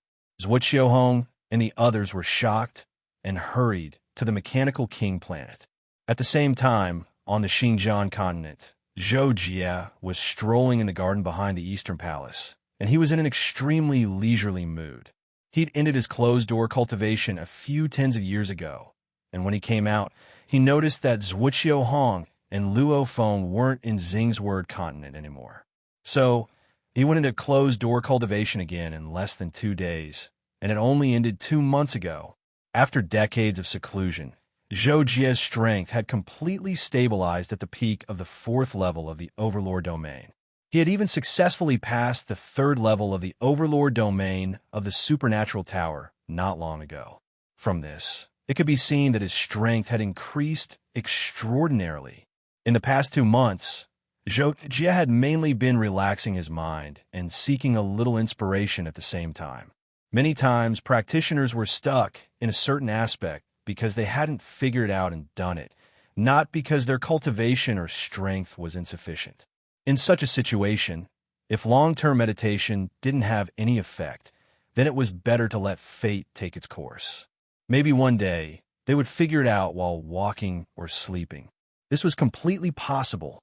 Therefore, on one hand, Zhou Jie wanted to find inspiration, and on the other hand, he wanted to relax because he had been in seclusion for too long. Just like that, he wandered around the Xinjiang continent for more than 2 months and only returned to the East Palace today. On a whim, he came to this garden again. At some point, Zhou Jie looked at the 6 Meridians Divine Bracelet on his wrist and suddenly felt an urge to try the Carefree Realm. Go! Zhou Jie muttered to himself. Suddenly, he shouted the word go, and the 6 Meridians Divine Bracelet on his left wrist suddenly enlarged, turning into a stream of light that shot into the sky. 6 Meridians Divine Bracelet. The latecomer wants to enter the realm first, not my sword path.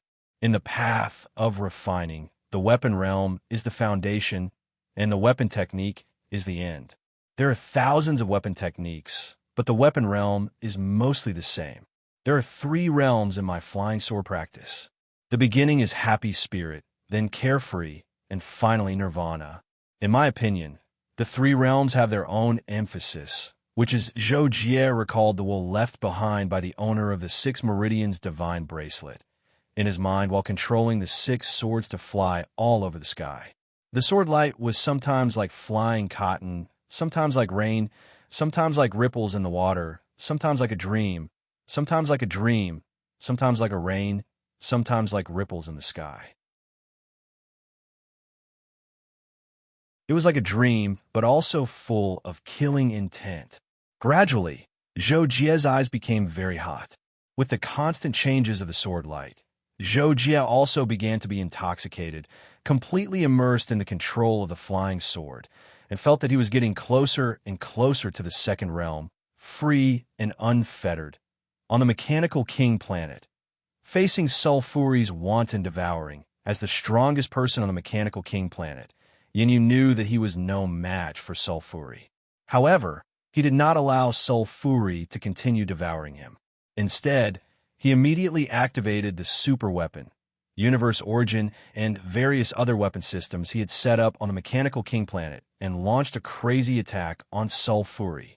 However, what made Yinyu feel helpless and even a little desperate was that the bombardment of the various weapon systems did not have any effect on Sulfuri's devouring. Even the destruction ray launched by universe origin was completely devoured by Sulfuri. There was no effect at all. However, in fact, the attack of universe origin still had a certain effect. Sulfuri almost had a stomach ache after devouring the destruction ray, and the devouring soon could not continue and was forced to stop. However, after Sulfuri felt the slight threat from universe origin, it quickly ran to destroy universe origin, which was hidden deep underground. All the defense systems on the mechanical king planet could not stop it at all. What kind of monster is this? It's actually so scary. Yinyu was shocked when he saw Safuli's appearance through the satellite after it revealed itself. At present, Sulfuri had long since reverted to its original miniature form. Sulfuri's true body was over 10,000 meters tall, a humanoid body that was over 10 meters tall, with purplish-red scales covering its entire body, including its face. Its feet were arched forward, while a black scaled tail swayed behind its back. After Sulfuri destroyed universe origin, it began to devour without restraint again. Yinyu could not stop it, and could only ask the people on the mechanical king planet to evacuate as much as possible. After nearly a day of devouring, the mechanical king planet became a scene of devastation. Countless lives were buried in Sulfuri's stomach, and even the mechanical king Yinyu was not spared. Sulfuri had actually sensed Yinyu long ago, but it realized that Yinyu was almost the strongest person on the mechanical king planet, so it was not in a hurry to eat him. It wanted Yinyu to see how terrifying it was before he died, and at the same time, sent a message to the level 6 domain lords. In the end, when Yinyu was about to escape in a spaceship, Sulfuri made its move and easily devoured Yinyu along with the spaceship. Finally, Zhuqiu Hong and the others arrived at the mechanical king planet. According to the plan, Zhuqiu Hong and the other level 6 domain lords would attack, and the other 4 would be responsible for blocking the distance to prevent any accidents from happening. However, when Zhuqiu Hong and the others sensed Sulfuri, they found that it had been staying there the whole time. Although it must have sensed their arrival, it did not move at all. Even when Zhuqiu Hong and the others surrounded Sulfuri like before, Sulfuri did not panic at all and was not about to escape. Very soon, Zhuqiu Hong and the others tightened the encirclement. When they saw Sulfuri's appearance, they were all very surprised. Why was this universe creature exactly the same as the one they had killed last time? Even in terms of aura, other than being much stronger, there was no difference in essence. Then, before Zhuqiu Hong and the others could say anything, Sulfuri laughed evilly and said, "Kakik, the 5 of you are finally here. I've been waiting for a long time." As soon as Sulfuri said this, the expressions of Zhuqiu Hong and the others changed, especially when they realized that Sulfuri's cultivation realm was actually close to theirs. They could not help but feel shocked again. At this moment, Yin Tinshui's expression was the most shocked. At the same time, he asked with disbelief, "You're not dead?" Sulfuri couldn't help but laugh loudly when it heard Yin Tinshui's sudden question. I didn't expect there to be someone who understands. Right, not only is this king not dead, I've even recovered to my peak. Isn't that very surprising to you? Sulfuri's words and its complacent and fearless attitude caused Zhuqiu Hong and the others to have a bad premonition. There was even a faint feeling of dread that sprouted in their hearts. How is this possible? I killed you with my own hands back then. How could you possibly survive under the eyes of the five of us? At this moment, Tianxue was still somewhat in disbelief and couldn't help but ask. Sulfuri shook its head in disdain and said with a smile, "How could I, King Sulfuri, be killed by a few lord-rank creatures like you? If it weren't for the fact that this king wasn't at his peak, I would have eaten all of you long ago. But today, this king has already recovered to his peak. It just so happens that all of you are here, so become my energy source." What arrogance! Tianxue immediately reprimanded when he heard this. He had lived for hundreds of thousands of years and spent most of his life trapped at the peak of the sixth-layer domain. He believed that he was invincible unless an imperial monarch appeared. People like Zhuqiuhong and Fadi Ron could only be his opponents, but he absolutely didn't believe that they could defeat him.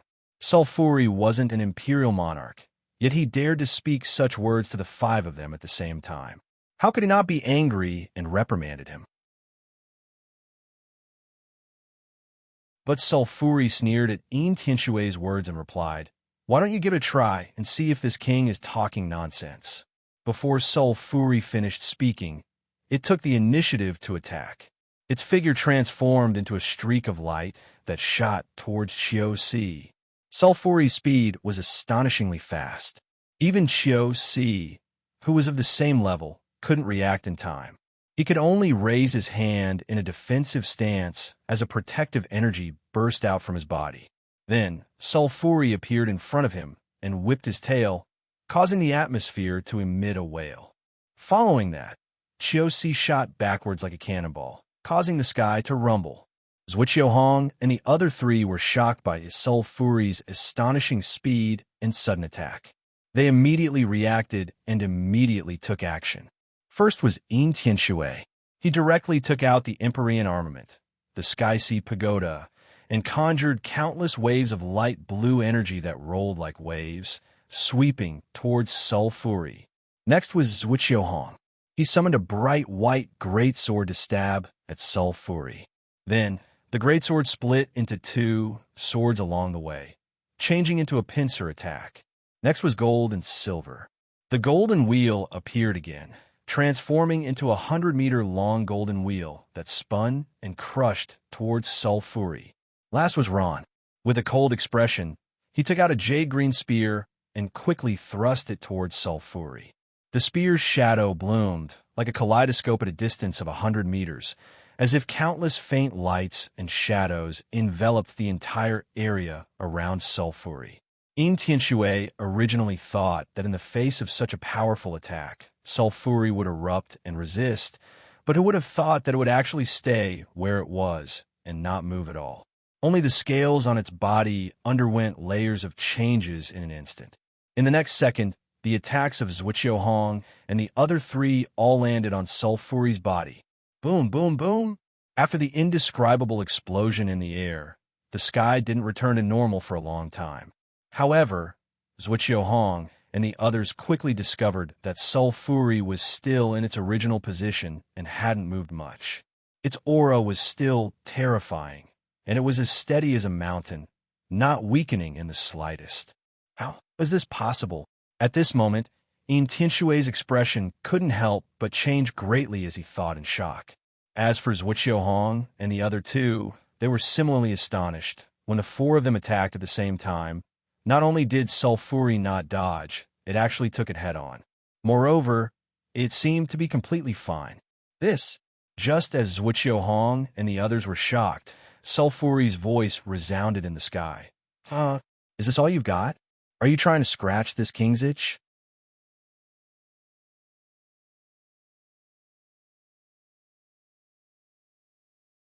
Chapter 273. Zhuqiuhong's ridicule caused Zhuqiuhong and the others to be extremely furious. At this moment, Qiu-Si flew back to the battlefield furiously, and he didn't say a single word before attacking Zhuqiuhong. Instantly, lightning flashed in the sky, while serpents of lightning danced about madly. along with Chiosi's saber slashing towards Zhuqiuhong. The energy of lightning converged to transform into a lightning saber light that was a kilometer long and possessed the might to obliterate the world. But this time, Zhuqiuhong and the others instead didn't make a move, because they noticed that the might of Chiosi's furious strike was so great that it was already comparable to the combined might of their probing attacks from before. They wanted to seize this opportunity to see how Zhuqiuhong would deal with it before determining exactly how Zhuqiuhong's strength was. When facing Chiosi's furious strike of lightning, Zhuqiuhong felt a trace of threat as well, and he finally stopped using his body to forcefully resist it. Instead, his entire body erupted with a crimson-red glow of blood, and he directly raised both of his hands to receive it. It seemed as if he actually intended to use his hands to receive Chiosi's apocalyptic saber light. However, Zhuqiuhong and the others guessed wrong in the end. Zhuqiuhong and the others weren't wrong in the end. Instead, after Zhuqiuhong and the others enlarged their hands to receive the saber light, Zhuqiuhong and the others actually erupted with terrifying strength once more, and they forcefully split apart the kilometer-long saber light with his hands. The saber light was split into a few tens of pieces, and then Zhuqiuhong and the others shattered the sky with a shake of Zhuqiuhong's hands. When they saw this scene clearly, Zhuqiuhong and the others revealed expressions of astonishment, and it was even more shocking than before. On the other hand, Chiosi wasn't willing to accept that his furious strike had been destroyed, and under both shock and rage, he attacked coldly once more. He held the curved saber that was white like the moon and directly launched a close combat attack towards Zhuqiuhong. Don't! However, as soon as Chiosi charged towards Zhuqiuhong and the others, Yin Tianxue shouted explosively with the intention of stopping him. Zhuqiuhong and the others were shocked and had the intention of stopping him as well. When it came to close combat, Chiosi could be said to be the most adept amongst everyone present. Although Jin and Chiosi's strengths were similar, Jin and Jin would absolutely occupy the upper hand in a long-range battle. But if it was close combat, then Jin and Jin would probably be in danger of perishing. Even if Zhuqiuhong and the other two had an obvious advantage in strength when compared to Chiosi, they weren't willing to rashly enter in a close combat with Chiosi. But then again, the opponent Chiosi chose to engage in close combat this time was the cosmic life form Safari. Safari's advantage lay in its incomparably powerful physical body, forged from the blessing of the universe laws. Thus, in terms of strength and speed, Safari absolutely crushed Ordinary Peak's 6th layer, Domain Feudal Lords. Even Chiosi could only feel ashamed of his inferiority when compared to it. During the two attacks from before, Yin Tianxue and the others had realized that Sulfuri's body was definitely extremely terrifying, so they stopped Chiosi from engaging in close combat with Sulfuri. However, Chiosi was filled with confidence in himself, and coupled with the fact that he didn't have a complete understanding of Sulfuri's body, he launched a close combat attack in a fit of rage. Speaking of which, although Yin Tianxue gave a timely warning, he was still no match for Chiosi's speed. The distance of several hundred meters was covered in the blink of an eye, and Chiosi directly collided with Sulfuri. Ping, ping, ping. Chiosi's speed was extremely fast, absolutely outstanding among those of the same level. He began to attack as soon as he approached Sulfuri, and in the blink of an eye, he slashed out over 100 times from all directions around Sulfuri. Each slash was extremely terrifying, and they didn't even have time to create ripples as they streaked through the air. These 100 slashes madly slashed at various parts of Sulfuri's body, but they were completely blocked by Sulfuri's huge hands at an inconceivable speed. Every slash that landed on the back of Sulfuri's hand produced a loud clanging sound of metal clashing, and the sound even caused the air to explode. And this was only on the surface. The main power of each slash was contained in the edge of the blade, and as it slashed at the back of Sulfuri's hand, it was transmitted into Sulfuri's body. The power transmitted from each slash was enough to destroy buildings within a radius of 10,000 meters. However, Sulfuri blocked each of Chiu-C's slashes. His body was practically motionless in midair, and his expression didn't change at all. When Chiu-C planned to change his move and strengthen his attack again, Sulfuri took advantage of the extremely short time Chiu-C took to change his move and suddenly slapped back with his palm.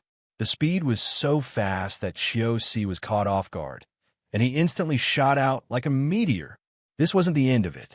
Sulfuri was somewhat displeased by Chiu-C's ignorant provocation and immediately leaped forward to chase after him, intending to kill him.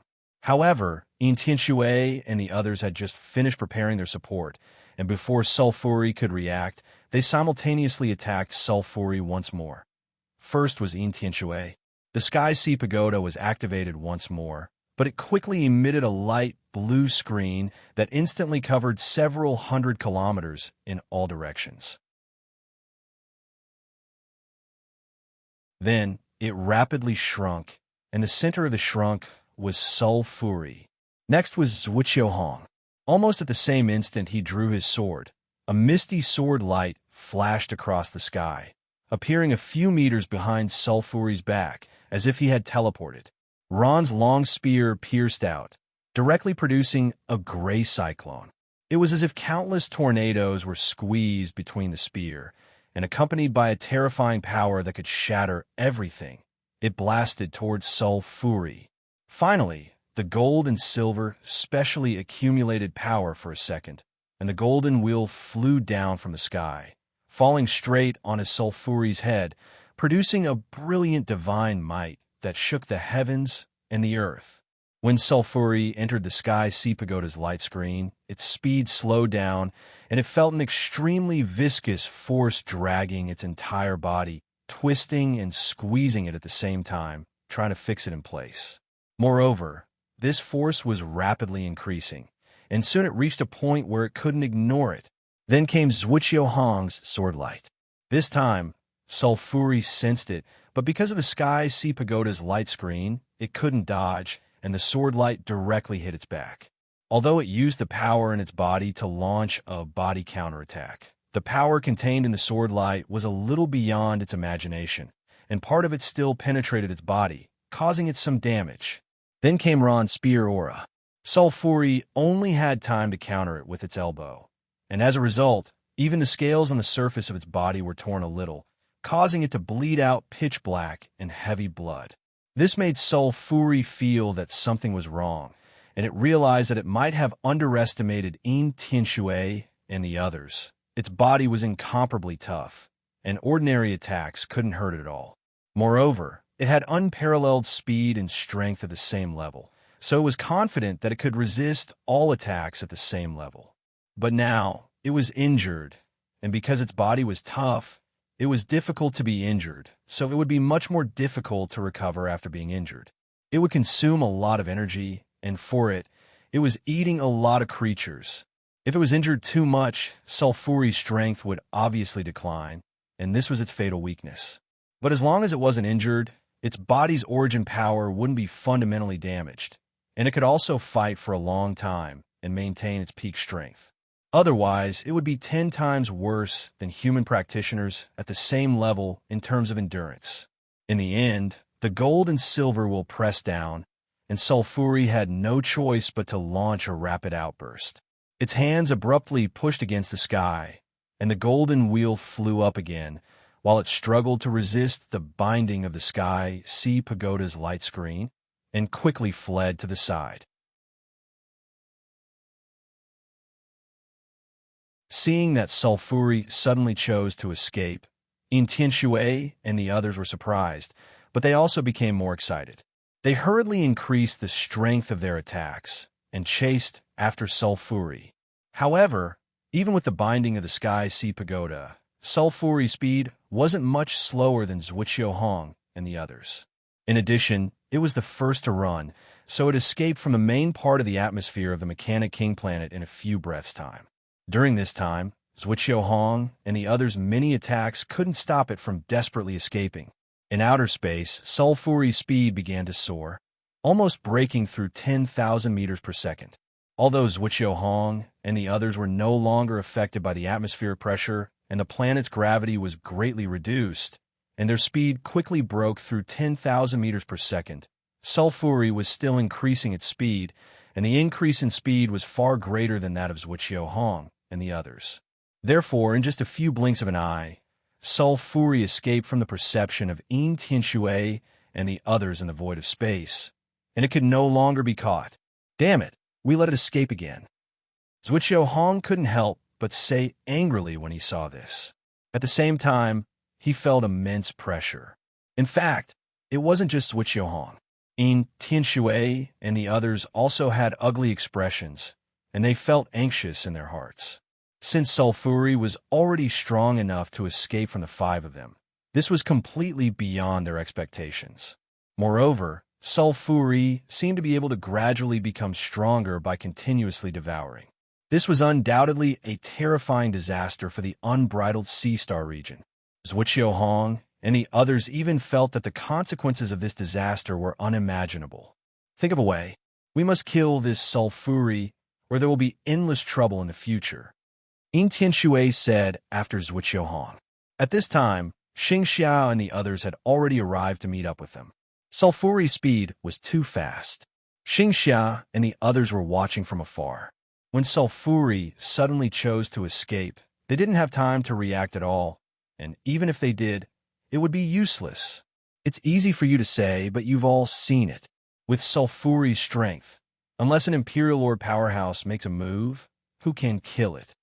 Ron was the first to reply coldly to Yin Tianshui. Obviously, he scoffed at Yin Tianshui's words. When he saw this, Zhuqiu Hong habitually took a deep breath, even though there was no air in outer space, and then he said, even if there's no other way, we have to try our best to think of a way. The most important thing now is to find a way to restrain Sulfuri's speed. In this way, the five of us can still kill it if we join forces. But right when everyone couldn't help but agree with Zhuqiu Hong, Ron said coldly, is that so?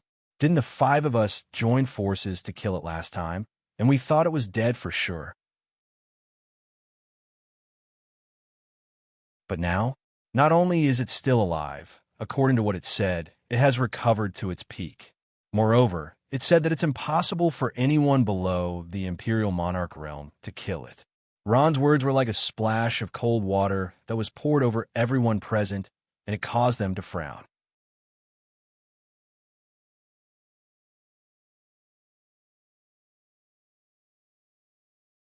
Chapter 274. Not necessarily. Everyone was silent for a long time before Yin Tianshui suddenly said, this Sulfuri might have some special secret technique that allowed him to play dead right under our noses last time. But next time, as long as we seal his corpse after killing him, I'm sure he won't be able to revive again. After saying this, Yin Tianshui paused, then continued. Besides, even if we can't do anything to it with our strength, it can't continue to be so rampant. Our sky, sea, cosmic country has a heritage of 1,000,000 years, and we have ancestors who have reached the Emperor level. When I return, I'll send a message to the Emperor level ancestors and have them come back to kill this Sulfuri. The expressions of Zhuqiu Hong and the others eased up slightly when they heard this, and Gold Silver even flattered Chen Shi right away. Haha, as expected of the king. Then why don't we ask the Imperial Monarchs to forcefully return and deal with Sulfuri? In any case, the few of us are unable to capture it. Yin Tianshui replied with a frown, Alliance Master Jean, I'm afraid it's not as simple as you think. Although I'm confident that I can ask the Imperial Monarchs to return, I don't know how long it'll take for them to return to the unrestrained Ocean Star region after receiving the message. It could take a few decades or even a few centuries. During this time, we can't just ignore Sulfuri's wanton devouring. So, after I return, I'll immediately send a message to the Imperial Monarchs to seek help. But after that, I still hope that everyone will join forces with me to discuss the matter of suppressing Sulfuri. When Jin Yinin heard this, he came to a realization and immediately said, I was too excited.